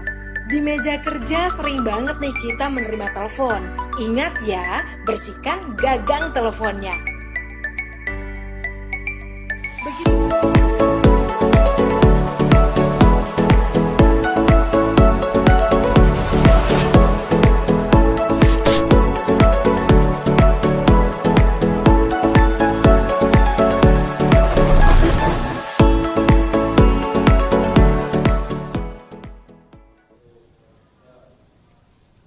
Ya, membahas soal perempuan ya Mas ya. Mengingat Ibu Kartini juga, kita coba ya membayangkan sekiranya nggak ada Ibu Kartini begitu ya, pemikirannya itu kayak apa ya perempuan Indonesia sekarang ini ya Mas? Ya mungkin akan ada Kartini yang lain yang muncul Apalagi, dengan gagasan-gagasan seperti betul. itu, karena setiap zaman mungkin akan melahirkan suatu pahlawan atau suatu hero untuk mendobrak kejumutan. Ya, dan selain Kartini kita juga kan kenal ya Mas ya. Ada beberapa lagi pahlawan-pahlawan ya seperti wanita hebat yang ada di Nusantara, seperti Dewi Kartika, ya Dewi Sartika yang di Jawa Barat. Ya artinya mereka punya paradigma bagaimana merubah perempuan itu menjadi subjek lah ya. Gitu. Dan berkaitan dengan masa digital ini Mas, apakah ada kita bisa melihat ya, ada rumpang-rumpang bagaimana perempuan mencoba mengaktualisasikan dirinya di dunia digital itu. Ya, jadi dunia digital kan tanpa batas, itu juga bisa menjadi sarana perempuan untuk menampilkan eksistensi dirinya, gagasannya itu. Meskipun di sisi lain juga itu bisa menjadi sarana untuk makin membuat perempuan terrepresi dan lain sebagainya. Itu karena dunia medsos ini kan dunia yang tanpa sekat, Pak. Semua orang bisa berkontestasi di situ. Betul itu Mas. Makanya kadang-kadang juga ada yang perempuan yang akhirnya terjerumus juga ke hal-hal yang sifatnya karena jadi keterbelakang lagi begitu ya. Kembali lagi ke seperti masa lalu lagi begitu ya. Mestinya dengan medsos ini perempuan bisa tampil untuk menunjukkan eksistensinya, menunjukkan karyanya, menunjukkan itu penting kreativitasnya. sekali ya. Nah, kita akan panggil kali ini tamu kita yang juga sangat istimewa, yaitu yang akan kita ajak berbincang-bincang untuk membedah emansipasi perempuan Indonesia untuk kemajuan bangsa. Kita sambut kali ini Ibu Dr. Nur Rofiah. Monggo, Ibu. Monggo, Ibu. Nah, terima kasih. Silakan, Ibu. Apa kabar Ibu? Alhamdulillah baik Mas Astro. Puasanya masih seger ya? Ini udah gede. Masih tetap ngajar ya? Insya Allah. Ngajar daring terus ya Bu ya? Online. Online. Ya. Oke, sebelum kita ngobrol dengan Ibu, kita juga akan panggil kali ini tamu istimewa kita, yaitu Mas Hari Hadi Putra. Nah, moga Mas Hari. Mas Hari ini dari Kedai Ide Pancasila. Waalaikumsalam. Ya, sehat ya Mas Hari ya? Waduh, gimana Kedai Pancasila tetap buka ya di puasa ya? Buka. Iya, menu berbuka ada. Menarik ini namanya Kedai Ide Pancasila. Ini kedai yang tetap buka di hari puasa, ini Kedai Pancasila ini. Itu ceritanya gimana Mas Hari pakai namanya kedai gitu? Itu spiritnya apa itu? Ya berangkatnya dari kebutuhan teman-teman anak muda. Ruang-ruang membutuhkan ruang aktualisasi. Jadi di era pandemi ini kan kita sangat dibatasin persoalan gerak, persoalan ketemu. Nah, Kedai Ide Pancasila ini memberikan gitu ruang-ruang teman-teman anak muda di Kota Tangerang Selatan untuk ada yang bertani, ada yang berkebun, ada yang membesarkan ikan. Oh, jadi ini tempat pergumulan anak-anak kreatif. Nah, luar biasa. Komunitas ya. Komunitas. Jadi tidak sekedar ngobrol. Jadi bukan warung aja ini. Oke, nanti kita perdalam Mas. Menarik ini soalnya. Saya kembali ke Bu Nur Rofiah dulu. Bu, salah satu barrier terhadap emansipasi perempuan itu kan legitimasi agama. Agama sering dijadikan alasan bahwa perempuan harus inilah, harus itulah, menjadi inilah, tidak boleh itu. Sebetulnya dalam perspektif ajaran Islam itu sebetulnya gimana sih positioning perempuan itu yang itu? Ini pertanyaan yang sangat intinya inti ya Mas. Dari menjadi muslimah kok hidup di sistem patriarki. Karena justru kalau kita melihat Islam itu kan datang di satu tempat ya, dan itu bagian dari sejarah panjang manusia secara umum, juga dia terikat atau terpengaruh juga lah dengan lingkungannya. Dan kalau kita lihat sejarah peradaban manusia itu kan termasuk peradaban-peradaban besar dunia ya, Romawi, Yunani, berabad-abad sebelum Islam datang, selama Islam datang, dan berabad-abad setelahnya, itu kan diwarnai dengan tindakan yang tidak beradab pada perempuan. Jadi penistaan terhadap kemanusiaan perempuan. Bagaimana misalnya, karena ini akan berpengaruh sekali pada cara merespon ajaran Islam, bagaimana Islam kemudian melakukan gerakan revolusioner kesadaran tentang kemanusiaan perempuan. Jadi di mana-mana secara berabad-abad itu, selama berabad-abad, perempuan itu diyakini milik mutlaknya laki-laki. Oke, apapun bentuk peradabannya selalu itu ya, pada umumnya begitu. Baik Romawi, ya, termasuk Eropa. Jadi milik mutlaknya laki-laki itu pertama ayah, nanti suami, setelah itu diwariskan pada anak atau kerabat laki-laki. Dan itu artinya memiliki secara mutlak adalah boleh mengeksploitasi karena hak miliknya. Karena milik gitu, dan boleh menjual, menghadiahkan dan lain sebagainya. Jadi kayak ternak saja Mas, dia dikurung kemudian dijual bisa dan lain sebagainya. Betul-betul jadi objek ya Bu? Benar-benar objek dan benar-benar seperti benda gitu. Sehingga kemanusiaan perempuan di berbagai peradaban itu dinistakan banget. Misalnya di ini ya, di Jazirah Arabia sendiri kan ada tradisi penguburan bayi perempuan hidup-hidup. Menjadikan perempuan sebagai warisan. Karena aib, dianggap aib. Ya, dianggap aib. Kemudian di India ada sati. Sati itu kan si istri diminta mengubur diri, membakar diri hidup-hidup bersama jenazah suami. Lalu di Eropa itu baru awal abad 19 Inggris ya, membatalkan undang-undang yang membolehkan suami menjual istri. Oh ya? Iya, nah kan baru tahu. Kan pada abad itu mulai kesadaran tentang kemanusiaan tumbuh, termasuk kemanusiaan perempuan ya. Tapi mari lihat apa yang terjadi di Jazirah Arabia abad 7 itu, karena kita akan melihat banget betapa revolusionernya gerakan kesadaran tentang kemanusiaan perempuan. Pertama misalnya ya, Islam itu kan menegaskan bahwa perempuan itu manusia. Pada abad 7 Masehi loh, di mana perempuan masih diwariskan gitu. Menjadi punya hak waris. Menjadi dia punya hak waris dan bisa mewariskan. Itu dari objek lalu dapat langsung 50% Mas. Separuh dari laki-laki, sedangkan luar biasa kan, karena kuota perempuan di parlemen di hari ini saja 30% kan. Nah, itu pun dengan perjuangan ya Mas ya. Dan itu 50%, dan ada juga di dalam Al-Qur'an yang laki-laki dan perempuan itu dapat sama persis. Itu ayah dan ibu yang anaknya meninggal punya anak itu sama-sama 1/6 ayah dan ibu, itu artinya laki-laki dan perempuan. Dan ketika perempuan meninggal itu hartanya tetap harta dia, sehingga harus dibagikan kepada ahli waris yang terhubung dengan dirinya. Jadi Islam abad 7 Masehi itu sudah mengakui hak milik perempuan atas harta. Bayangkan loh, dari menjadi harta lalu bisa memiliki harta. Itu kan dahsyat sekali. Jadi bukan jumlah 50%-nya itu. Bukan itu, tapi ada proses. Nah, itu hanya bisa ditangkap Mas Asro memang kalau Islam difahami sebagai sebuah sistem, ya, artinya satu ayat berhubungan dengan ayat lain, satu ajaran berhubungan dengan ajaran lain. Yang kedua adalah kalau ajaran Islam itu dipandang sebagai proses pemanusiaan manusia, termasuk manusia perempuan. Ya, ini poinnya di situ. Bagaimana manusia perempuan dianggap menjadi manusia itu oleh Islam abad ke-7. Awalnya kan tidak boleh punya apa-apa, jangan kan memiliki. Dia hak milik. Saya ke Mas Hari ini. Nah, di kedai Pancasila bagaimana nih posisi teman-teman perempuan? Apakah ini ada perbedaan atau mereka juga dihargai haknya sebagai suatu bagian sesama manusia untuk melakukan aktivitas dan menjalankan hak-haknya itu? Kalau di kedai ide Pancasila, teman-teman perempuan diberikan ruang aktualisasi, Mas.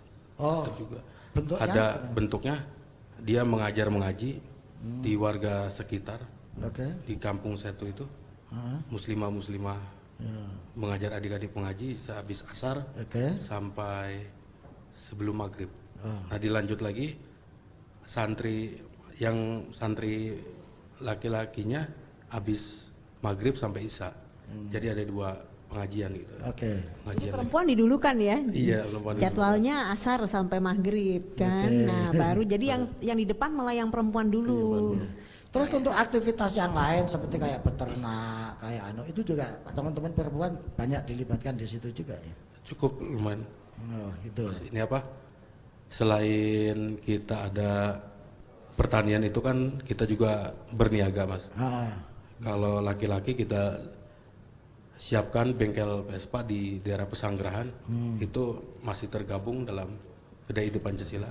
Jadi suatu hal-hal yang baik ada di Kedai Ide Pancasila. Jadi pepatah Gus Dur ya, apapun latar belakangnya, apapun gendernya ya melakukan hal baik ya itu melakukan agama lah. Ya, luar biasa.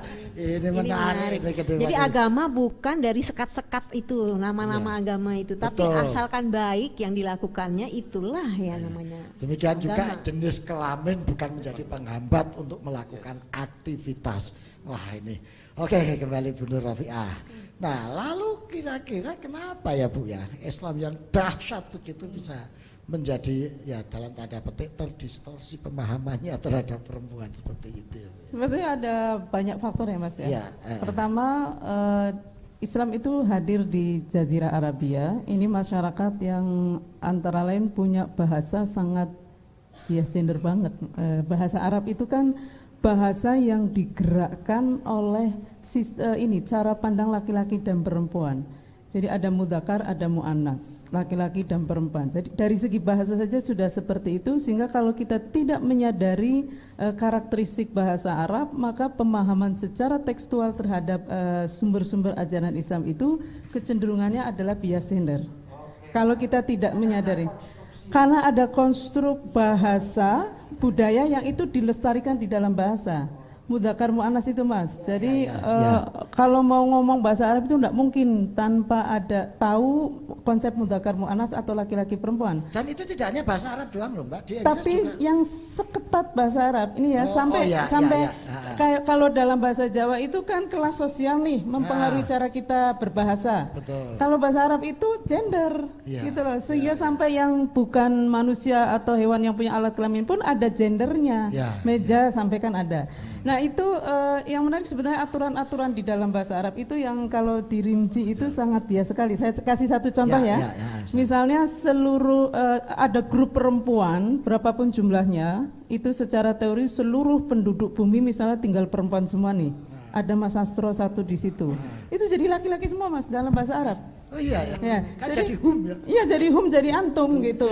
Itu artinya satu laki-laki itu lebih bernilai dari berapapun jumlah perempuan. Nah Islam mengubah itu. Karena di dalam Islam itu siapapun yang bertakwa, komitmen tauhidnya itu paling melahirkan kemaslahatan pada sesama makhluk Allah. Itulah yang bertakwa. Artinya satu perempuan yang bertakwa lebih mulia dari berapapun jumlah laki-laki yang tidak bertakwa. Satu laki-laki yang bertakwa lebih mulia dari berapapun jumlah perempuan yang tidak bertakwa, tapi bukan karena laki-laki. Jenis kelaminnya. Iya karena gitu. Jenis Jadi, kelaminnya. makanya ketika Mas Hadi tadi mengatakan tidak pandang agama yang penting, itu sebetulnya kan sangat sesuai sekali karena khairun nasi anfa'um linnas. Ya artinya siapapun yang menjadi diri yang terbaik sehingga bisa menjadi anugerah bagi diri dan sekitarnya secara maksimal, dialah sebaik-baik manusia. Maka laki-laki dan perempuan di dalam Islam itu didorong untuk berproses menjadi diri yang terbaik agar bisa menjadi anugerah seluas-luasnya. Jadi nggak peduli jenis kelamin. Nggak peduli, nggak relevan. Niat berbuat baiknya itu dan itu aktualisasi diri itu sendiri. Luar biasa ini. Mas Hari. Nih, sudah dikasih pintu oleh Bu Rafiah nih, nggak usah ragu-ragu untuk membedakan laki perempuan kegiatan. Nah, saya ingin pengalaman dari teman-teman di Kedai Ide Pancasila ini, gimana untuk merealisasikan? Kok saya tertariknya sama ini Mas, tadi gimana? Ada yang memelihara ikan, terus berkebun, bercocok tanam. Ini kan saat pandemi gini ya, kita butuh sekali tuh makanan sehat, terus juga suplai gizi yang cukup. Nah ini bagaimana ini dengan yang dijual kedai ini apa ini? Iya hasil perkebunan kita itu kita jual langsung. Ada segmen yang berniaga namanya Juta Pala. Juta Pala itu singkatan Mas dan Mbak Lili. 1 juta pahala. Jadi selain kita mau ini memenuhi gizi, memenuhi pahala juga. Biar kita ada hubungan sosialnya ada. Jadi kalau digambarin struktur di kedai Pancasila itu seperti apa sih Mas? Misalnya ada pengurus yang menjalankan tugas sehari-hari, ada atau gimana itu? Atau untuk masuk ke situ harus seperti apa gitu? Dari mengelola berbagai macam kegiatan yang beragam itu gimana, Mas? Jadi ini kan sudah berjalan hampir 1 tahun. Memang ini berdasarkan kemampuan, Mas. Awalnya kemampuan, tapi dari kemampuan itulah yang ngebina. Karena memang tujuan awal kedai ide Pancasila itu memperdayakan. Jadi yang belum bisa sampai bisa, yang bisa memperdayakan. Jadi siapapun, latar belakangnya apapun, agamanya apapun, monggo gitu. Jadi berbicara kedai ide Pancasila kan tidak terlepas dari bangsa kita yang majemuk gitu, yang bineka. Lalu langkah-langkah yang ditempuh untuk meningkatkan emansipasi perempuan itu gimana di ide Pancasila? Karena kedai ide Pancasila bergeraknya sosial, Mas. Saya teringat jadi Menteri Sosial di Kabinet Syahrir itu kalau nggak salah perempuan, Maria Ulfa. Jadi kita bukan hanya mengakui ada founding father, tapi ada founding mother juga. Iya, itu saya juga nggak setuju founding fathers itu, Mas. Mestinya founding parents. Nah, kalau founding parents itu lebih fair. Dua-duanya ya adil ya, Mas. Dua-duanya masa ada. founding fathers. Nah, ini kembali ke Benar Ropiani. Ternyata banyak juga loh istilah-istilah yang via gender gitu. Bu, gitu tidak ada. Nah, gimana? Jadi menarik untuk melihat analisis Nasr Hamid Abu Zaid ya dari Mesir itu. Dia mengatakan begini. Begitu ketatnya aturan gender dalam bahasa Arab, meskipun tadi Mas Nasr misalnya membandingkan di Inggris itu kan ada juga gender ya, tapi tidak seketat di Arab. Nah di Inggris misalnya memang ini merefleksikan banget ya perjalanan peradaban itu di mana yang disebut manusia itu hanya laki-laki. Nah itu ada jejaknya dalam bahasa. Misalnya kata man itu kan bisa berarti laki-laki, tapi sering juga digunakan untuk manusia, gitu. Secara umum kan, sehingga mungkin berabad-abad lamanya laki-laki itu identik dengan manusia. Nah dalam bahasa Arab juga ada rojulun itu punya arti laki-laki, tapi juga punya arti orang. Maka juga bisa jadi sama gitu. Cuma perkembangan kesadaran gender itu mengubah istilah-istilah yang terjadi di Inggris. Misalnya chairman itu diganti dengan chairperson. Nah, kameraman kemudian diganti dengan kamera person. Nah, yang begitu itu agak sulit di bahasa Arab, kata Nasr Hamid. Saking ketatnya sehingga susah membuat kata yang netral. Iya, kayak founding fathers. Iya, parents misalnya gitu. Bahkan ya Maha Suci Allah dari berjenis kelamin. Lafadz Allah dalam bahasa Arab kan mudzakkar, laki-laki gitu.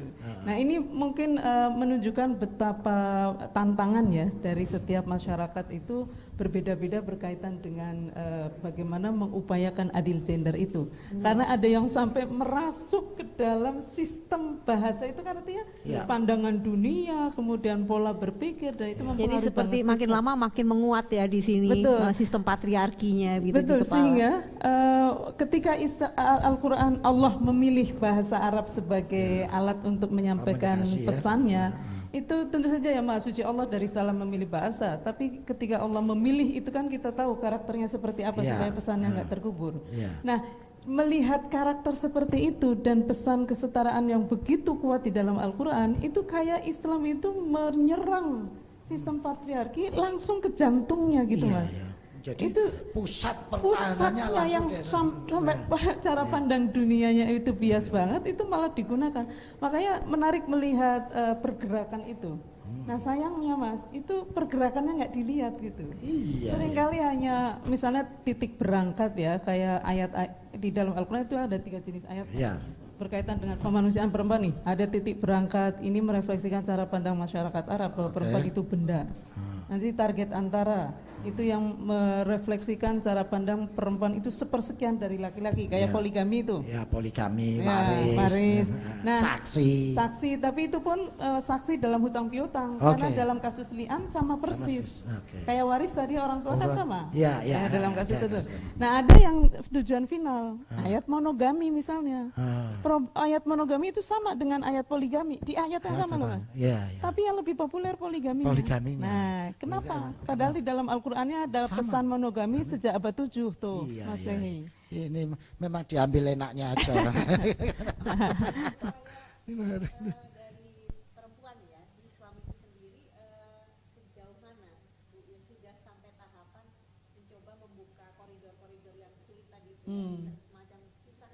Iya, tebel banget, iya. Enggak hanya tebel, semennya itu sudah mengerak, itu juga harus cornya itu harus dibongkar. Iya. Sudah banyak sih Mbak, apalagi di Indonesia ya. Indonesia itu kan alamnya demokratis dan memungkinkan kita berbeda pendapat termasuk dalam tafsir agama dan menyadari bahwa itu tafsir gitu. Iya. Jadinya kita bersyukur banget di Indonesia Iya. itu maju banget soal. Artinya kalau beda pikiran tuh gak langsung dicap kafir gitu ya, Betul. meskipun ada yang begitu ya. Ya cap-cap juga cuma ngomong doang, nggak sampai nggak yang sampai ada menghukum eksekusinya gitu, ya. iya. Ya, kita mah kafir beriman kita. Oke, para pemirsa, menarik sekali. Waduh, ini jadi asik kalau berbincang dengan Bu Nur Rofiah sama Mas Heri ini, apalagi agama, Pancasila dan lain sebagainya. Tapi kita akan kembali ke Mbak Dima. Mbak Dima, nyanyi lagi dong. Pesan, mau nyanyi lagu apa ini? Ini lagunya Mas Astro. Oh iya, yang mana? Tentang keberagaman, bener ya Mas? Oh, yang judulnya Taman Bunga. Iya. Oke. Nah, ini juga bagian dari tafsir lagi itu.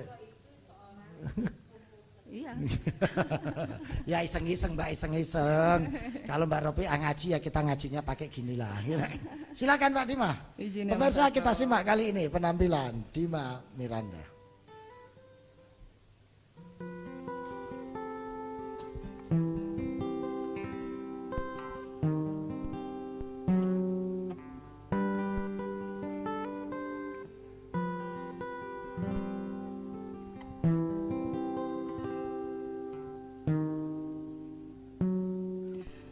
Taman bunga warna-warni, indah menawan sanubari.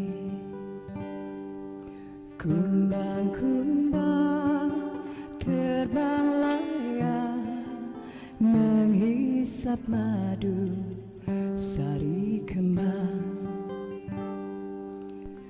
Mengalun kabut menerpa, menebar wangi bunga. Angin gunung menggesek daun, bagai nyanyian alam. Lembut mengalun menusuk jiwa, damai di hati, sejuk terasa. Negeri indah Indonesia, bagai hamparan taman bunga. Aneka warna bunga hidup bersama dalam cinta.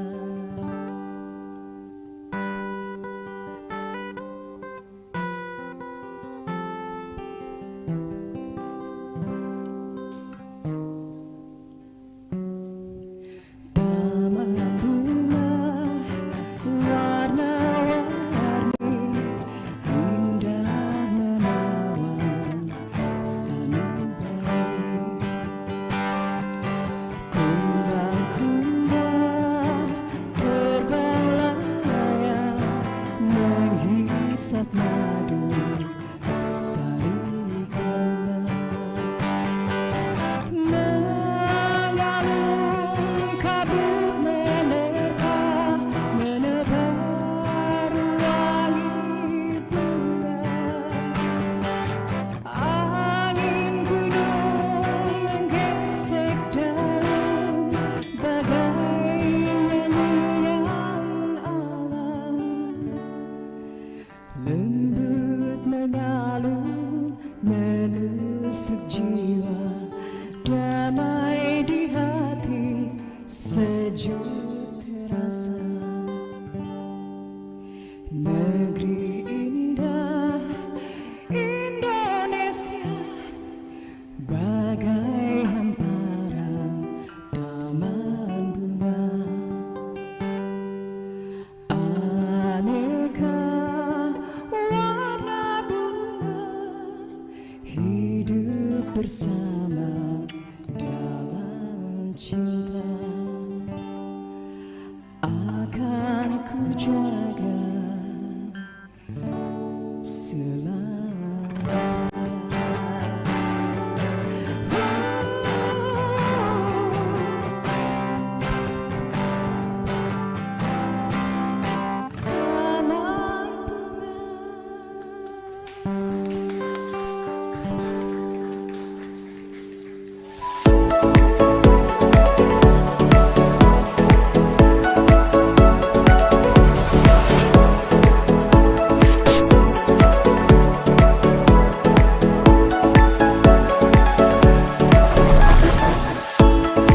berkantor di tengah COVID-19.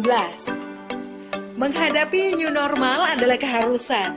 Video ini coba memandu kamu-kamu nih guys yang harus masuk ke kantor. Pertama, sebelum berangkat kerja, jangan lupa lindungi mata, mulut, hidung dengan kacamata dan masker. Setelah masuk transportasi umum, jangan lupa guys bersihkan tangan setelah menyentuh gagang pintu atau barang di fasilitas umum. Sesampai di kantor, pastikan kamu melakukan disinfeksi barang-barang termasuk pakaian. Kemudian jangan lupa cek suhu pakai termogun. Oh iya, pastikan barang-barang dari orang lain bersih ya guys, seperti misalnya kartu ini.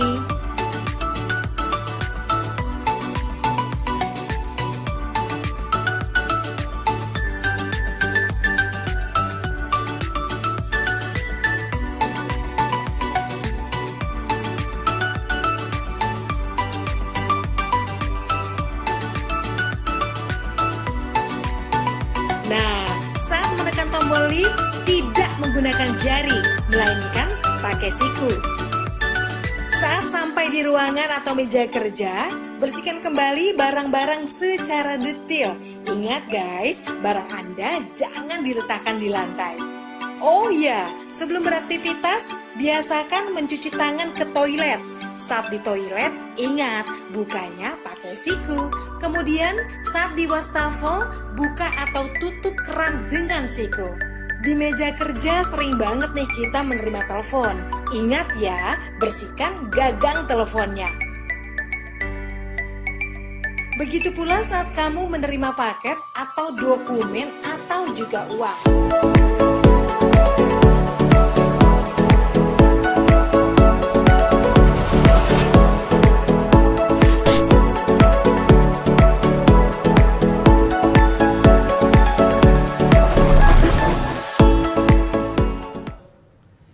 Pemirsa dimanapun Anda berada, masih bersama kami dalam Nusantara Berkisah. Perbincangan kali ini membahas tema mengenai emansipasi perempuan ya, untuk kemajuan bangsa. Dan kita tadi sudah mengorek dan menggali informasi dari segi perspektif tafsir dan konstruksi budaya Islam gitu ya. Juga pada praktek kehidupan berpancasila melalui kede pemikiran Pancasila. Luar biasa. Dan tadi juga sebelumnya pada session yang awal kita membahas ya, Mbak Lili ya, emansipasi ini dari perspektif budaya. Nah, Mbak Bu Nurafi, aku sering panggil Mbak, sering panggil Bu, bolak-balik rapopo lah. Bebas. Bu, jadi Bu ketannya kok formal banget ya. Kayak Bu Desan. Kan adik kelasnya Mas Ars. Iya, ini junior saya Oh, Mbak. Saya ini satu. senior Mbak. Senior tuh artinya seneng nipu orang. Lah ini junior juga nipu orang. Podo wae. Oke, Mbak Nur.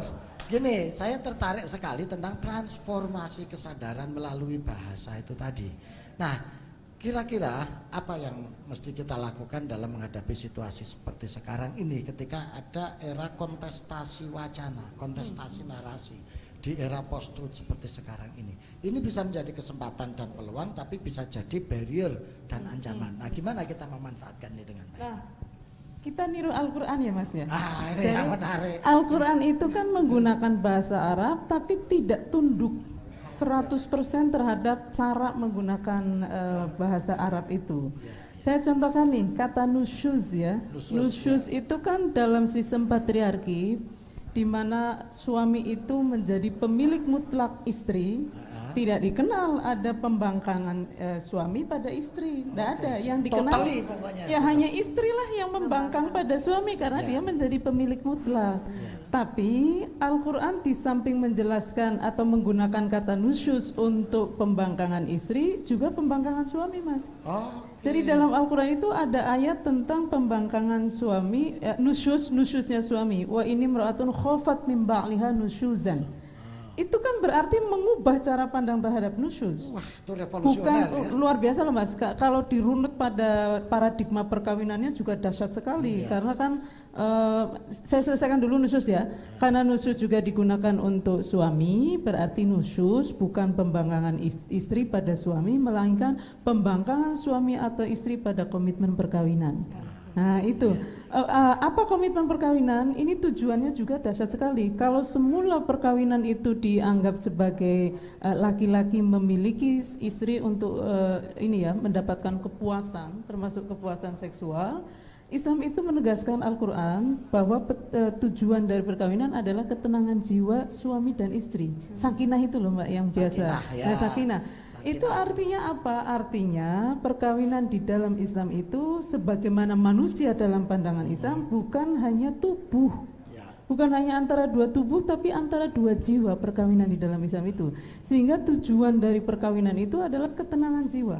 Kalau dalam kemanusiaan tidak hanya jadi manusia di dalam Islam itu tidak hanya makhluk fisik tapi juga makhluk spiritual karena diberi hati nurani dan mengemban amanah untuk mewujudkan kemaslahatan tadi, dan juga makhluk intelektual. Itu artinya apa? Perempuan juga makhluk spiritual dan intelektual. Bukan hanya makhluk fisik, bukan hanya makhluk seksual, apalagi hanya objek seksual. Ini itu menarik cara sekali, pandang yang dahsyat sekali yang kemudian mengubah konstruk perkawinan. Paham saya. Berarti harus pakai istilah yang sama tetapi tidak tunduk pada istilah itu. Betul. Contohnya hijrah. Kita pakai hijrah yang asalnya pakai ini, pakai itu, kita bikin hijrah fun. Hijrah yang enjoy, yang bisa membuat kita happy dan bahagia. Artinya paradigmanya itu bisa dikembangkan lagi ya. Bisa dipinjam, dipinjam. Istilahnya bisa dipakai, tapi isinya pengertiannya bisa itu. Hijrah yang dulunya bermakna eksklusif menjadi hijrah yang bermakna inklusif. Nanti hijrahnya dari apa ke apa juga bisa diubah Mas. Bukan dari satu pakaian ke pakaian lain, tapi dari sikap yang buruk menjadi sikap yang lebih. Ini saya tertarik sekali Mbak Nur. Soalnya konsep hijrah itu kan kalau yang kita tahu bahwa misalnya tadinya tidak menggunakan jilbab begitu. Ketika sudah hijrah langsung menggunakan jilbab. Padahal konsepsinya kan bukan cuma di pakaian ya. Harus sikap juga ya. Karena ini mengacu pada nilai manusia ditentukan oleh apa? Kan ditentukan oleh sikapnya, memberi kebaikan atau tidak. Ya kalau baju itu bagian dari proses ya. Hijrah itu juga sebetulnya adalah orang itu mesti hijrah setiap hari selama hidup itu harus hijrah. Bergerak maksudnya. Bergerak menuju diri yang lebih baik sampai yang terbaik itu. Oke. Nah, ini ke Mas Hari nih. Mas Hari, sebetulnya penerjemahan emansipasi dalam nilai-nilai Pancasila yang direfleksikan oleh teman-teman di kedai pemikiran Pancasila itu seperti apa sih Mas? Ya, dalam poin Pancasila kan jelas kita harus manusia yang adil dan beradab. Oke. Ya, ejawantahan itu ya tidak ada sekat-sekat gender, tidak ada sekat-sekat sosial antara si kaya dan si miskin. Karena di kedai ide Pancasila itu titik temu antara donatur dan pekerja Mas. Jadi donatur dan pekerja kadang-kadang suka nongkrong bareng, rapat laporan bareng, begitu. Jadi suasana antara bos dan anak buah itu nggak ada. Jadi ya sama-sama Indonesia, sama-sama kita rakyat gitu ya. Biasa gitu. Artinya emansipasi di sini melampaui sekat-sekat sosial, status sosial dan gender. Kira-kira seperti dan ada lagi Mas, karena kita tidak, anak muda kan cenderung tidak mau yang formal-formal karena formal itu sudah dapat di sekolahan, di kantor. Kita buat ada 2 program namanya Tadarus Pemuda dan Kongko Pemuda. Nah, Tadarus itu bersifatnya keagamaan. Jadi teman-teman yang punya latar belakang pesantren bisa bicara ngomong tasawuf, soal manajemen hati, ya yang seperti dengan cara-cara kekeluargaan santai begini ya. Kadang-kadang yang bicara itu di bawah kita kan gitu. Tidak sekat umur juga. Dan yang kedua ada Kongko Pemuda itu membahas tentang situasi nasional. Gitu. Jadi kita bisa ngundang aktivis buruh, aktivis perempuan, bisa juga kebudayawan gitu. Jadi ya ke depan juga saya minta kesediaannya Gus Sastro dan Bu Dokter. Oh Jadi kedai siap, langsung dapat job lagi. Di kedai Siap, itu, Mas, di pokoknya. kedai itu juga dijual seperti kata kedai itu kan kita berpikirnya minuman, makanan. Apakah ada juga yang di? Iya, ini cuma istilah. dijual, apa, iya. physically ya memang ada begitu itu. Ya memang kita meminjam istilah yang populer ya Mas. Oke. Untuk misinya ya agar cepat terkenal gitu karena Ya, mudah diingat mudah lah. diingat gitu. Karena bentuknya sih bukannya kedai tapi seperti di tanah hampir kurang lebih 1 hektar. Oke. Ada tempat mengaji, ada surau lah bahasanya surau. Ada kalau di Banten itu tajuk lah, ada tajuk, Ya, tempat tajuk, musola, ya. ada tempat peternakan, ada sekarang kan lagi pertanian lagi panen itu timun suri Mas. Oh, puasa-puasa ya. Puasa-puasa gitu Selain ya, dikonsumsi iya. pribadi, Ya. Iya. teman-teman Ya. bisa juga dijual ke pasar terdekat. Jadi artinya kedai ini dalam pengertian adalah pusat aktivitas ya, baik aktivitas sosial, aktivitas pertanian, ekonomi begitu ya. Menarik itu namanya, keren. Anggotanya boleh tahu Mas dari mana saja itu? Anggotanya lintas sektor ya, Mbak. Pertama dari teman-teman anak jalanan yang kita bina. Oke. Anak jalanan ya, wah itu Jadi kan di menarik ya. Tangsel itu udah mulai metropolitan, jadi Iya, kita iya, gampang gitu ketemu anak jalanan yang nggak punya rumah, yang nggak punya orang tua, Ditampung ya. di yang situ. urban lah gitu, Ya. korban urbanisasi. Nah itu yang kita rekrut. Sekarang sudah ada 6 orang, ada yang kerja di bengkel Vespa, Juta Pala Skuter, ada yang ngurus di Ya. kebunan, ada yang ngurus ikan, jadi kita perdayakan.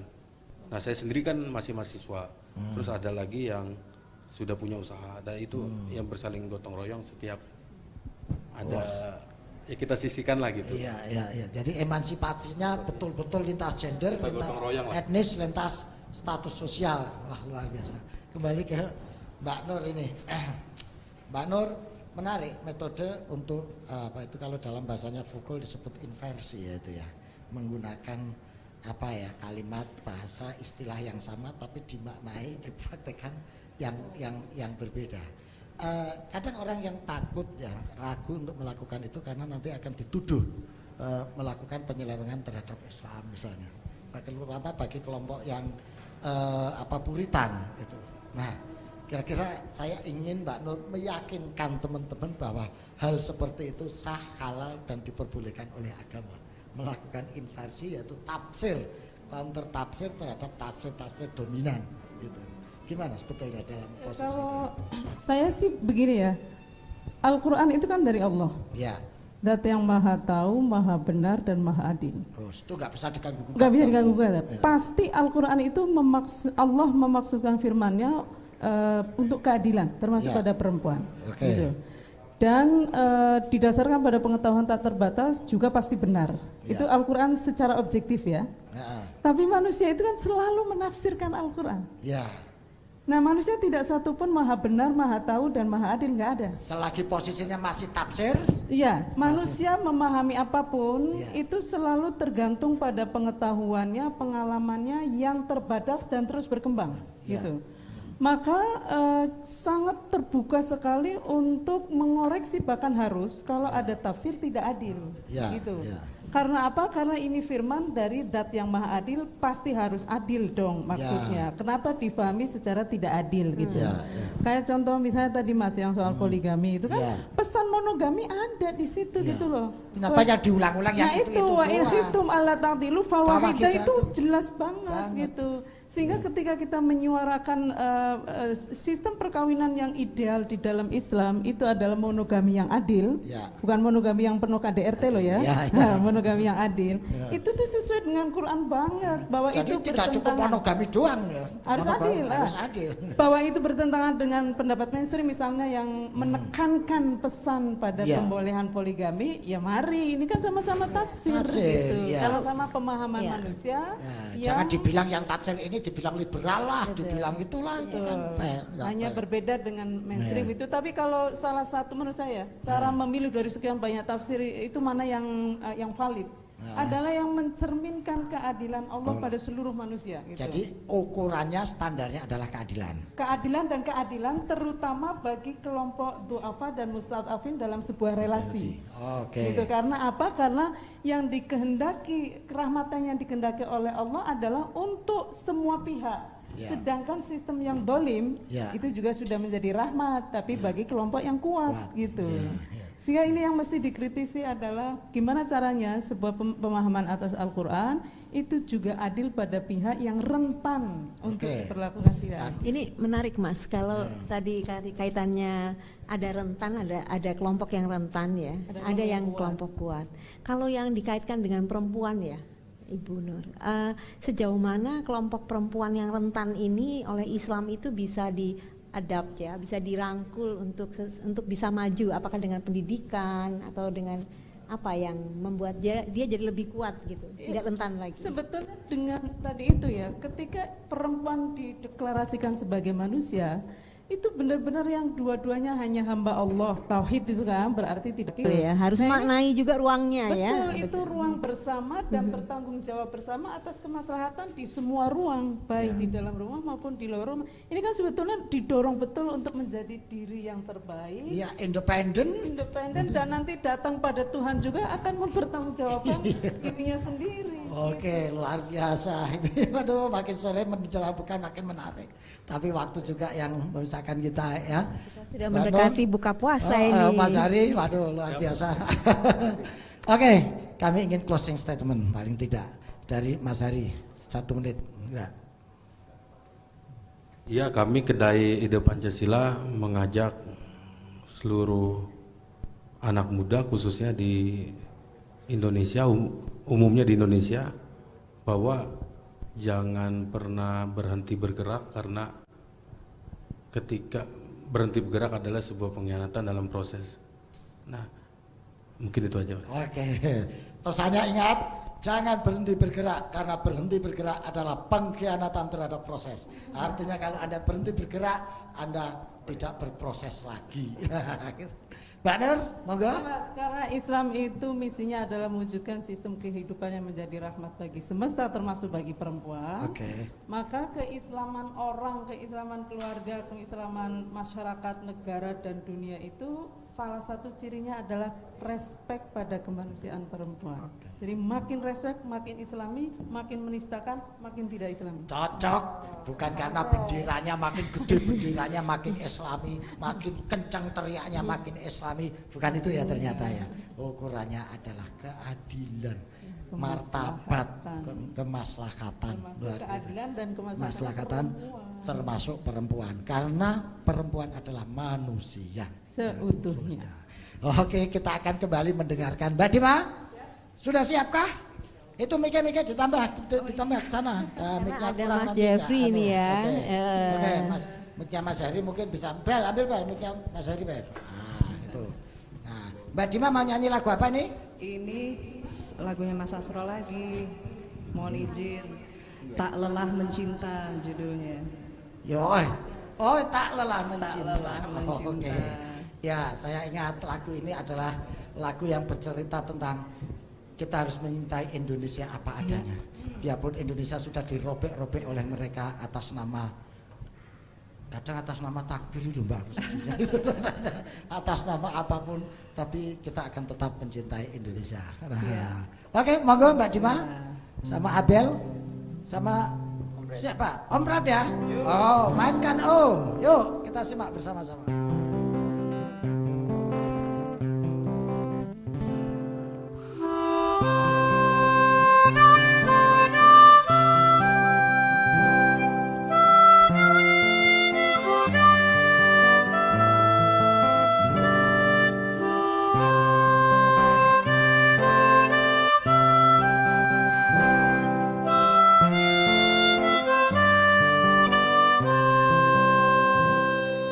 Wajahnya cantik jelita, idaman setiap manusia, kini hancur dan penuh luka, karena ulah durhaka.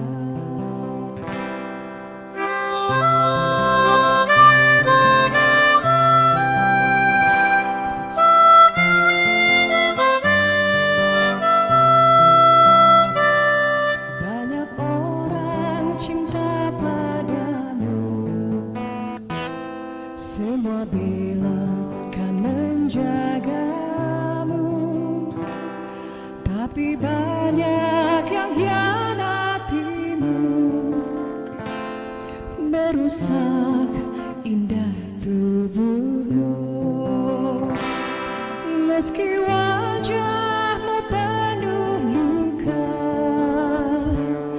tapi aku tetap setia. Takkan lelah aku mencinta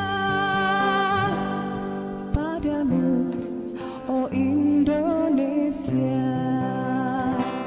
Meski banyak orang membenci, tapi aku takkan peduli.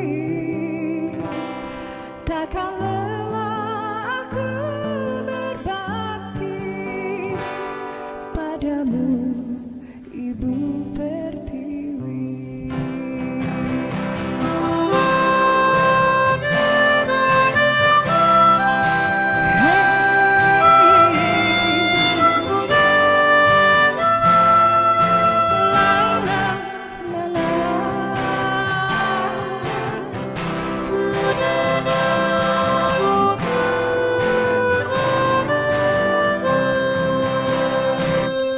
Wajah indah elok rupawan kini hancur penuh goresan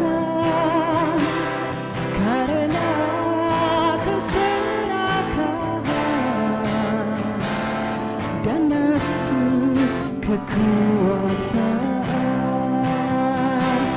Takkan lelah aku mencinta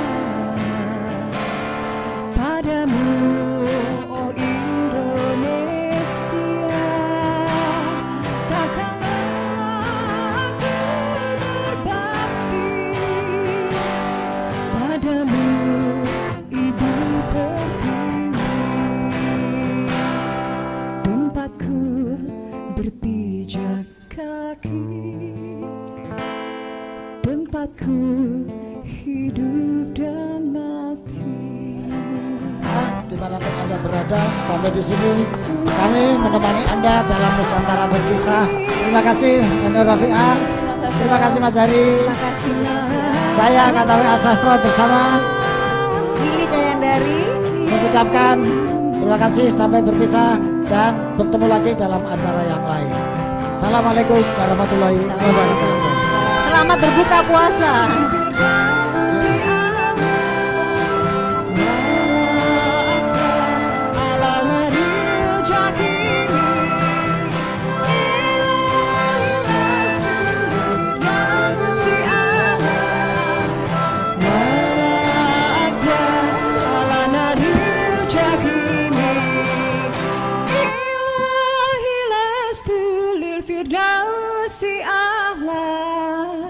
Wala akwa ala naril jakimi ilahi si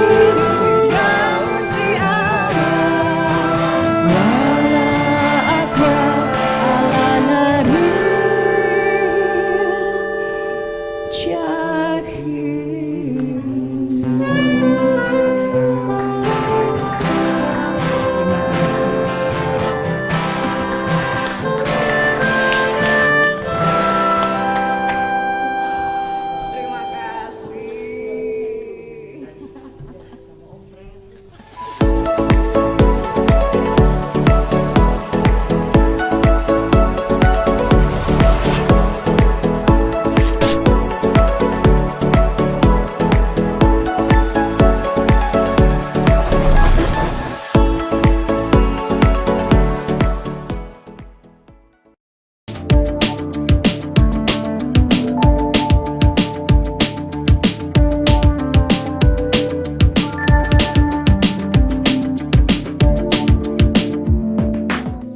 Indonesia. Zaman dulu sebelum kemerdekaan, para pemuda memperjuangkan untuk kemerdekaan bangsa ini. Dan hari ini saatnya kita memperjuangkan pemikiran masyarakat kita. Adalah Kresno Bramantio, seorang sejarawan dari Universitas Indonesia yang saat ini spesialisasinya adalah sejarah publik. Apa kabar Bapak? Baik, terima kasih sudah diundang dalam acara ini. Oke, baik Pak. Jadi memang kita melihat bahwasanya sejarah, belajar ilmu sejarah khususnya ya, itu hanya laku ya Pak ya, kira-kira ketika adanya hari-hari tertentu, misalkan 17 Agustus, Sumpah Pemuda gitu kan, dan lain-lain besar nasional gitu kan. Nah, menurut Bapak, bagaimana sih perkembangan ilmu sejarah itu sendiri gitu Pak?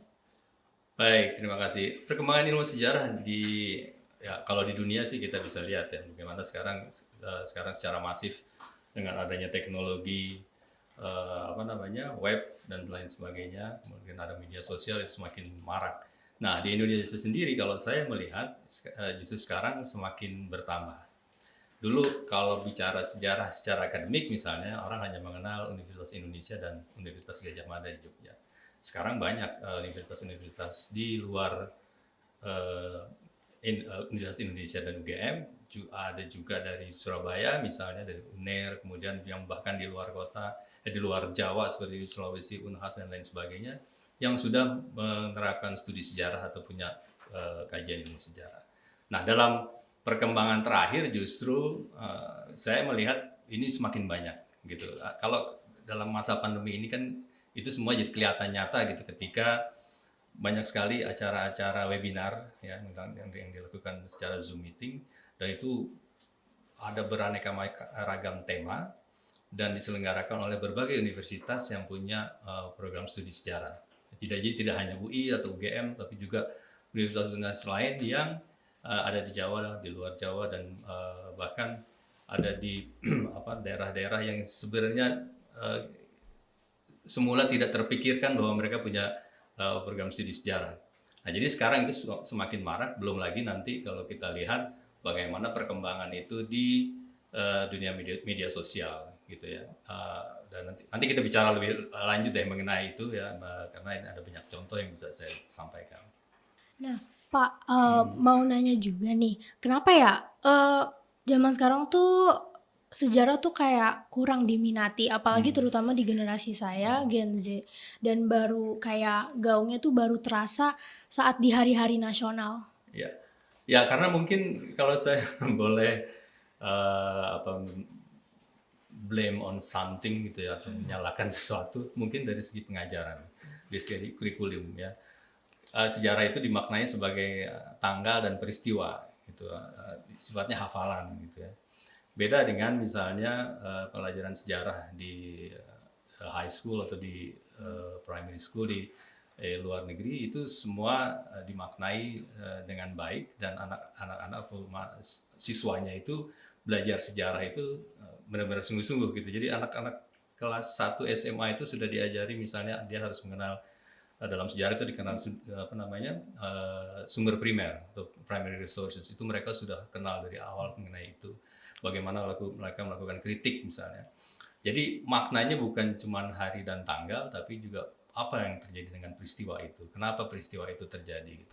Dan dari situ orang bisa belajar supaya peristiwa itu tidak terulang lagi. Atau kalau terulang kita punya semacam kebijaksanaan untuk bisa menyelesaikan persoalan itu dengan lebih baik.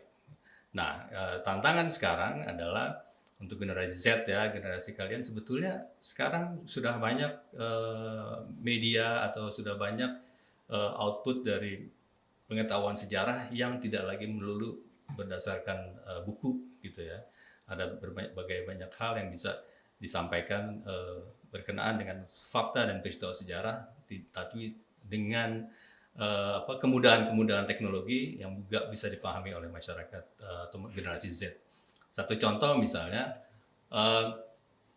mungkin kenal dengan situs dari Historia ID, Tirto ID, itu kan banyak memuat tentang tokoh peristiwa sejarah, tapi mereka tidak membahasnya dalam secara akademik yang orang bacanya udah males gitu ya. Di situ malah ditulis ada berapa ribu kata dan hanya dibaca dalam 5 atau 7 menit gitu. Jadi kalau generasi saya suka bercanda ya, anak generasi Z itu mampu bacanya cuma segitu, 5 sampai 7 menit. Sementara kalau kita dulu berjam-jam dengan buku. Artinya apa? Itu sebetulnya kalau buat saya itu adalah pemantik gitu ya.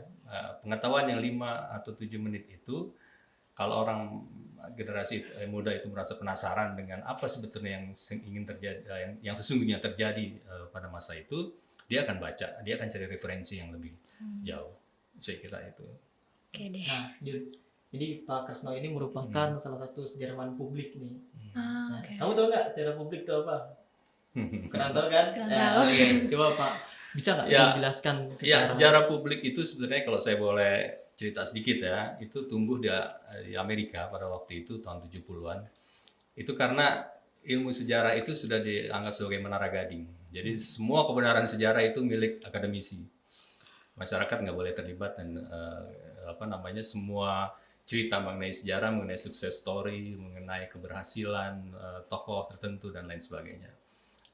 Jarang ada yang membahas mengenai kaum buruh misalnya, bagaimana masyarakat kecil itu berjuang juga untuk eksistensi bangsanya. Nah, itu kemudian tumbuh oleh Ray Paul Samuel, salah satu tokohnya yang menyatakan bahwa sejarah adalah juga milik masyarakat. Nah, dari situ kemudian mulai berkembang apa yang dinamakan sebagai sejarah publik. Nah, sejarah publik ini singkatnya kemudian tahun 80-90-an itu menyebar ke Eropa, bahkan yang terakhir di Australia. Dan sebetulnya di Indonesia juga tanpa disebut atau dilabeli sebagai sejarah publik, sebetulnya sudah ada produksi-produksi kesejarahan yang sifatnya merupakan merupakan definisi dari sejarah publik itu sendiri. Jadi kalau kita lihat misalnya, kalau saya mau definisikan secara ringkas gitu, jadi sejarah publik adalah sejarah yang dilakukan oleh atau melibatkan masyarakat atau publik yang berada di luar dunia akademik. Ya, jadi begini, kalau di dunia akademik itu kita bikin paper, bikin disertasi, ada tesis, ada skripsi, yang kemudian produk akhirnya masuk ke library, jadi perpustakaan. Yang baca ya mahasiswa aja atau siapapun yang punya kepentingan untuk melihat itu, tidak ke masyarakat. Sementara kalau sejarah publik, pengetahuan sejarah atau peristiwa sejarah itu disampaikan dalam format tertentu kepada masyarakat, kepada publik, bahkan juga publik itu bagian dari yang dijadikan narasumber dalam produksi presentasi sejarah itu, gitu. Jadi sangat menarik Jun ya, di ilmu sejarah yang langsung dibumikan kepada masyarakat gitu ya.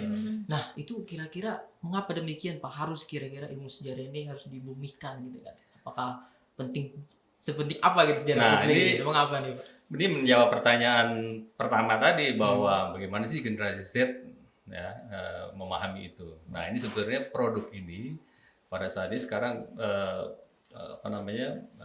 sejarah publik ini cocok untuk generasi Z. Karena dari situ misalnya saya ambil contoh misalnya. Saya pernah nih dulu dalam satu workshop guru sejarah, itu ada salah satu guru sejarah ibu-ibu wanita nanya kepada saya, gimana sih Pak memberikan pengajaran sejarah kepada siswa saya. Dia itu ibu guru sejarah tapi di STM. Wah, bisa dibayangkan gimana nggak sukanya anak STM dengan sejarah. Bagaimana menarik minat mereka. Lalu saya bilang itu, kalau nggak salah ibu itu di Medan, di Sumatera Utara. Lalu saya bilang, gini Bu, itu kan anak-anak teknik gitu. Jangan dulu dibicarakan mengenai sejarahnya dulu.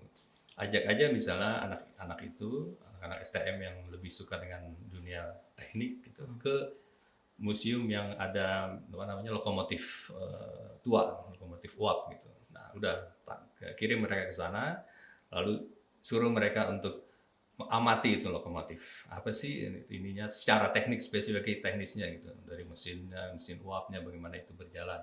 Nah, kalau sudah sampai situ, udah jangan dulu singgung soal sejarah. Ketika sampai mereka membuat laporan, baru ditanya, kenapa ada kereta itu di sini, di Sumatera Utara, gitu ya. Lalu bicara lagi mengenai jaringan kereta api kan dibuat kan di Sumatera itu. Untuk apa jaringan itu dibuat, gitu kan? Jadi mau nggak mau mereka akhirnya selain belajar mengenai tekniknya juga mereka penasaran kenapa itu, kenapa ada di situ tuh kereta itu, dan ada jaringan di situ, itu kan ada hubungannya dengan perdagangan masa kolonial dan lain sebagainya. Dari situ minat itu bisa terpenuhi. Nah, sekarang dalam kemajuan zaman yang saat ini, media sosial terutama setelah ada perkembangan web 2.0. Dulu zaman saya tahun 90-an tuh kalau buka situs itu lama sekali dan kita cuma bisa akses aja, tidak bisa kasih respon. Ya. Kalau kita mau tanyakan sesuatu harus lewat email dan itu juga lama sekali gitu dijawabnya. Nah, sekarang itu dengan adanya web 2.0 itu kan ada interaktif, ya kan? Kita bisa misalnya share apa yang ada di dalam halaman itu, apakah itu bentuknya dalam bentuk Facebook, Instagram, atau sekarang yang lagi populer TikTok gitu. Kemudian nanti di reshare lagi. Nah, itu kan semakin luas ya ininya jangkauannya dan pemahamannya juga lebih mudah buat generasi Z. Jadi nggak perlu mengerutkan kening atau kalau saya melihat itu seperti saya katakan tadi pemicu untuk tahu lebih banyak fakta sejarahnya. Gitu. Jadi memang agak menarik ya tadi kan. Sebenarnya anak teknik bangga gitu. Iya, betul. Kenapa? Karena Soekarno sendiri anak teknik TB gitu kan. Iya benar. Jadi Habibie juga kan. Benar. Iya. Nah, terus juga dibandingkan dengan negara maju nih, kira-kira tuh Indonesia tuh udah sejauh mana ya perkembangan sejarahnya? Sejarah publiknya maksudnya. Sejarah publiknya. Oke, baik. Seperti saya tadi sudah singgung, sebetulnya tanpa dilabeli bahwa apakah di Indonesia sudah melakukan aplikasi sejarah publik, sebetulnya sudah itu dilakukan. Contohnya misalnya dulu di Kementerian Pendidikan dan Kebudayaan ada satu direktorat namanya Direktorat Sejarah. Ya. Nah, di Direktorat Sejarah itu sudah bertahun-tahun sebelum saya memperkenalkan sejarah publik, itu mereka melakukan Lasenas. Lasenas itu saya kok jadi lupa. Jadi satu perjalanan wisata yang mengajak anak-anak SMA ke beberapa daerah tertentu misalnya yang mengandung nilai-nilai sejarah. Yang saya pernah ikut misalnya di Aceh. Jadi sebelumnya mereka dikumpulkan dulu dalam Lasedas di tingkat daerah.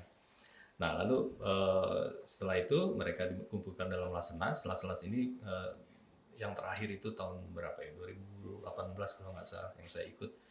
Itu mereka ke Aceh.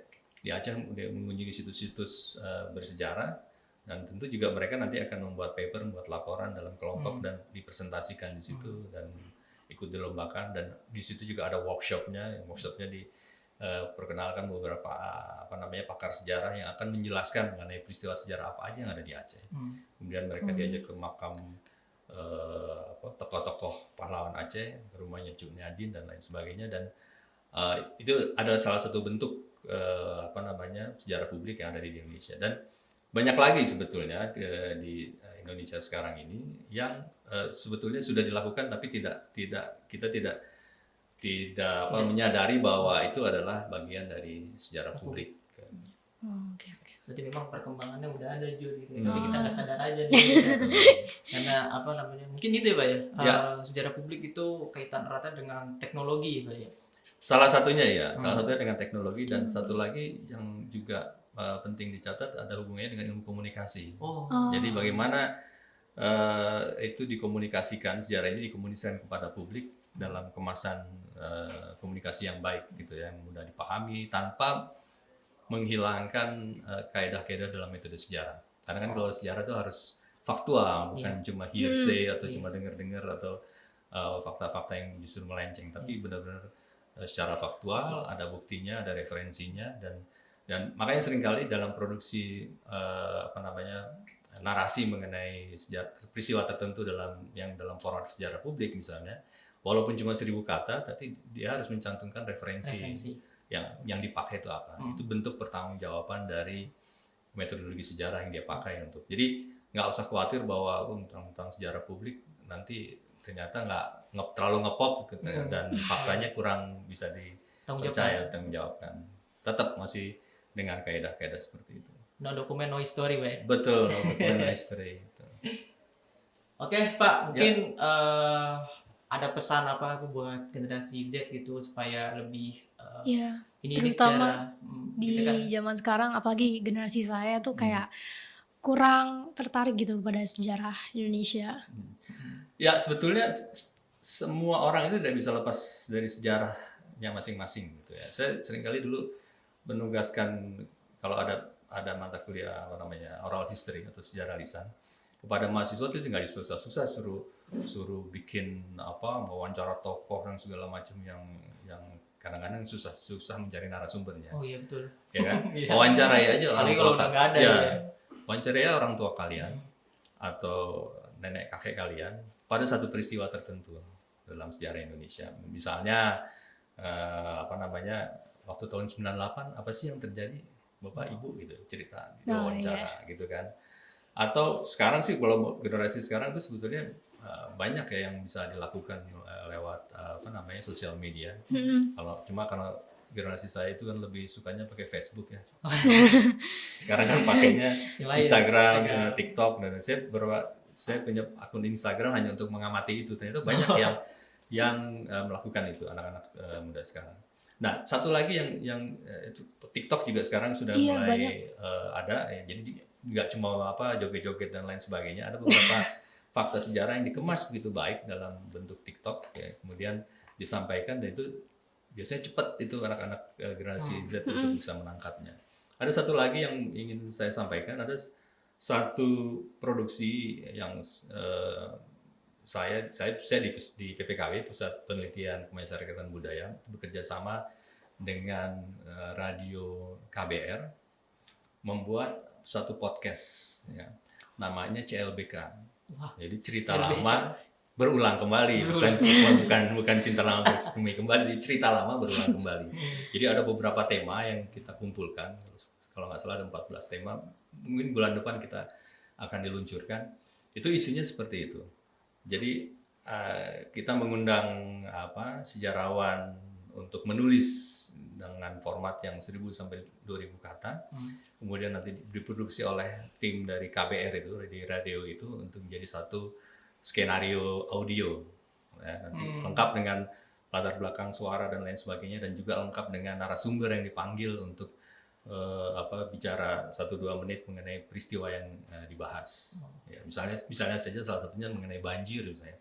Banjir kan bukan di Jakarta, bukan satu peristiwa baru ya, dari zaman kolonial juga ada. Nah itu makanya disebut cerita lama berulang kembali, karena banjir itu selalu berulang tiap tahun di musim hujan. Nah itu diungkapkan dalam bentuk podcast, dan ini menarik karena seingat saya baru radio ini yang melakukan hal itu. Ya, dulu zaman tahun 90-an itu pernah dalam rangka 50 tahun Indonesia Merdeka itu radio RRI dan TVRI pernah melakukan itu, tapi kemudian hilang. Nah ini dipelopori oleh KBR, mudah-mudahan tahun-tahun ke depan ada lagi produksi yang sama gitu.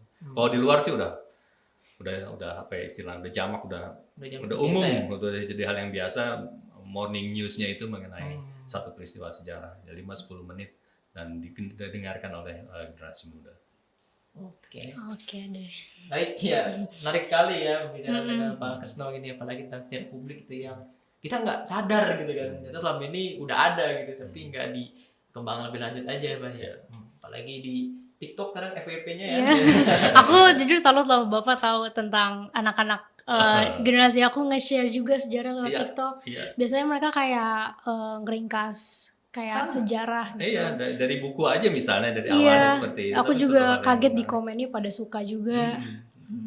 Baik, mungkin kalau kita bincang ini bisa lama lagi kali ya. Kita ada waktu nih Pak ya, ada berikutnya kalau masuk gitu kan, dan episode berikutnya gitu. Oke. Baik, terima kasih Pak Kresno. Terima kasih Pak. Dengan senang hati. Baik, teman-teman, sekian pembicaraan kita dengan Pak Kresno mengenai tentang sejarah publik, dan tunggu episode berikutnya di Melting Pot Community. Sampai jumpa.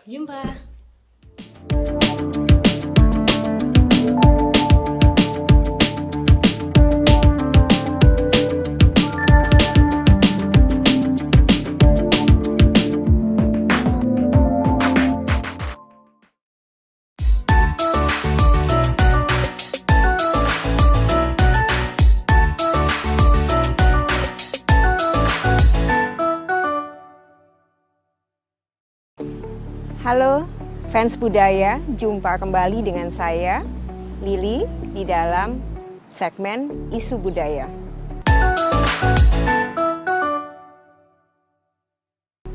isu budaya kali ini akan mengangkat sesuatu yang berkaitan dengan hal yang sifatnya memori kolektif bangsa Indonesia, yaitu warung kelontong atau toko kelontong.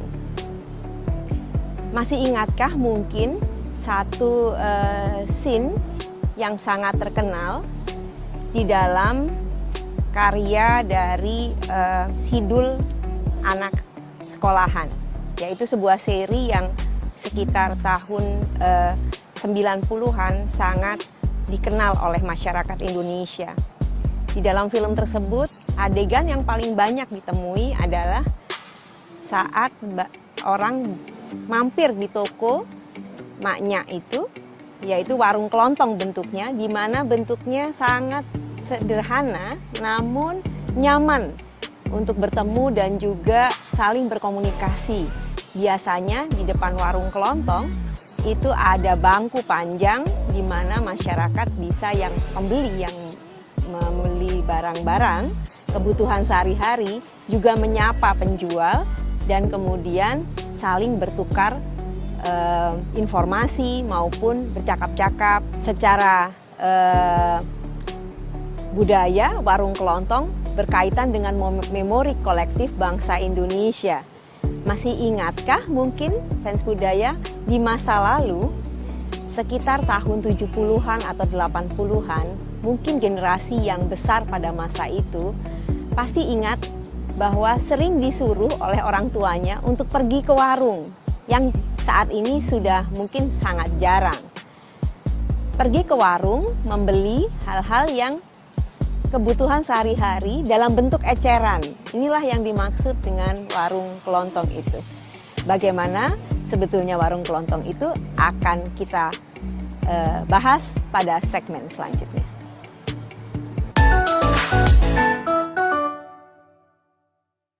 Ya, fans budaya, pertama-tama saya akan mengulas mengenai apa itu kelontong. Kata kelontong adalah kata serapan dari bunyi-bunyian yang dihasilkan dari tukang kelontong. Awalnya pada awal abad 20 banyak pedagang keliling, yaitu dinamakan pedagang kelontong. Pedagang kelontong menawarkan dagangannya dari rumah ke rumah, dari jalan ke jalan, atau kadang berhenti menawarkan dagangan di pasar. Pedagang kelontong biasanya awalnya dari etnik Tionghoa. Mereka menawarkan segala macam jenis kebutuhan sehari-hari, mulai dari makanan maupun juga kebutuhan sehari-hari untuk alat-alat dapur. Pedagang kelontong ini berpindah dari satu tempat ke tempat lain. Yang unik, bunyi dari pedagang kelontong ini adalah seperti mainan anak-anak, yaitu dari tambur kecil, biasanya dari kayu, tamburnya, lalu kemudian di sisi kiri kanannya itu ditutup oleh kain semen, ya. Dan kemudian ada untaian dari tali, dan di ujung tali itu dibuat gantungan. Dan gantungan ini apabila digerakkan, dia seperti rebana, maka berbunyi klung klung klung klung. Nah,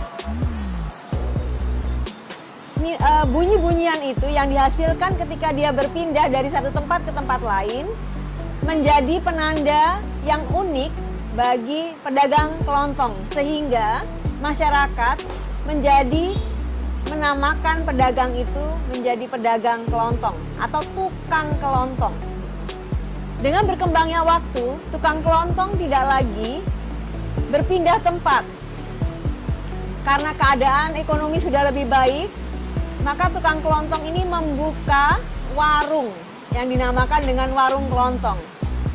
Intinya sama, mereka menjual segala macam pernak-pernik kebutuhan seperti sapu, pengki, piring, dan alat-alat kebutuhan dasar lainnya seperti makanan, minuman sehari-hari. Dan tukang kelontong ini kemudian semakin besar sehingga tidak lagi menjadi warung tapi juga menjadi toko atau toko kelontong. Biasanya pada awal tahun 1900 di wilayah Hindia Belanda, yaitu Indonesia di masa penjajahan Belanda, kolonial Belanda, biasanya warung kelontong yang ada di sisi kiri kanan jalan berada di jalan utama atau kalau di perkampungan di gang utama. Mereka bersebelahan dengan toko-toko lainnya. Yang unik dari warung kelontong atau toko kelontong ini, masyarakat bisa datang dan berkumpul di depan warung kelontong sambil bercakap-cakap ataupun bertukar informasi. Intinya, warung kelontong menjadi sangat dikenal karena konsep rakyatnya, yaitu merakyat itu tadi. Artinya menjual segala macam pernik dalam bentuk eceran dan tidak dalam bentuk yang mewah, tapi sangat sederhana.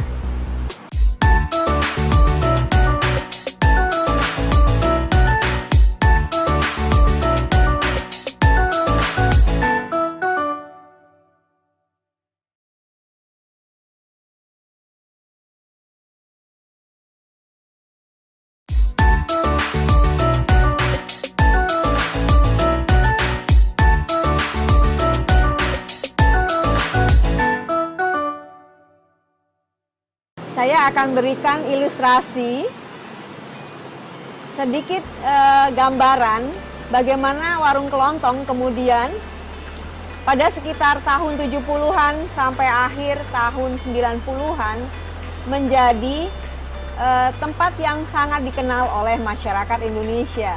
Biasanya anak-anak sekolah ketika pulang sekolah mereka mencoba untuk menghabiskan waktu sebentar sebelum dijemput ataupun juga ketika menunggu transportasi umum, mereka berjajar di warung kelontong. Yang menarik dari warung kelontong ini adalah di bagian depan cara mengatur warung kelontong yang sangat unik, yaitu di bagian depan biasanya diletakkan toples-toples berupa makanan atau snack yang manis-manis untuk orang yang berlalu lalang dan ingin sekedar membeli permen ataupun jajanan kecil. Dan yang khas dari warung kelontong ini adalah masyarakat mengenal dengan baik empunya warung, sehingga warung kelontong biasanya dinamai sesuai dengan nama empunyanya. Misalnya ada warung Simbo atau ada warung Pak Toto, ada warung Bu Mia dan sebagainya. Jadi nama yang punya dengan nama warung menjadi satu. Yang terkenal misalnya adalah warung Maknya. Itu yang setiap daerah punya kekhasannya bagaimana menamakan warung kelontong. Keunggulan dari warung kelontong secara kearifan lokal tentu saja adalah warung kelontong berupaya menampung barang-barang dari wilayah tersebut. Contohnya, apabila warung tersebut tinggal di daerah Betawi atau di daerah Jakarta, maka yang dijual biasanya kue-kue dari wilayah tersebut. Contohnya kembang goyang, lalu kacang suu dan gorengan-gorengan seperti combro, seperti misro dan lain-lain yang diletakkan di bagian depan warung. Sementara semakin kebutuhan itu jarang dibeli, maka diletakkan di bagian dalam warung. Jadi apa yang paling sering dibeli biasanya diletakkan di paling depan. Dan ada bangku panjang di depan warung biasanya untuk orang menunggu, sekedar bertemu. Ketika saat itu belum ada telepon genggam, sehingga orang berjanji biasanya di depan warung. Nah, inilah keunikan dari warung kelontong tersebut.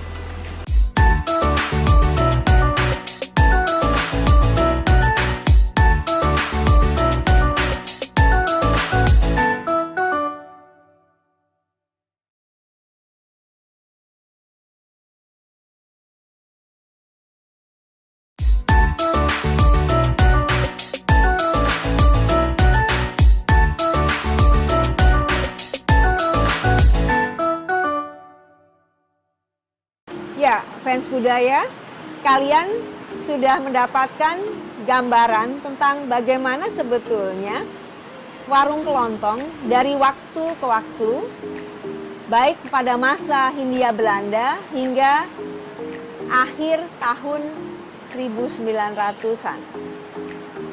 Sekarang kita menginjak di masa milenial, yaitu ketika teknologi informasi menjadi demikian utama di kalangan masyarakat. Lalu bagaimana dengan keberadaan warung kelontong yang tentu saja bila dikaitkan dengan kebutuhan hari ini sudahkah mengalami pergeseran atau sudah ditinggalkan oleh masyarakat?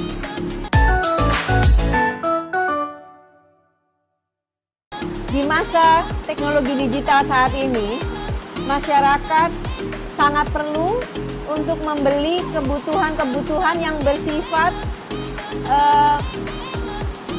teknologi informasi tadi. Contohnya, setiap harinya kita perlu mengisi ulang pulsa, atau setiap harinya kita diperlu juga untuk membeli token listrik. Demikian juga diperlukan satu wahana, kita bisa membeli tiket maupun tiket perjalanan melalui teknologi yang sifatnya online. Nah, bagaimana keberadaan warung kelontong merespon kebutuhan ini? Tentu saja masyarakat akan beralih pada gerai-gerai yang menawarkan kebutuhan untuk mengupdate teknologi informasi ini, baik membeli pulsa maupun kebutuhan-kebutuhan yang sifatnya berkaitan dengan konsumsi secara online. Nah, warung kelontong tentu saja perlu menyesuaikan atau beradaptasi dengan kebutuhan ini.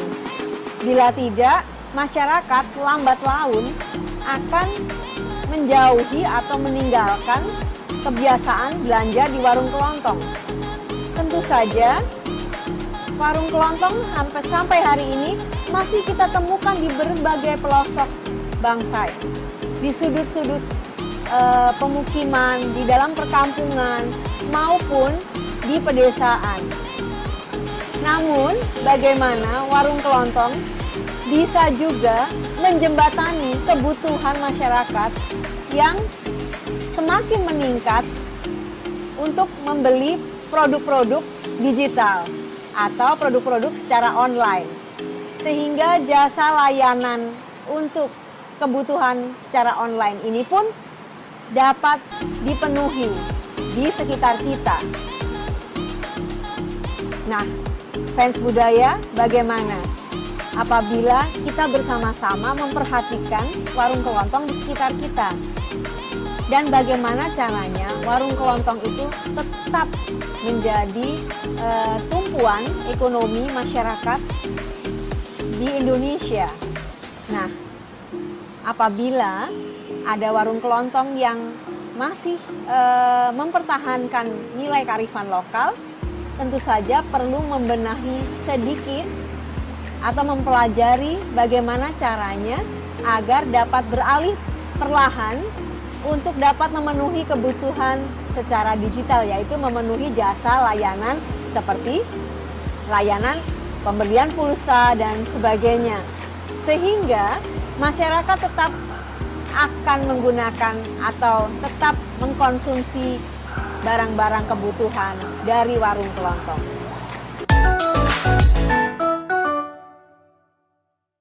Nah, fans budaya, demikian tadi sekelumit kisah tentang warung kelontong.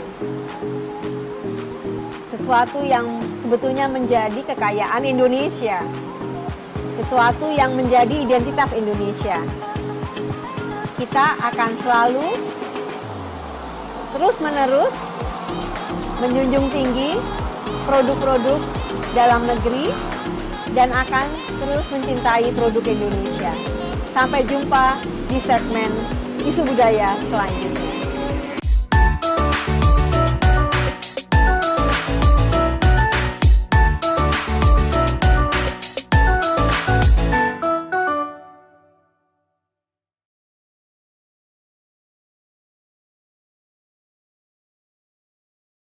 memberikan saya peluang untuk mengetahui bagaimana tuh sebagai istri tentara. Terus kemudian 3 minggu di Biak juga begitu. Ya, di Jakarta airnya enak, ini di Biak airnya payau, tapi ya udah memang keadaannya seperti itu ya diikutin 3 minggu. Kalau untuk Asian Games itu OCA, itulah mulanya saya di Inaskok itu menjadi HRV, menjadi Human Resource and Volunteer.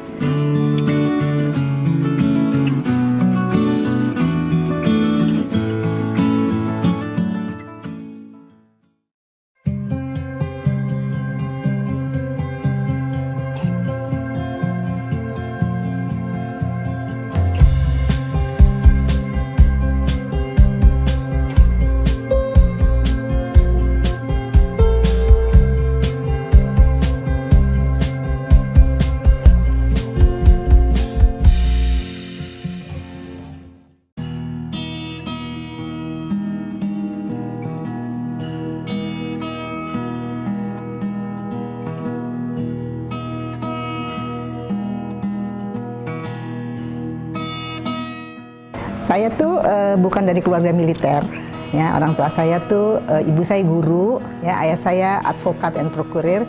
Jadi masuk menjadi istri tentara dicemplungin aja, ya. Awalnya adalah saya menikah, honeymoon aja belum selesai, udah dipanggil, dijemput saya honeymoonnya sederhana aja di Bogor gitu, disuruh dijemput, kakak saya datang, katanya suami saya harus tugas gitu, tugas yang lama gitu. Terus jadi pulanglah. Waktu suami lapor saya siap tugas gitu, komandannya bilang gini, enggak, kamu ajak istri kamu. Jadi saya dicemplungin adalah saya juga sebetulnya anak Jakarta, lahir besar di Jakarta, dicemplungin ke daerah timur, pergi ke sana. Terus melihat, mengamati bagaimana kehidupannya dan belum jadi ibu pia lah istilahnya, ya. Terus kemudian 3 minggu di Biak juga begitu, ya. Di Jakarta airnya enak, ini di Biak airnya payau, tapi ya udah memang keadaannya seperti itu ya diikutin 3 minggu. Jadi Panglima itu berkeliling ke daerah timur itu naik pesawat Hercules, suami saya membawanya Dakota, saya ikut di dalam itu keliling.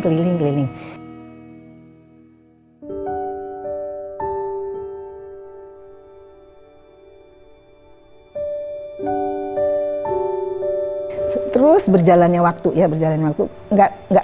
nggak tiba-tiba jadi Kasau, ya, tentunya dari awal, dari bawah banget. Jadi ya saya ikutin, artinya saya mendampingi, ya, dan mendampingi itu sebagai ibu juga, sebagai ibu-ibu, sebagai istri yang muda-muda juga harus berlatih, belajar. Jadi misalnya menjadi sekretaris, menjadi urusan organisasi, terus kemana.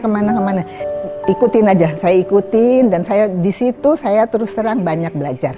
Banyak sekali belajar, mengikuti, banyak juga saya memperoleh ilmu, ya, belajar tentang etiket. Kalau bapaknya sekolah, kita ikut sekolah. Bapaknya sekolah Sekau, waktu itu kaptennya, saya ikut sekolah, disekolahkan selama 2 minggu. Bapaknya Sesko, kita juga ikut. Jadi kita semua istri-istri itu juga mendapat pendidikan, ya. Jadi meskipun kita di luaran itu punya aktivitas, tapi kalau kita di PR di Agarini, ya kita menjadi seseorang yang mengikuti bagaimana suaminya itu posisinya, kita ikut sebagai pendamping suami gitu, kurang lebih sampai pada suatu kali menjadi Kepala Staf Angkatan Udara. Alhamdulillah, puji syukur pada Tuhan, karena tentunya itu kepercayaan dari pimpinan kepada suami, dan saya mungkin juga dilihat sebagai orang yang bisa juga mendampingi suami dan memperhatikan anggota yang ibu-ibunya, karena ibu-ibu adalah orang yang harusnya memperhatikan keluarga. Ya, keluarga yang ditinggal oleh bapaknya misalnya dinas, istrinya ini adalah orang yang akan memperhatikan bagaimana kesejahteraan dari keluarga.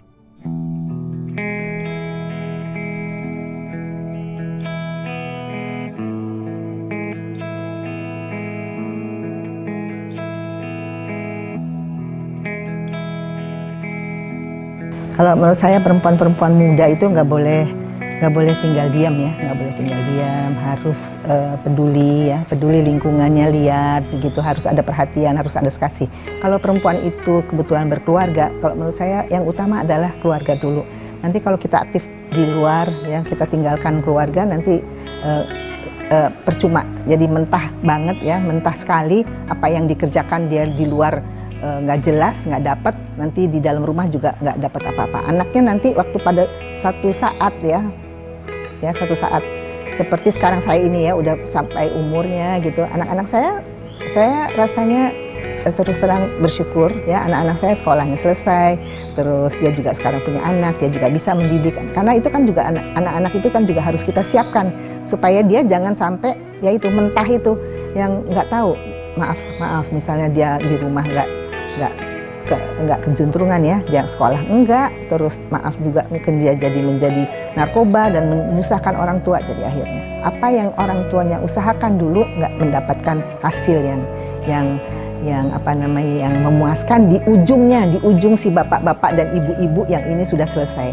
tuh ya. Jadi saya berharap anak-anak muda ya, perempuan-perempuan itu harus betul-betul kalau memang dia berkeluarga, dia pegang keluarganya dengan betul, dia pegang apa namanya dia pilih juga suaminya yang akan menjadi teladang atau contoh buat anak-anak itu dan mampu mendidik dan membesarkan anak-anak dengan baik. Saya kira semua itu berawal dari keluarga. Kalau misalnya keluarganya kurang rapi itu dalam artian nggak jelas ya, nggak tertata gitu, nanti nggak mungkin akan menjadi contoh bagi anak-anaknya nanti untuk membuat lagi keluarga yang lebih baik lagi. Dan terus begitu nanti bagaimana ke depannya Indonesia ini kalau dari keluarganya sudah kurang kurang terdidik atau kurang terbina, tidak mendapat kasih sayang, tidak mendapat petunjuk atau tidak mendapat contoh-contoh role model yang baik dari orang tuanya. Jadi perempuan ini adalah orang, kalau dibilang tiang negara, jadi kalau perempuannya baik pasti negaranya oke.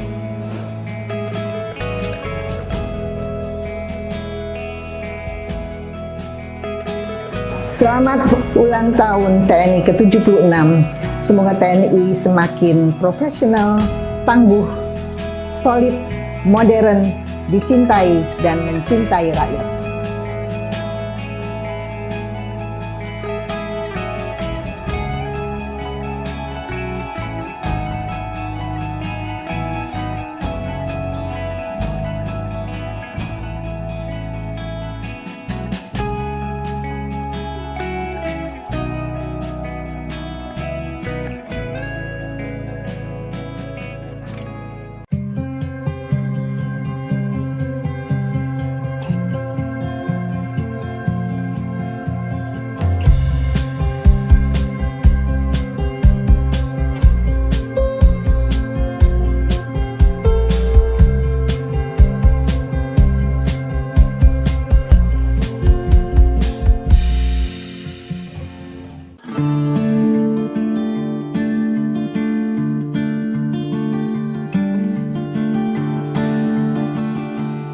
Halo semuanya, nama saya Gita Syahrani. Sekarang saya menjabat sebagai Kepala Sekretariat di Asosiasi Pemerintah Kabupaten yang bernama Lingkar Temu Kabupaten Lestari.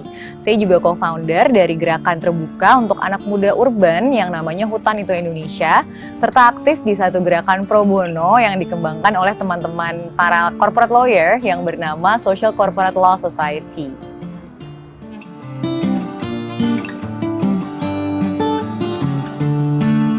Saya sebetulnya S1-nya Hukum Lingkungan dan Hukum Internasional, jadi ambil double major karena memang dari dulu secara spesifik pengen banget fokus di bidang lingkungan.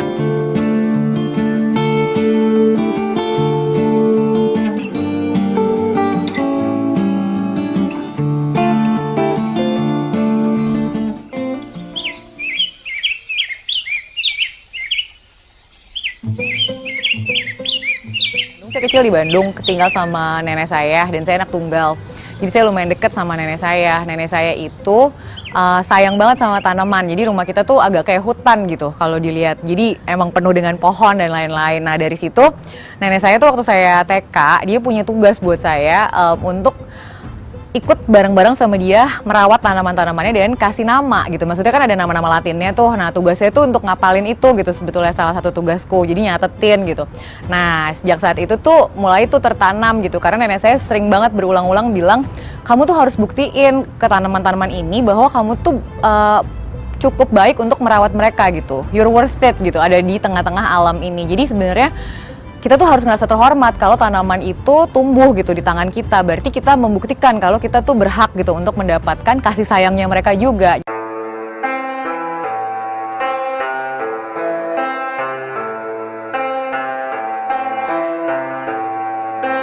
Saya itu dulu nulis skripsi S1-nya tentang illegal wildlife trafficking, jadi perdagangan satwa ilegal. Jadi semua orang mungkin nyangkanya saya bakal jadi masuk ke WWF atau ke non-profit yang fokus di animal rights gitu ya. Tapi kemudian ternyata malah masuk ke corporate law firm. Jadi ada law firm namanya DNC Advocates. Sekarang udah ganti nama jadi IAMP, Atelier at Law. Tapi basically itu adalah law firm cukup butik yang menangani transaksi korporasi gitu ya. Nah di situ sebetulnya saya belajar lagi gitu karena latar belakangnya kan bukan dari corporate law. Jadi beruntung banget sih bisa masuk ke law firm itu. Kemudian akhirnya belajar juga gimana sih caranya menggabungkan antara kesukaan saya, keinginan saya untuk protect environment gitu ya, tapi juga at the same time pakai keahlian saya dari sisi bidang hukum gitu. Ternyata bukan cuma advokasi kebijakan, tapi bisa juga ngomongin transaksi gitu sebenarnya untuk menyeimbangkan keduanya. Jadi belajar di situ juga. Nah waktu di DNC saya akhirnya berpikir gitu gimana ya caranya punya klien yang emang sangat spesifik bisa saya bantu untuk mengembangkan kedua bidang itu. Jadi buat krisis iklim tapi juga buat segi hukumnya. Akhirnya kita coba cari gitu beberapa klien sampai akhirnya ketemu klien pertamanya Kementerian Keuangan dulu yang sedang mempersiapkan investment fund untuk green investment. Dari situ saya belajar ternyata saya perlu lebih banyak nih skillnya. Sampai akhirnya kita dapat kepercayaan dari UKP 4 dulu, Unit Kerja Presiden. Karena UKP 4 waktu itu lagi siap-siap mau bikin badan nasional REDD+. REDD+ itu Reducing Emission from Deforestation and Forest Degradation. Jadi intinya Indonesia menandatangani kerjasama sama Norwegia yang bilang bahwa oke, Indonesia akan diberikan reward gitu, insentif sebanyak 1 billion US dollar kalau Indonesia berhasil menurunkan rate of deforestation atau angka deforestasinya. Dari situ mereka butuh satu instrumen pendanaan sebetulnya. Jadi gimana nih dananya bisa disalurin dan lain-lain itu harus dibikin secara struktur seperti apa. Nah disitulah keahlian kita sebagai lawyer yang biasa handle transaksi, biasa handle financing itu mainnya di situ gitu kan. Jadi karena punya klien itu terus akhirnya Badan REDD Plus-nya berhasil berdiri, saya pindah ke BP REDD Plus akhirnya di 2014. Di situ saya malah mulai lebih konsentrasi ke kebijakan publik ketimbang transaksi gitu.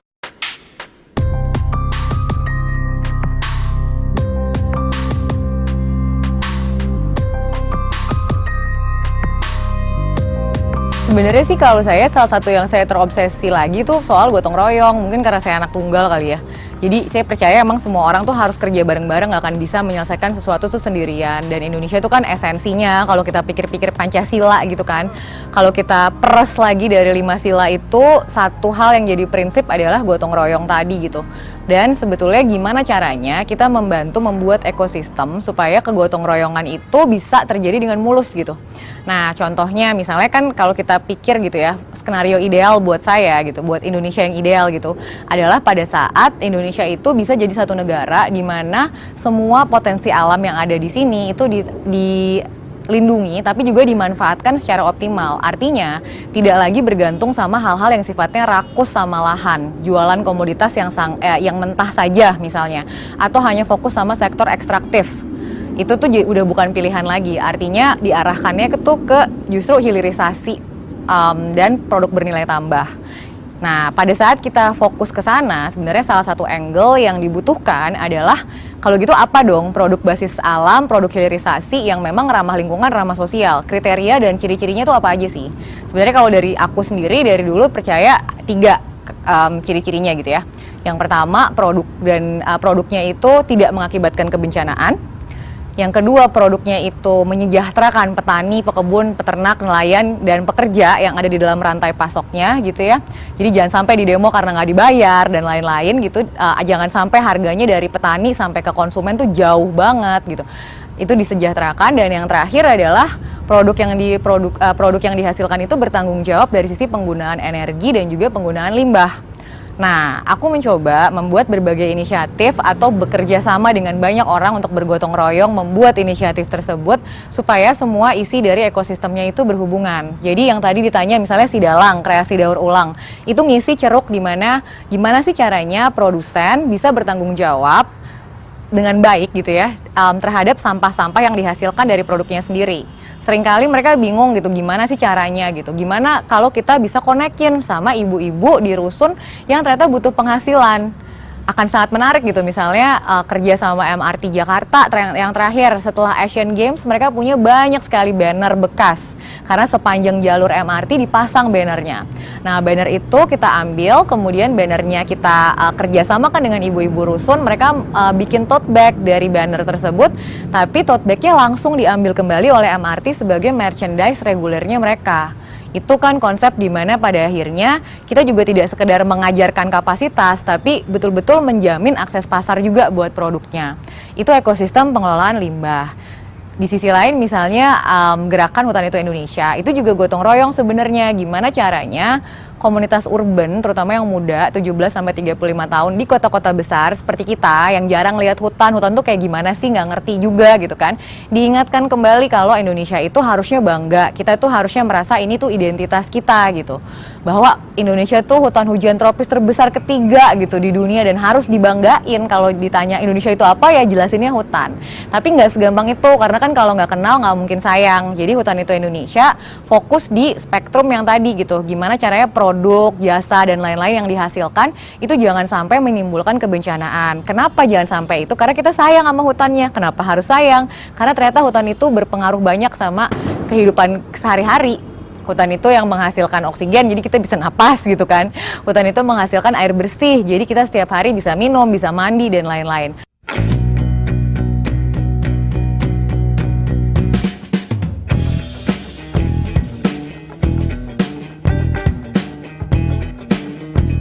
Jadi LTKL itu kan asosiasi pemerintah kabupaten sebetulnya. Jadi kita bukan NGO, bukan gerakan, bukan inisiatif gitu. Tapi asosiasi pemerintah kabupaten yang memang para pendirinya pengen kabupaten itu bisa jawab pertanyaan. Pertanyaannya apa? Apakah mereka bisa jaga lingkungan sekaligus menyejahterakan masyarakat secara paralel? Jadi itu tujuan dari LTKL. Tugasnya sekretariat yang saya pimpin ada 3.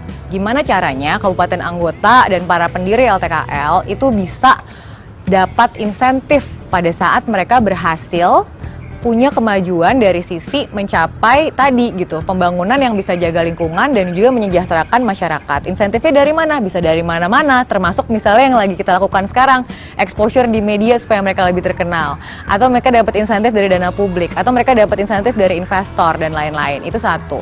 Yang kedua, memastikan bahwa kabupaten anggota itu juga bisa terhubung dengan jejaring mitra yang cukup efisien dan efektif dalam membantu mereka untuk mencapai tujuannya. Yang ketiga, tugas kita juga adalah bagaimana sebetulnya kabupaten anggota kita bisa ditingkatkan kapasitasnya. Nah, kapasitas apa yang pada intinya mau dikembangkan gitu, dari mulai regulasi, perencanaan, kelembagaan multipihak atau kerjasama multipihak, sampai kemampuan mereka monitoring dan berkomunikasi, sampai adanya portfolio atau rencana aksi bersama gitu. Nah dari situ kalau ditanya tadi kan pertanyaannya adalah apa tantangannya gitu. Nah ini kan sebetulnya sesuatu yang kompleks dan banyak layer gitu ya. Gimana sih caranya kita melihat, menjawab pertanyaan tadi, jaga lingkungan sambil menyejahterakan masyarakat, tapi dari angle bahwa itu diperkuat juga sama perencanaan, diperkuat juga sama peraturan, belum lagi masuk ke level UMKM-nya gimana caranya diberdayakan, gimana caranya teknologi bisa masuk. Jadi layernya banyak sekali sebetulnya. Kalau ditanya, saya perempuan, kalau laki-laki yang mengerjakan apakah bakal lebih susah atau perempuan lebih susah gitu. Ya sebetulnya kita lihat aja gitu dari keanggotaan LTKL, hampir semua kepala daerah yang ada di dalam keanggotaan kita adalah laki-laki. Begitu juga dengan pengambilan keputusan di level kabupaten, mayoritas juga laki-laki gitu. Dan gimana caranya pada saat kita bicara tentang pengambilan keputusan itu, pelan-pelan kita coba menyamaratakan gitu, bukan cuma laki-laki yang ada di posisi pengambil keputusan, tapi perempuan juga bisa naik ke sana. Jadi lebih bukan dari akunya sih, tapi gimana ekosistemnya pelan-pelan jadi punya keseimbangan dari sisi gender juga, dan bahwa pemimpin itu nggak harus jabatan aja gitu, tapi justru bisa jadi champion, bisa jadi pemimpin gerakan. Itu bisa datang dari anak muda di kabupaten, bisa datang dari masyarakat sipil, bisa datang dari perusahaan, bisa datang dari akademisi. Itu yang bergotong royong bareng-bareng ngebantuin pemerintah kabupatennya.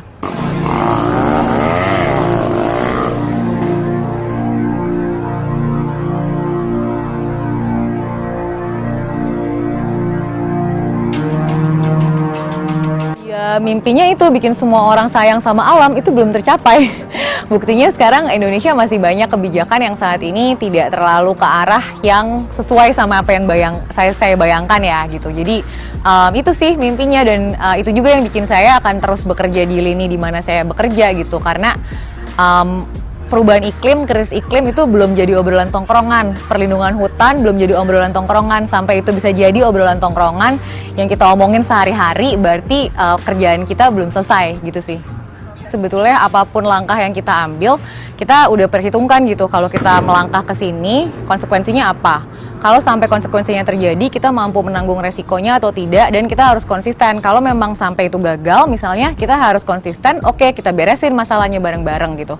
Jadi mungkin konsistensi, dan yang kedua, mengerti kenapa kita melakukan apa yang kita lakukan. What is your personal why gitu? Kayak apa sih yang bikin kita akan selalu punya drive untuk maju ke arah sana, dan itu buat aku juga proses gitu kan, mengenal diri sendiri gitu. Sebenarnya ngapain sih kita capek-capek kayak gini gitu sebetulnya, apa yang bikin kita harus lebih semangat kalau lagi enak gitu ya, kalau lagi semuanya berhasil, semuanya damai sih gampang-gampang aja. Yang agak susah kan kalau semuanya lagi susah gitu kan, kerja lagi terus-terusan gitu, terus abis gitu banyak masalah, ada krisis segala macam. Nah pada saat itu kita betul-betul butuh jawaban itu sih, kenapa kita harus terus maju gitu, kenapa ini cukup penting buat kita terus maju itu. Dan mungkin yang ketiga, banyak-banyak ketawa sih, sama mengumpulkan ekosistem yang bisa bikin kita juga percaya diri gitu. Kalau kamu dikelilingi sama orang-orang yang bikin kamu selalu meragukan diri sendiri, bikin kamu ngerasa nggak penting, bikin kamu ngerasa kamu nggak bisa melakukan apa yang kamu nggak bisa, berarti kamu ada di ekosistem yang salah sih.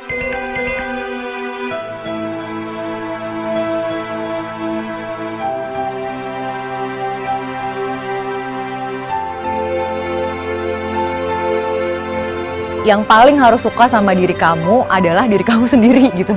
Jadi itu yang akan melandasi semua yang bisa kamu lakukan. Jadi nggak akan ada lah yang bisa ngalangin kamu begitu kamu tuh sayang sama diri kamu sendiri gitu. Sebetulnya itu. Jadi mungkin balik lagi ke tadi yang aku bilang soal lingkungan juga gitu.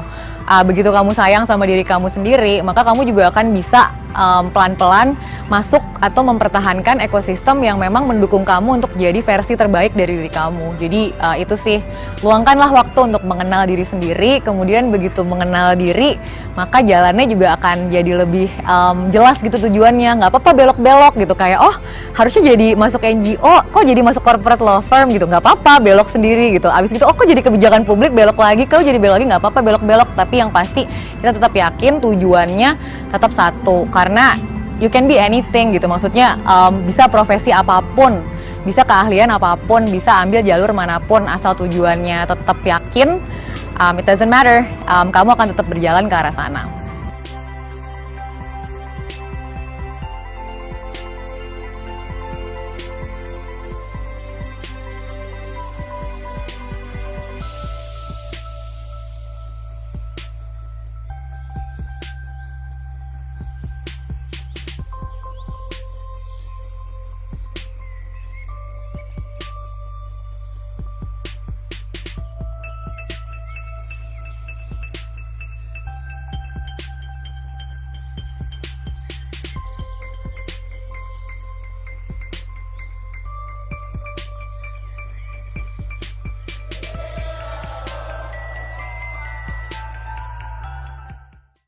Indonesia merupakan negara kepulauan yang memiliki banyak etnis, suku, dan budaya. Maka tidak heran dari ujung barat sampai dengan ujung timur Indonesia memiliki beragam tradisi unik yang berbeda-beda tiap daerah. Tradisi-tradisi ini masih dijaga hingga sekarang. Jadi, Anda tetap bisa melihat tradisi ini hidup berdampingan dengan masyarakat. Penasaran tradisi unik apa saja yang membuat Indonesia berbeda dari yang lain? Yuk kita simak 5 tradisi berikut ini. Tradisi potong jari Papua. Tradisi yang terbilang ekstrim ini memang sudah banyak ditinggalkan oleh suku Dani.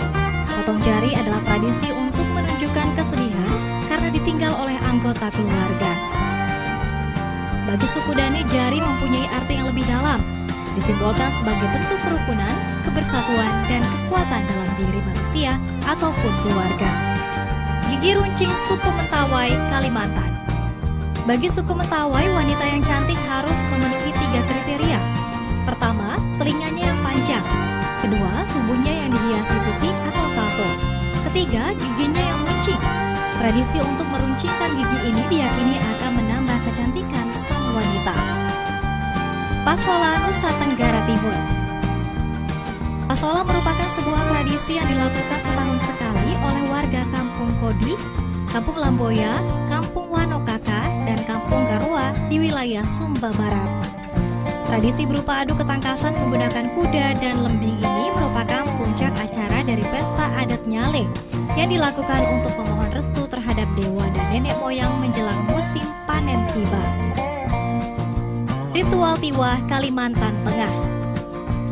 Di Kalimantan Tengah terdapat tradisi khusus yang dilakukan untuk orang yang sudah lama meninggal. Upacara tiwah ini bisa dilakukan oleh suku Dayak untuk pengantaran tulang orang yang sudah meninggal ke sebuah rumah yang disebut sandung. Ritual ini bertujuan untuk meluruskan perjalanan arwah menuju Lewutatau atau surga. Selain itu, ritual unik ini juga bertujuan untuk melepaskan kesialan bagi keluarga yang sudah ditinggalkan. Tradisi adu betis Sulawesi Selatan. Di Indonesia yang sebagian besar masyarakatnya adalah petani, mempunyai banyak tradisi untuk mensyukuri musim panen. Salah satunya di Dusun Paroto, Desa Sanaeko, Barebo, Bone, Sulawesi Selatan yang melakukan tradisi adu betis. Unik bukan? Tradisi ini dilakukan lewat permainan malanca. Intinya, para pemuda harus mengeluarkan kekuatannya agar bisa mengikuti tradisi adu betis.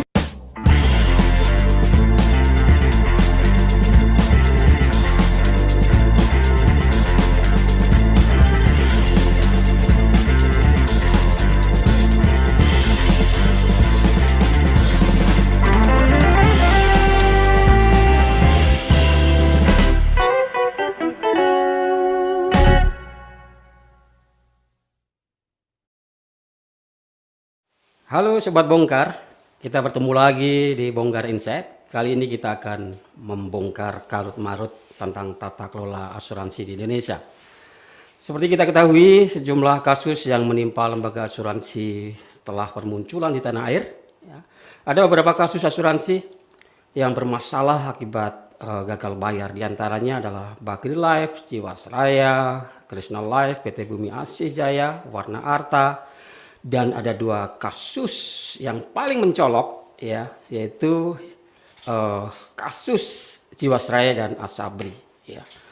2 kasus itu menjadi sorotan publik, tetapi sayangnya 2 kasus itu belum juga tuntas, muncul kembali kasus baru yang menimpa Bumi Putra.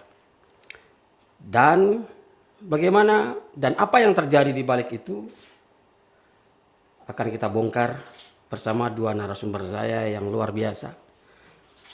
Ada Bu Vin Mangiri, beliau adalah nasabah pemegang polis Bumi Putra sekaligus koordinator nasabah Bumi Putra se-Jabodetabek. Apa kabar Bu? Baik Pak, terima kasih sudah diundang ya Pak. Iya, dan satu lagi tamu saya yang spesial, Pak Irfan Daharjo. Biasanya saya memanggil Mas Irfan. Ya. Beliau ini adalah pengamat asuransi dan praktisi asuransi. Dia aktif juga di Bumi Putra pernah ya Mas ya. Kemudian di Jasindo, asuransi Jasindo juga pernah. Sehingga beliau sudah malang melintang di dunia asuransi. Untuk membahas itu, mari kita bongkar bersama-sama. Saya ke Bu Vin dulu ya, ini sebagai korban, ya, sebagai nasabah. Bumi Putra sekaligus sebagai koordinator nasabah Bumi Putra se-Jabodetabek. Bu, bisa diceritakan bagaimana kronologi singkat, Bu? Kenapa Ibu percaya dengan Bumi Putra? Lalu kemudian bagaimana masalah ini bisa terjadi? Jadi Bumi Putra ini kan bisa dibilang asuransi tertua ya, gitu. Iya. Jadi otomatis dari ibu saya, keluarga saya banyak dulunya memang jadi nasabah Bumi Putra. Jadi kami pun anak-anaknya dianjurkan untuk menginvest sedikit lah dari penghasilan kita untuk masa depan, ya kan, masa depan anak-anak kita 17 tahun di kemudian hari. Nah, jadi saya memang mengikuti anjuran dari orang tua. Awalnya memang tahun-tahun sebelumnya ya lancar ya Pak. Jadi karena kami juga bukan hanya punya satu ya, biasanya juga kan agen juga menawarkan kalau sudah mau habis, ayo ikut lagi. Jadi memang itu awalnya memang berjalan lancar, tidak ada masalah. Tapi kalau saya pribadi itu saya mulai mengetahui ada masalah di Bumi Putra ini setelah saya mengalami sendiri pada tahun 2019. 2019 itu pada saat ada polis saya yang tidak bisa cair, ya kan, tidak bisa cair. Kemudian saya berusaha ke kantor cabang untuk bertanya kan, ada apa, kenapa, kalau memang ada masalah seharusnya mereka jujur kepada kami kan. Ibu datang ke kantor cabang itu setelah beberapa polis tidak terbayarkan.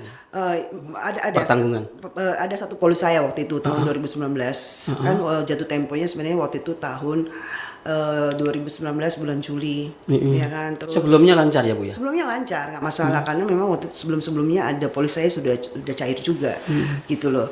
Terus saya bertanya komunikasi sama agen sendiri sudah mulai nih hilang. Saya kontak kayaknya lost, nggak pernah ada komunikasi lagi, banyak alasan kan. Jadi kemudian saya mencoba mencari informasi ke kantor cabang. Di kantor cabang pun saya dibilang oke Bu, ini memang kita ada sedikit masalah, tunggu ya, kita undur dulu berapa bulan kemudian. Oke, waktu itu saya diundur sampai bulan September. Saya undur lagi ya Bu sampai bulan Desember. Oke, kemudian bulan Desember kemudian saya datang gitu loh. Saya datang, dia bilang, Bu ini kami ada masalah lagi, tunggu ya Bu, nanti kita akan tunggu kabar dari kantor pusat. Seperti begitu. Terus habis itu ada kabar dari kantor pusat. Nah dari situ pas setelah bulan Desember saya udah mulai tidak mendapatkan jawaban dari kantor cabang, sehingga saya juga berusaha ke kantor pusat sampai saya ketemu beberapa teman-teman. Ternyata pas saya ke kantor pusat kok banyak ya Pak itu orang-orang di depan lagi ngantri. Ternyata ini saya mungkin yang termasuk terlambat gitu loh mengetahui bahwa banyak polis dari Pempol yang belum terbayarkan, dan saya mulai tuh cek, saya mulai cari informasi melalui medsos ya, gitu loh. Terus ternyata iya dari tahun ada yang bahkan dari tahun 2018 belum dibayarkan gitu. Makanya saya bilang wow ini lumayan banyak juga. Lama-lama kan makin numpuk ya. Akhirnya kita mulai tuh kumpul-kumpul, kita bicarain gitu loh. Bagaimana kalau kita sama-sama nih kita dobrak, maksudnya kita ke kantor pusat sama-sama, kita tanya kapan dan kenapa kok kita belum dibayarkan, seperti itu. Dari situlah asal mula kita bisa bertemu dari satu, akhirnya pakai dengan difasilitasi dengan dari medsos juga, kita akhirnya terkumpul seperti itu Pak. Tapi itu belum ada kejelasan ya? Belum, ya pada saat itu memang belum ya gitu loh, belum ada kejelasan karena kita masih mencari terus informasi.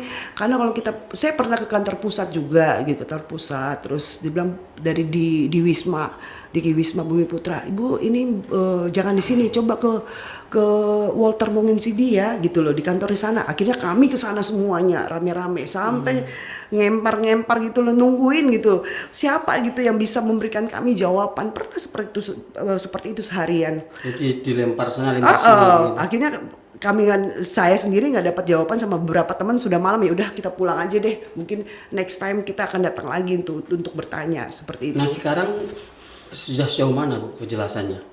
kasus ini? Iya, kalau yang kami tangkap ya memang karena sekarang ada kekosongan dari BPA sehingga kita harus Badan Perwakilan Anggota. Badan Perwakilan Anggota. Jadi anjuran dari OJK itu harus terbentuk dulu seperti itu. Artinya masih belum clear ya sampai sekarang ya? Kabur. Sepertinya kita putus asa gitu, Pak. Karena ya mungkin yang kemarin-kemarin memang ada beberapa ya, Pak ya, yang dibayarkan juga ya. Cuma maksudnya yang dibayarkan juga sedikit, bisa dibilang 500 atau 1000 banding 1 kali ya yang dibayarkan seperti itu, Pak. Mungkin dari sedikit-sedikit ada. Cuma yang kan kasihan, Pak, tiap hari tuh nambah gitu pempol-pempol gitu ya. Mereka tuh uang kita tuh di polis kita di Bumi Putra tuh kecil-kecil. Nggak besar gitu loh. Ada yang 10 juta, ada yang cuma 2 juta. Ini pemegang polisnya kebanyakan masyarakat menengah bawah ya? Nah, betul, itu. Karyawan, PNS, guru, nah, buruh. Itu dia, Pak. Dagang kecil ya? Iya, betul. Bagaimana perasaan Ibu? Ya, kasihan gitu loh. Kalau mereka tiap malam telepon, Ibu Vin, tolong kami gitu loh. Sepertinya tuh kita kayak karyawan gitu. Padahal kita sendiri juga lagi berjuang untuk mendapatkan uang gitu, Pak. Jadi di tengah pandemi, apalagi pandemi seperti ini gitu loh. Kita komunikasi juga, uang kita butuh itu uang kita sendiri loh, Pak, gitu loh. Kita bertahun-tahun kita tabung buat anak kita.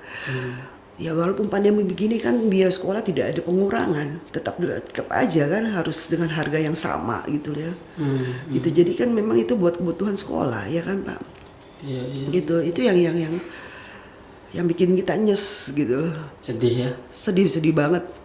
Sedih banget, Pak. Jadi dari rasa toleran karena kita punya rasa yang sama sebagai korban, akhirnya kita terbentuklah satu kelompok. Kelompok itu, Pak. Oke, saya ke Mas Irfan nih. Mas, apa sesungguhnya yang terjadi Mas di balik kasus ini, Mas? Kenapa bisa terjadi?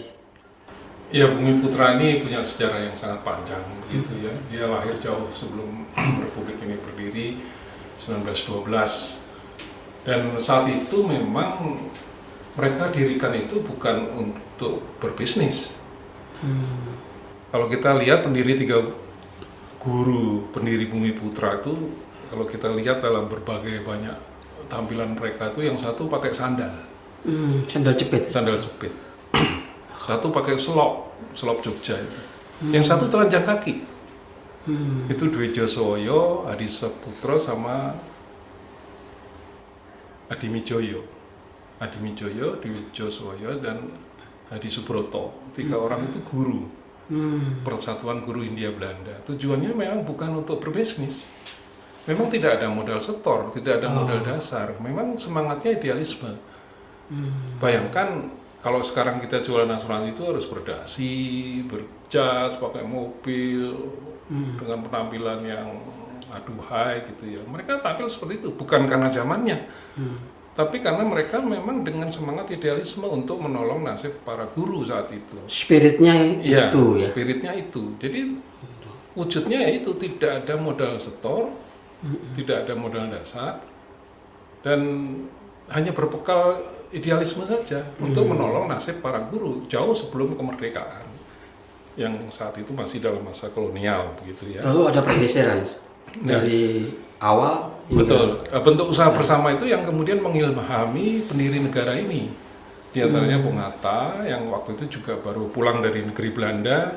Di sana sedang berkembang paham sosialisme demokrat yang dibawa oleh Bung Hatta ke Indonesia. Saat itu memang Eropa sedang gandrung dengan sosialisme itu, maka beliau kembali dari sana merumuskan pasal 33 Undang-Undang Dasar 45, menemukan praktek sosialisme itu pada usaha Bumi Putra itu. Sosialisme ala Indonesia. Iya, maka dirumuskanlah, kemudian disusun sebagai usaha bersama berdasar asas kekeluargaan itu dengan mengacu pada pengalaman beliau di Eropa yang sedang gandrung dengan sosialisme itu dan praktek usaha bersama di Indonesia yang diwujudkan pada Bumi Putra 1912 itu. Nah itu berkembang sampai semikian jauh hingga hari ini. Mereka itu tidak mempunyai peranata hukum sama sekali di dalam kasanah hukum Indonesia. Kita tahu ada undang-undang persoalan terbatas, ada undang-undang BUMN, ada undang-undang koperasi, ada undang-undang UMKM, tapi sampai detik ini tidak ada dalam peranata hukum kita undang-undang usaha bersama itu. Kita tidak menemukan itu di kurikulum Fakultas Hukum, tidak menemukan itu di kurikulum Fakultas Ekonomi, Fakultas Sosial Politik, sekalipun tidak ada peranata usaha bersama itu. Nah, praktek itulah yang kemudian menimbulkan banyak masalah. Karena seperti tidak punya induk, tidak punya pemilik, tidak punya payung hukum gitu, sehingga terjadilah banyak hal di sana, ya moral hazard, ya tata kelola yang buruk, tidak ada kontrol, sampai hari ini itu terjadi semua begitu. Dan celakanya mereka selalu mempersepsikan diri sebagai BUMN ini. Nah, ini kan plat merah, Mas. Selalu kita badan usaha milik negara. Iya, kita selalu menganggap Bumi Putra sehingga itu, ini membuat masyarakat percaya. Kan? Iya, selalu merakyat pemegang polis umumnya menganggap bahwa dia Bumi Putra itu BUMN, padahal sama sekali bukan. Sama sekali bukan. Dan dia bukan PT, tidak ada pemegang saham mengendali. Dia bukan koperasi, tidak ada rapat tahunan anggota. Iya. Dia bukan UMKM. Pokoknya yang bukan-bukan aja. Yang semua yang bukan-bukan itu ada di Bumi Putra. Dia bukan PT, bukan BUMN, bukan manajer yang profesional, karena umumnya semua karena idealisme itu. Dan tapi mereka mencoba membangun branding sebagai BUMN, karena memang itu ada upaya kesengajaan untuk mengelabui masyarakat atau gimana itu, Mas? Tidak, tapi mereka memang itu tadi, karena sejarahnya memang genetikanya Bumi Putra ini memang perjuangan, sehingga lebih banyak kemudian yang muncul sebagai badan perwakilan anggota itu adalah tokoh-tokoh daerah, tokoh-tokoh akademis, tokoh-tokoh masyarakat yang lebih menunjukkan portofolio politis, bekas gubernur, bekas guru besar, bekas bupati, itulah menjadi figur-figur di badan perwakilan anggota, sehingga konotasinya mereka selalu seperti halnya BUMN dengan segala protokolnya dan sebagainya. Dan termasuk para pendiri negara kita ini memang anggota Bumi Putra. Bung Karno, Pak Harto, keluarga Pak Harto, Cendana itu semua anggota Bumi Putra. Habibie pemegang polis. Mungkin juga Jokowi juga pemegang polis, barangkali juga pemegang polis saya kira ya. Mungkin ya. Nggak tahu ya. Mungkin. Bisa dicek itu kali ini. Bisa dicek. Ya, daftarnya. betul. Atau bukan mungkin ya, karena sampai sekarang juga nggak menuntut polisnya ya, Pak. Atau menunggu. Menunggu kita ke istana. Mas, ini kan berdasarkan informasi yang beredar di media ya. Iya. Kewajiban pertanggungan ya yang harus dibayarkan oleh asuransi Bumi Putra itu kan kurang lebih 60 triliun. Sementara aset perusahaan itu kurang lebih hanya sekitar 7 triliun. Ya. Apakah ini menunjukkan likuiditas keuangan Bumi Putra buruk, Mas? Oh iya, sangat. Saya koreksi lebih dulu karena ini juga jadi polemik tentang 60 triliun ini. Iya, Kata OJK itu adalah hutang pemegang polis, padahal itu bukan hutang kepada pemegang polis. Hutang kepada pemegang polis itu sebenarnya 32 itu hutang, artinya hutang itu yang sudah jatuh tempo, yang harus sudah dibayar hari ini, termasuk Bufin ini ada di dalam 32 triliun itu. 32 triliun. Iya, yang 60 itu sebetulnya adalah nilai polis. Oh, nilai polis keseluruhan. Iya, yang sebelum jatuh tempo maupun yang sudah jatuh tempo. Maupun yang sudah jatuh tempo. Tapi yang Bufin ini ada di 32 itu. Yang 60 itu yang polis belum jatuh tempo lah gitu. Nah, itu OJK saja sudah salah mengatakan. OJK salah itu ya? Salah mengatakan yang seharusnya nilai polis dikatakan nilai hutang. Nah, di sini menunjukkan betapa mereka pun tidak